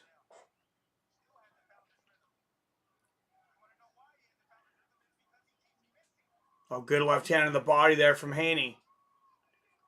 Oh, nice jab and a right hand behind it for Haney.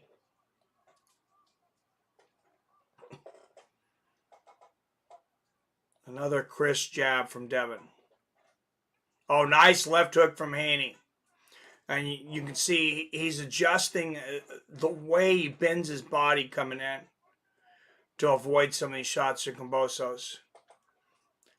Good jab from Kambosos. Nice right hook to the body from Haney.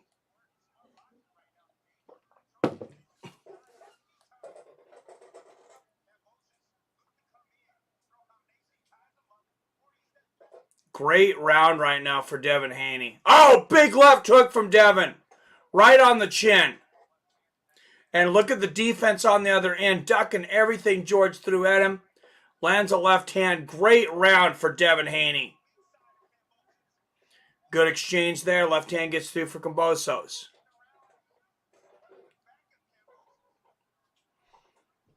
Oh, great defense. Look at Devin Haney. Wow, he is a ghost right now. Oh, and there's the left hook for Kambosos right as I say that. Gets through.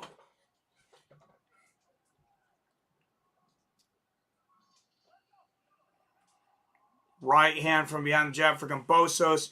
I got to give that one to Devin Haney. I got it 3-1 Kambosos through 2. 39-37. Cam, Billy, I also have it 39-37. Robert, 38-38. Put $5 down to win $19.50. So $24.50 total. Oh, nice. Bet on Cam, got plus 280. Shit.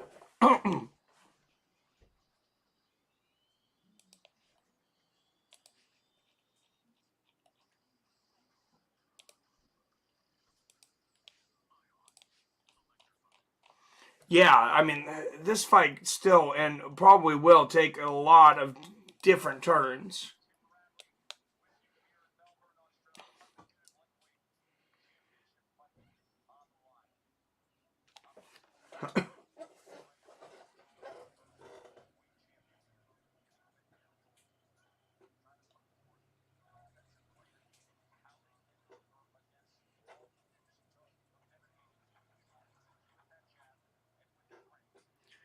Good jab there from Haney. Right hand from Kambosos. Oh, nice right hand in the body from Haney. Good jab upstairs from Haney.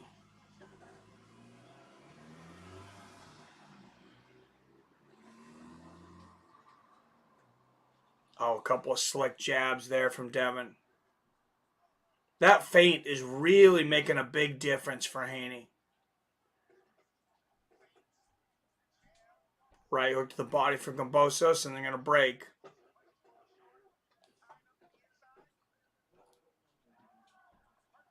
Combination Kambosos. Oh, and that left hand gets through for George.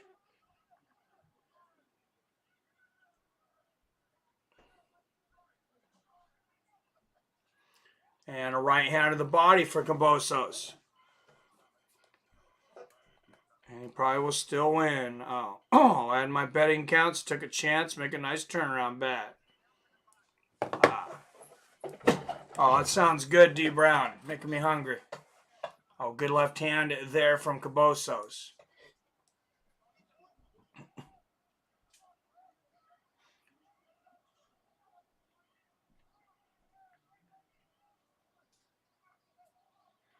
Oh, great exchange. Both guys land combinations. Close round here. Good jab from Haney. Right hand to the body from Kambosos. Oh, jab from Haney. Oh, snapping. Kambosos heads back with those jabs. Oh, great right hook. Haney turned around on that hook. And Kambosos did not expect that. He surprised him. Haney's starting to win more of these little cat and mouse games. Oh, good jab there from Haney. Left hook lands for Kambosos. There's a left that gets through for George. Oh, good. 1-2 to the body there from George. Good defense there from Haney. Ducks under 3 shots from Kambosos.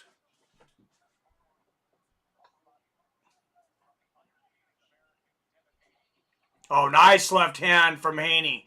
And the defense on the other side. Just about juke Kambosos to his knees. All right, I got it 3 rounds to 2 in favor of George Kambosos. Robert has it 48-47 Haney. Me and Billy both have it 48-47 Cam. So too close to call through 5.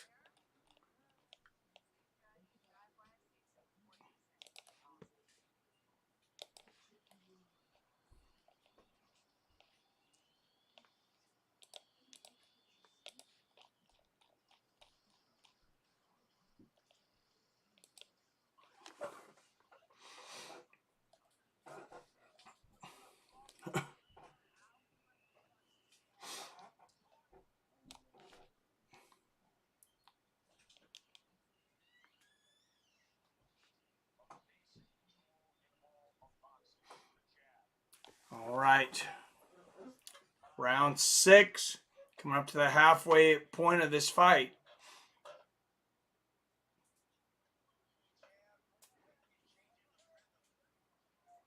Good jab there from George. Oh, there's the right hand, the left hook behind it for Haney. Oh, good jab there for Haney. There's the right again. Another jab for Haney.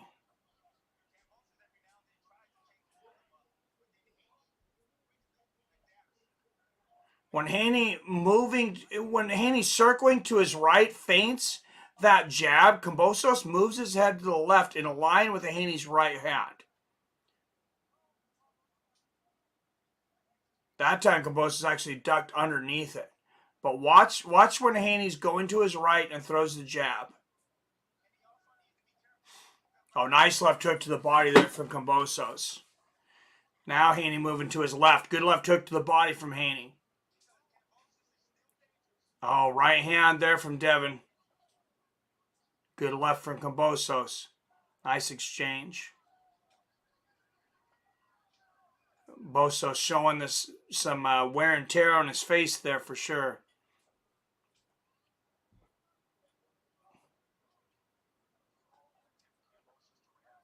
That wicked jab of Haney will cut you up. That food talk got me hungry.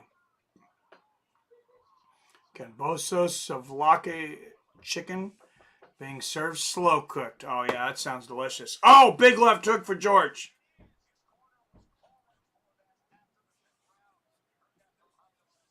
That might have been the shot of the fight so far for George.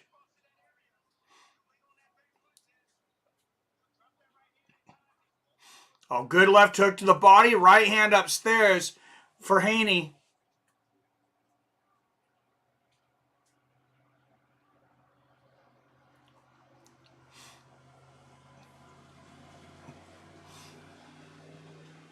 $40 left in the 6.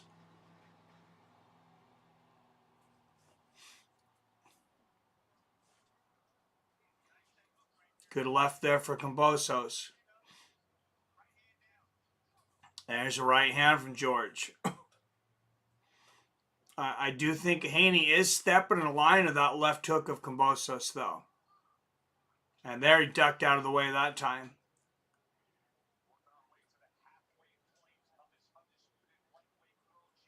Oh, Haney's saying that was a little low. Kambosos landed a body shot. Ref wasn't really in a good angle to see it. Left hand there for Kambosos, and that is a 6. Man. I got a 57-57. We got a split all the way around card now. We got Hughes Billy with 58-56 for Cam. Robert 58-56 Haney. I got it knotted up at 57.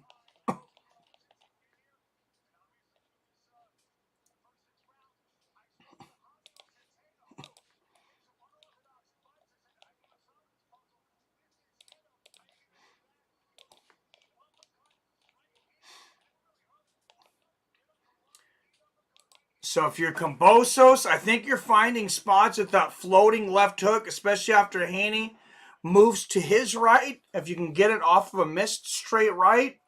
I like Haney circling more to his right than his left. I'd like to see him doing that more, and I think Kambosos is lining up for the right hand when he does it. Left hand there from Haney.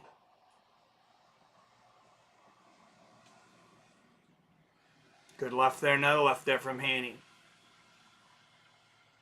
There, straight right lands for Kambosos.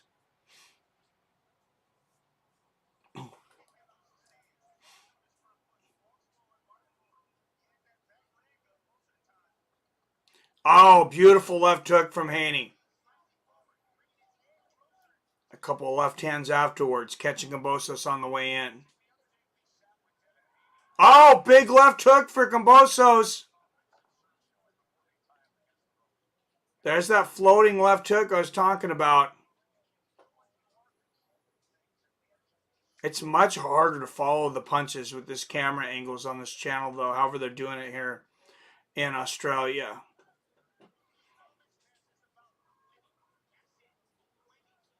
Good 1-2 there from Haney. Oh, left hook gets through again for Kambosos. And there's the jab. Oh, right hand on the temple for Kambosos.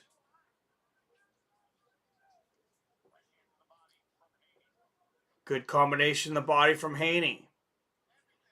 Close round here. What a chess match. Oh, right hand over the top for Kambosos. And there the left hand lands and Haney's short. Another left there for Kambosos. I think he needs to throw more feints. Gets through with that jab, but a right hand gets through for Kambosos. Good round here for George. There, left hand gets through for Haney. Oh, big left hand for Kambosos, and that looked like his hardest shot of the match. I think it was just a hard jab. It was like a jab and then a kind of jab hook behind it, and then a right hook to the body.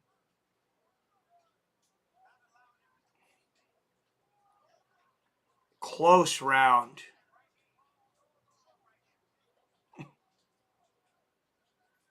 $20 seconds left. Nice left there from Haney and a 1-2 behind it. 10, and Haney maybe still on the round. Left hook there. Ducks under the shots from Kambosos. And I think Haney did steal the round. I got it 4 rounds to 3, Devin Haney.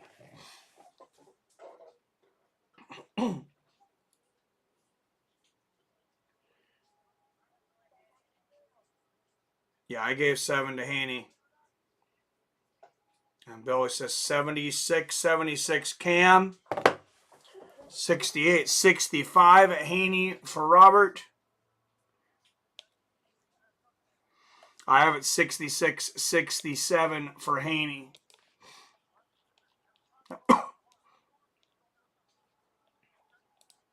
So many of these rounds are debatable, though.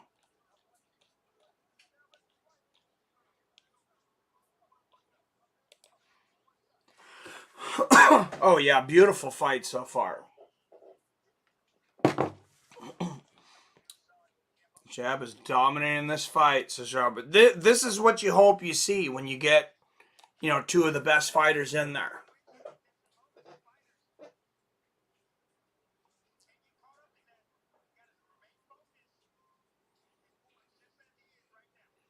And an educated crowd that knows what they're watching.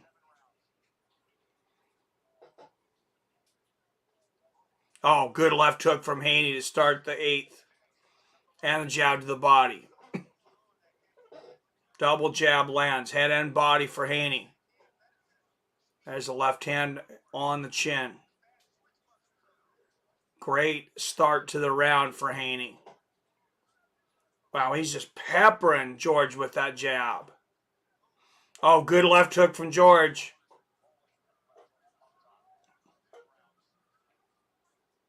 Oh, big 1-2 for Haney.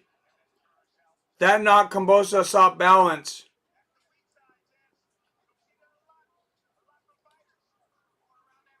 Right hand gets through for Kambosos.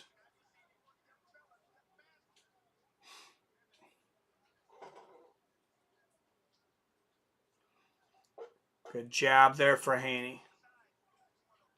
Oh, nice left hand for Kambosos. Haney's got that fast snapping jab. Kambosos got a really heavy jab.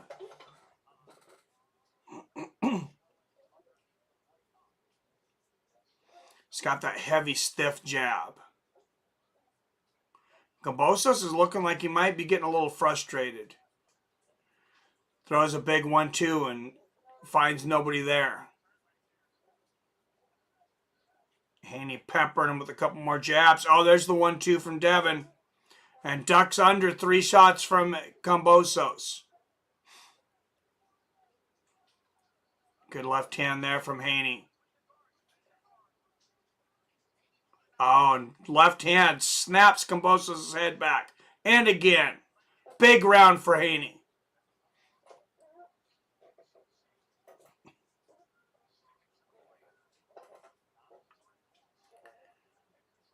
Devin Haney looking like a young Pernell Whitaker right now.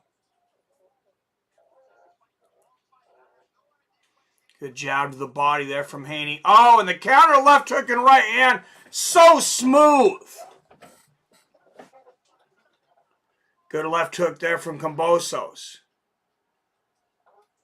Oh, and the 1-2 there from Haney.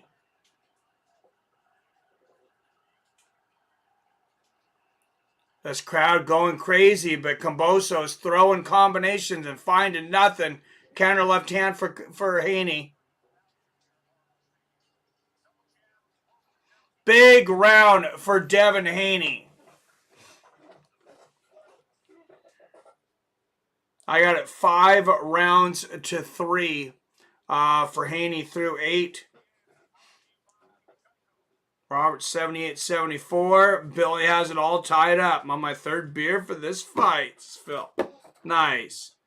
Salting is about to come. Pepper and salt and some tzatziki sauce on the Kambosos Savake chicken dinner. That sounds delicious.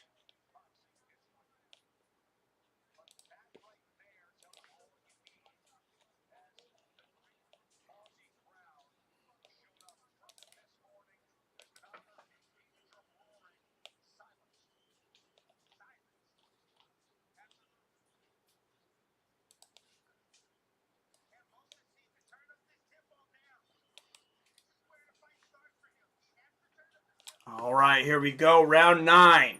for the Undisputed Lightweight Championship. Slick left hook from Haney to start the ninth. And the jab to the head and the body lands.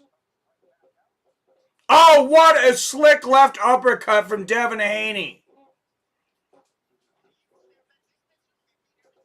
Haney is on another level right now. Oh, a big 1-2 from Haney. That rock, Kambosos.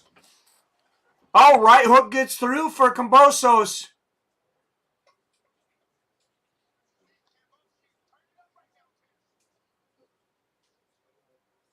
Oh, another huge right hand from Haney, and Kambosos holds on. Massett blinded him with the jab, didn't land it, lands the right hand behind it.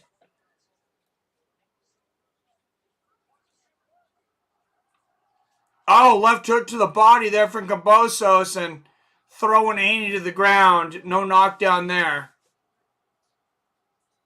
Kambosos frustrated. Jab to the body there from Haney.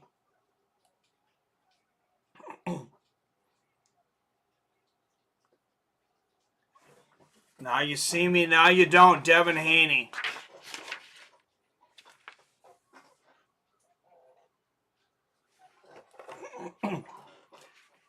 Oh, beautiful counter left hook there from Haney.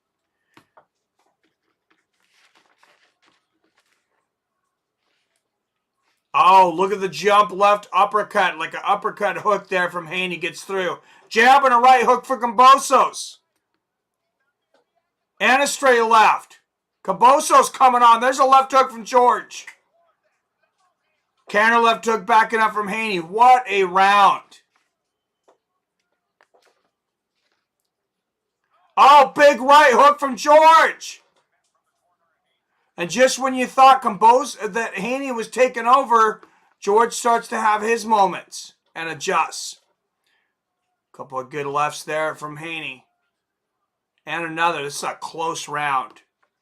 Right hook, right hand upstairs from Haney. Right hook to the body for Kambosos. Another right hook to the body from George.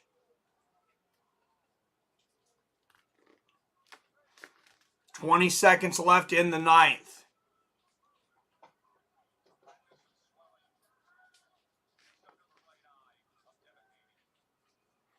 Good jab there from Haney.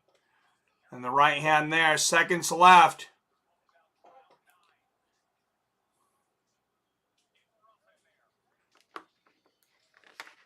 That's a very hard round to score. I gave that one to George.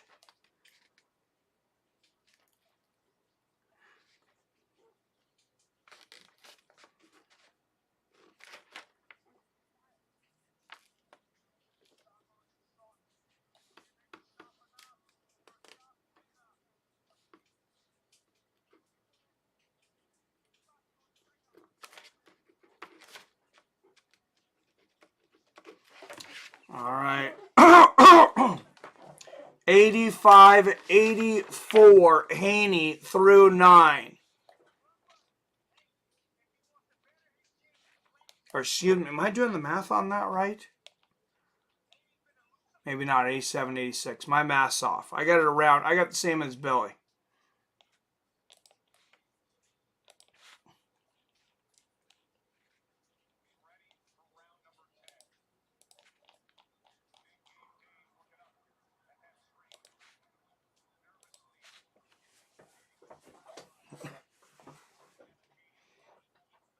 Right hand gets through for Kambosos.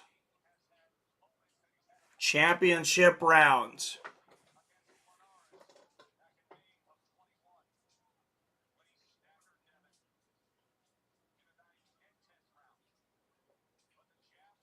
Oh, left hand gets through for George.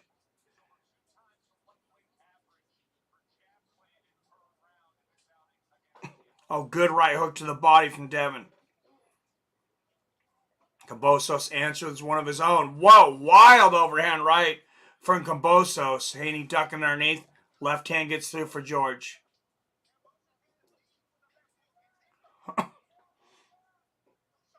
There's a good jab for Haney. Kambosos answers. Oh, nice left hook and left hand up top there from Kambosos. Oh, good left hook to the body from Kambosos.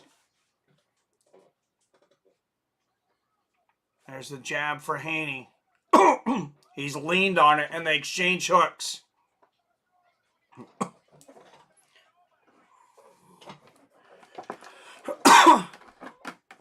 The volume is in favor of Haney, but it's been mostly the jab. Oh, good left hook there from Kambosos.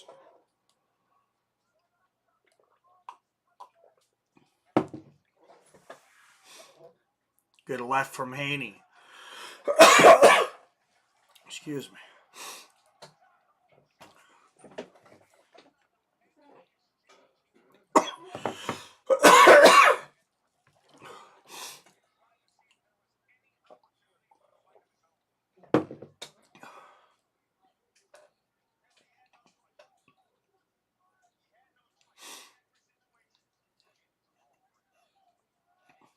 We score this round by round, though. Good job there. Good jab from Haney. Left hook for Kambosos.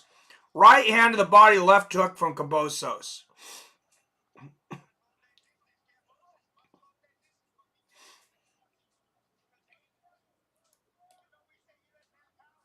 Oh, good left hand there from Haney. Left hook for Kambosos.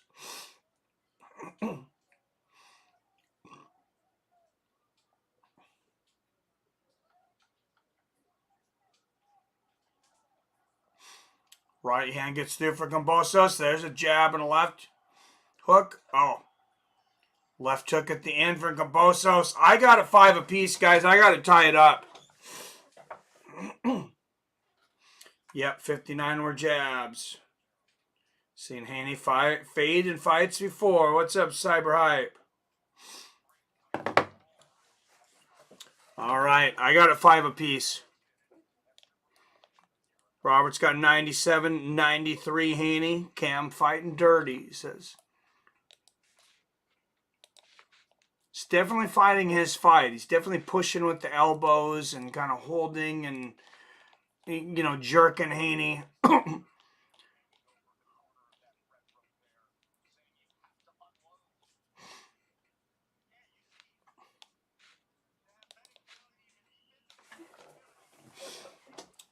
George's getting a little desperate. All right. I have it 96-96 after 10. Or 95-95. Sorry, same as you, Billy.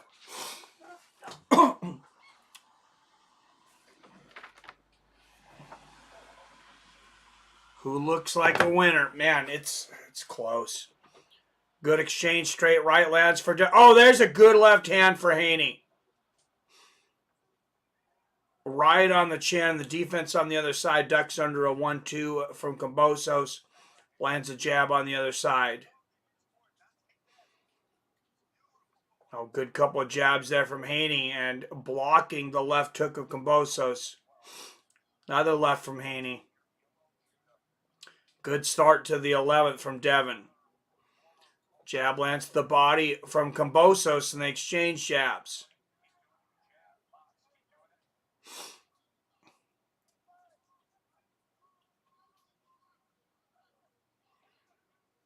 Left to the body from Kambosos.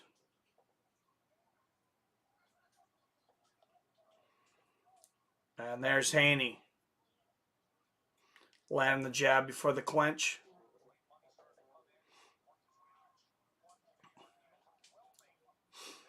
Oh, nice right hook to the body from Kambosos. I would hate to be a judge right now.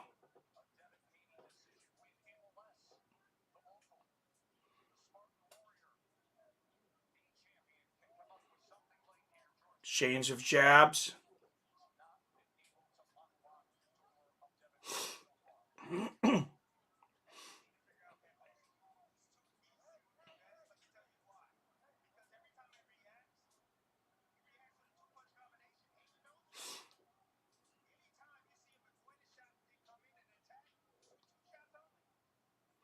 Oh, good double jab there from Haney. Oh, good right hand for Kambosos.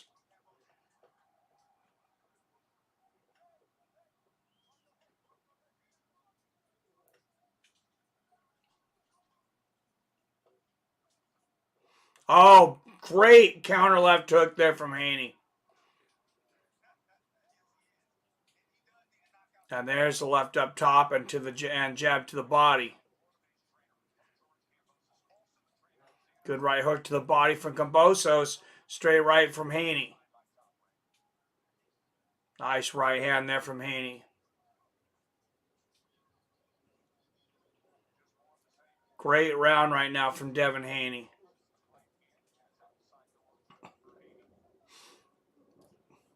Oh, left hook from Kambosos. Don't dare say draw. I have it 6-5 Haney through 11.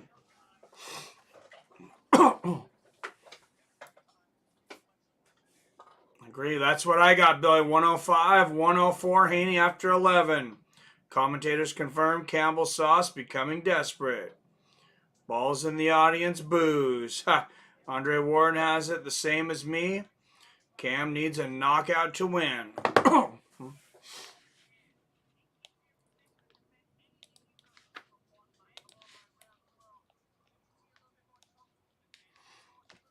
All right, this is 107, 102 Haney.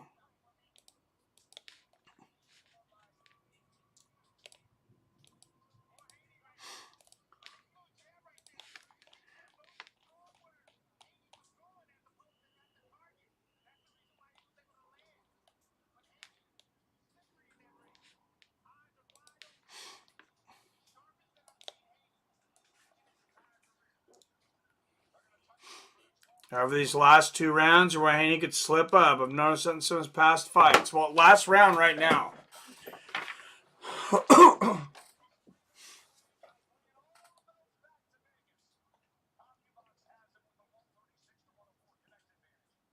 Oh, beautiful left hook there from Haney to start the 12th.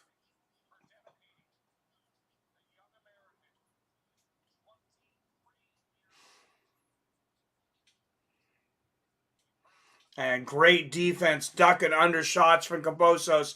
Left hand there from Haney. What a win at 23 years old this would be for Devin Haney. Another left, great right hand there from Haney. Wow!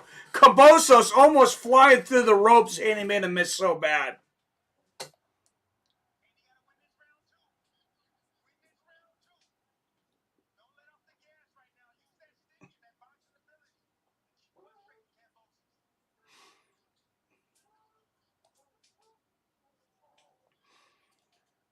Double jab there from Haney. Right hook to the body from Kambosos.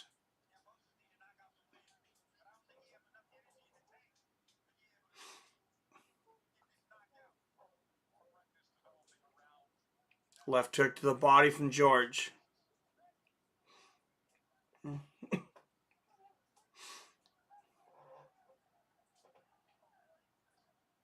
Oh, great left hook from Haney. And the jab. There's the defense ducking under the left hook from George. Beautiful round here from Haney.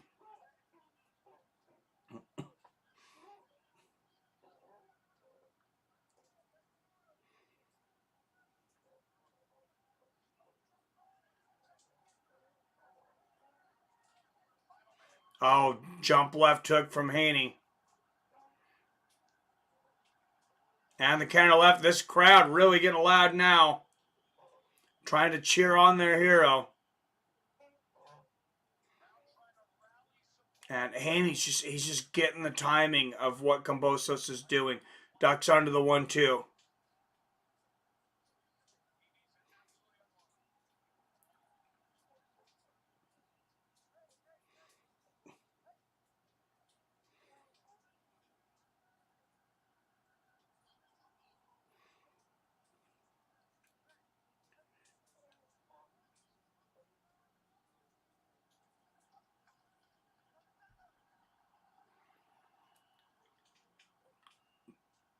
Good exchange there. Another close round. So many close rounds, though. I know the CompuBox has Devin. I got it 7 rounds to 5. Devin Haney, 115, 113. All right, me and Billy are in agreement. And Roberts, I know, has got even a bigger lead for Haney. Might be a rematch in Melbourne, Australia. Let's go. 117, 101. I mean, 117, 111. Yeah. All right, so me and Billy have it 7 rounds to 5. Robert's got it 9 rounds to 3.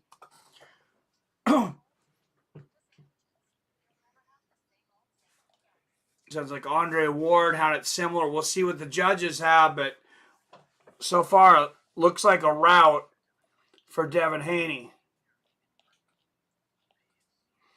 Dylan says Kambosos going to win. I know Billy hopes he gets it. He's got some money on this.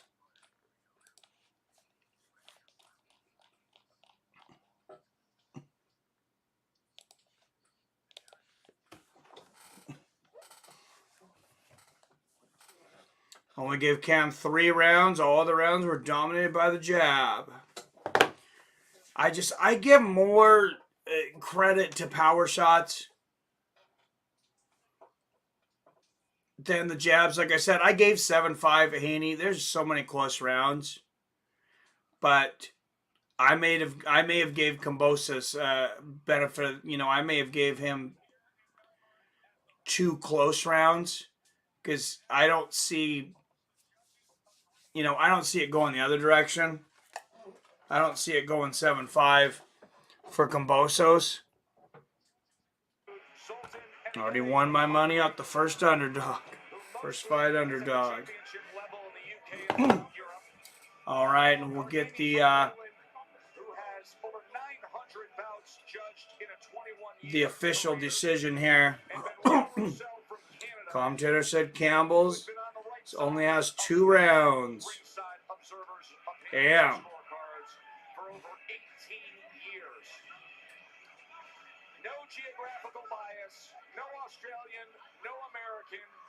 Oh, so there is no Australian or American. 18 years combined in the 3 judges.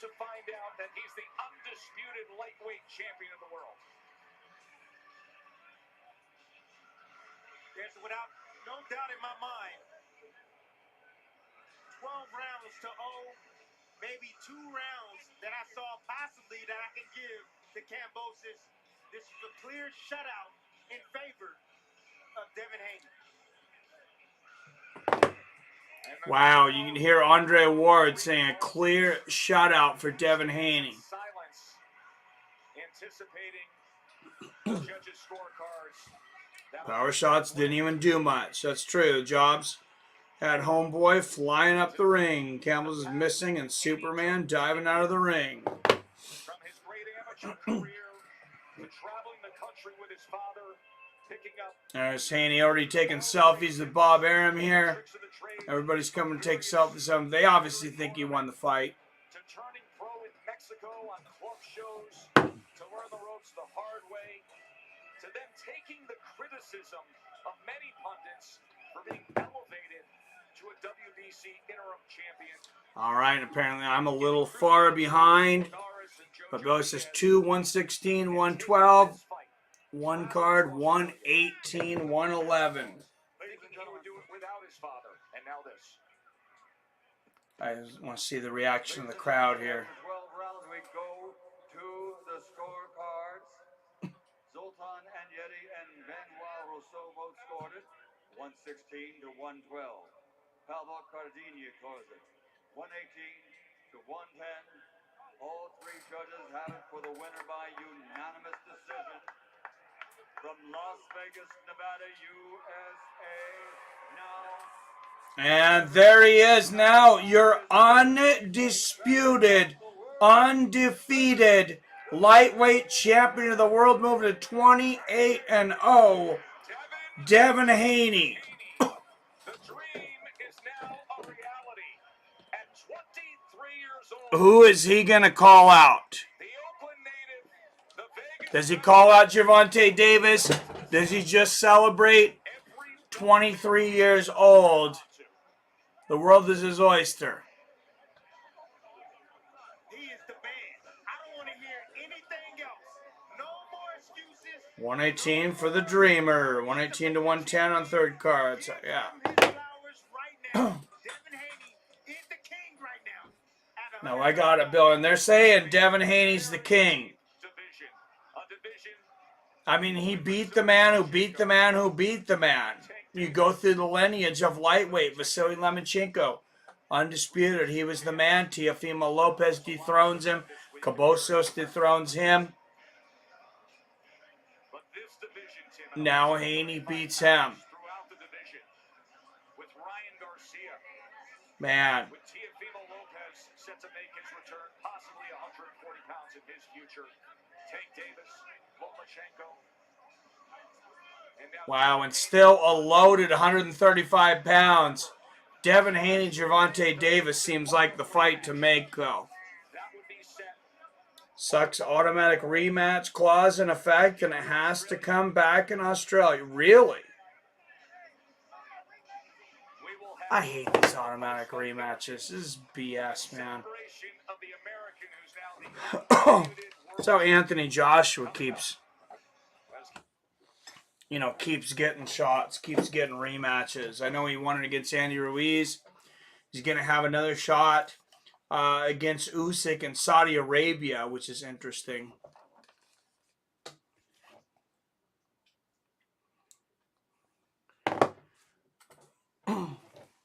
Ryan Garcia brings the Tic Tac viewers. He's a decent fighter, but not close to top 3. That is such a tough division right now. Like I said, you got Vasily Lomachenko.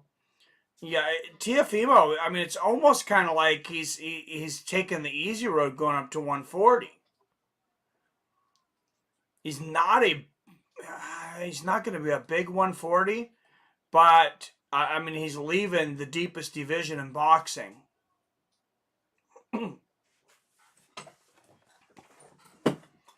Contractual agreement. I think if fight is close, the rematch clause is okay. When you dominate, you don't deserve a rematch.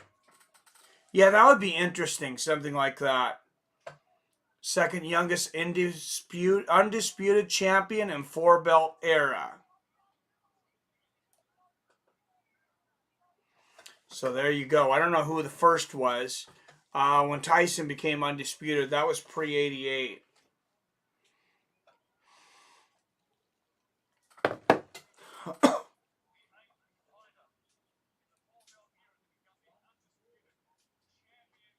All right. We'll see real quick. We'll see what...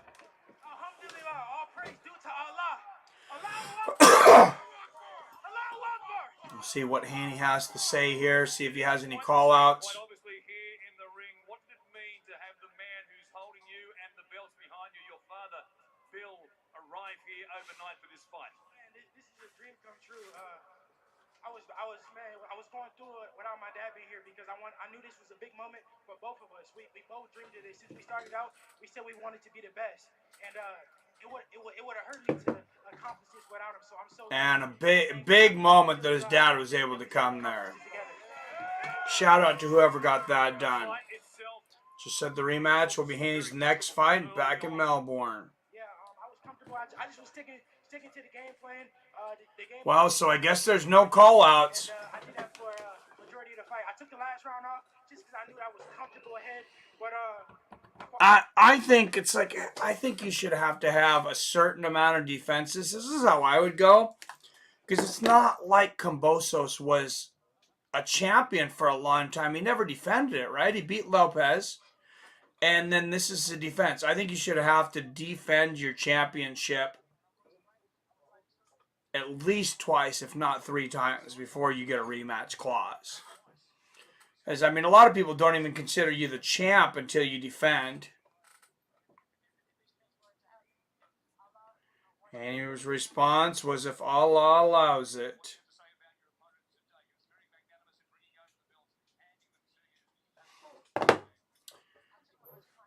Well, and you know, it's good when the judges get something right. I'm glad they went out of their way to try to get the most experienced judges.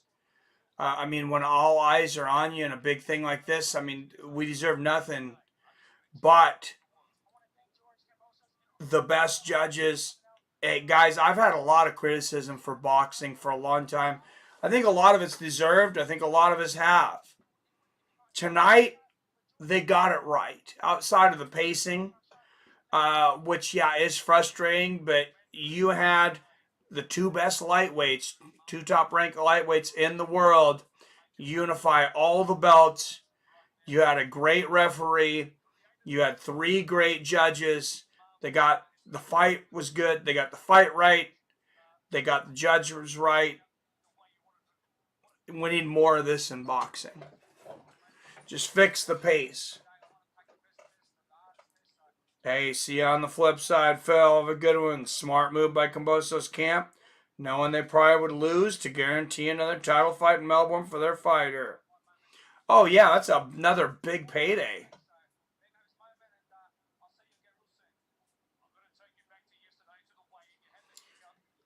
Another big payday. All right, guys. Hey, thanks for tuning in. Next week, UFC 275. That's a big one. Like I said, Yuri Prochaska and Glover Teixeira. Joanna Jędrzejczyk, Zhang Weili 2. And Valentina Shevchenko defending against Taila Santos. What else is on that one? I can't remember the other fights. So let's just bring that up just real quick here before we go. And I promised I will do a fight picks video. So if you guys like it, if people watch it, I'll do another one. If it doesn't get the response, I may not, just because they do, you know, I do put a lot of work into them.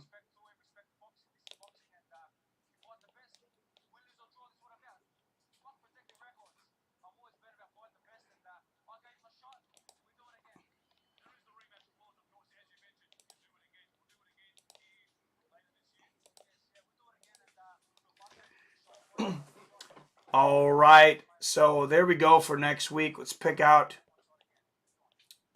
I want to think are some of the best fights from this. Andre Fleo and Jake Matthews.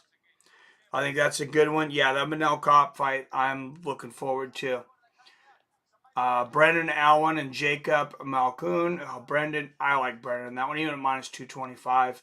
Sangwoo Choi and Josh Kulabab. I'm going to have to do some research on Josh. I don't remember all of his fights. This is the fight that was supposed to happen. I think Kopp missed weight. Manel Kopp and Rogerio Bontorin. Kopp, a pretty big favorite coming into that one and a good shot to move into the top 10. And then there's your top 3. Zhang Weili, Joanna Jędrzejczyk, rematch of, in my mind, the greatest female MMA bout ever. Valentina Shevchenko versus Taila Santos. I think it's a bit early for Santos. There's just really nobody else for Shevchenko, but she's definitely got a lot of raw skill. And then Glover says he's retiring either way. Yuri coming in as the challenger, ranked number 2, almost a 2-1 favorite. Big stylistic matchup there. And the first UFC show ever in Singapore goes down next week. The Browns MMA for life. Wonder if Billy got bribed. What? Oh, it's funny. Wow. Oh, total punches. Final punch stat 159-100 in favor of Haney. Wow. Wasn't a close fight, I don't think. Are you going to activate that clause? Okay, it's okay. Are you going to activate that clause? I'm a warrior. For me, this adversity, I'm going to come back and fight this adversity. He just asked Kambosos, are you going to activate this clause? Yeah, of course he's going to activate the clause. It's money. It's a lot of money. Kambosos got a family. I commend you both for that. I don't blame him if he does, but the fact that it wasn't competitive, it wasn't as competitive as maybe we would have thought. Maybe not the best, but yeah, I'll see you guys next week for UFC 275. As always, I love you, I respect you, and I'll see your fine asses next time.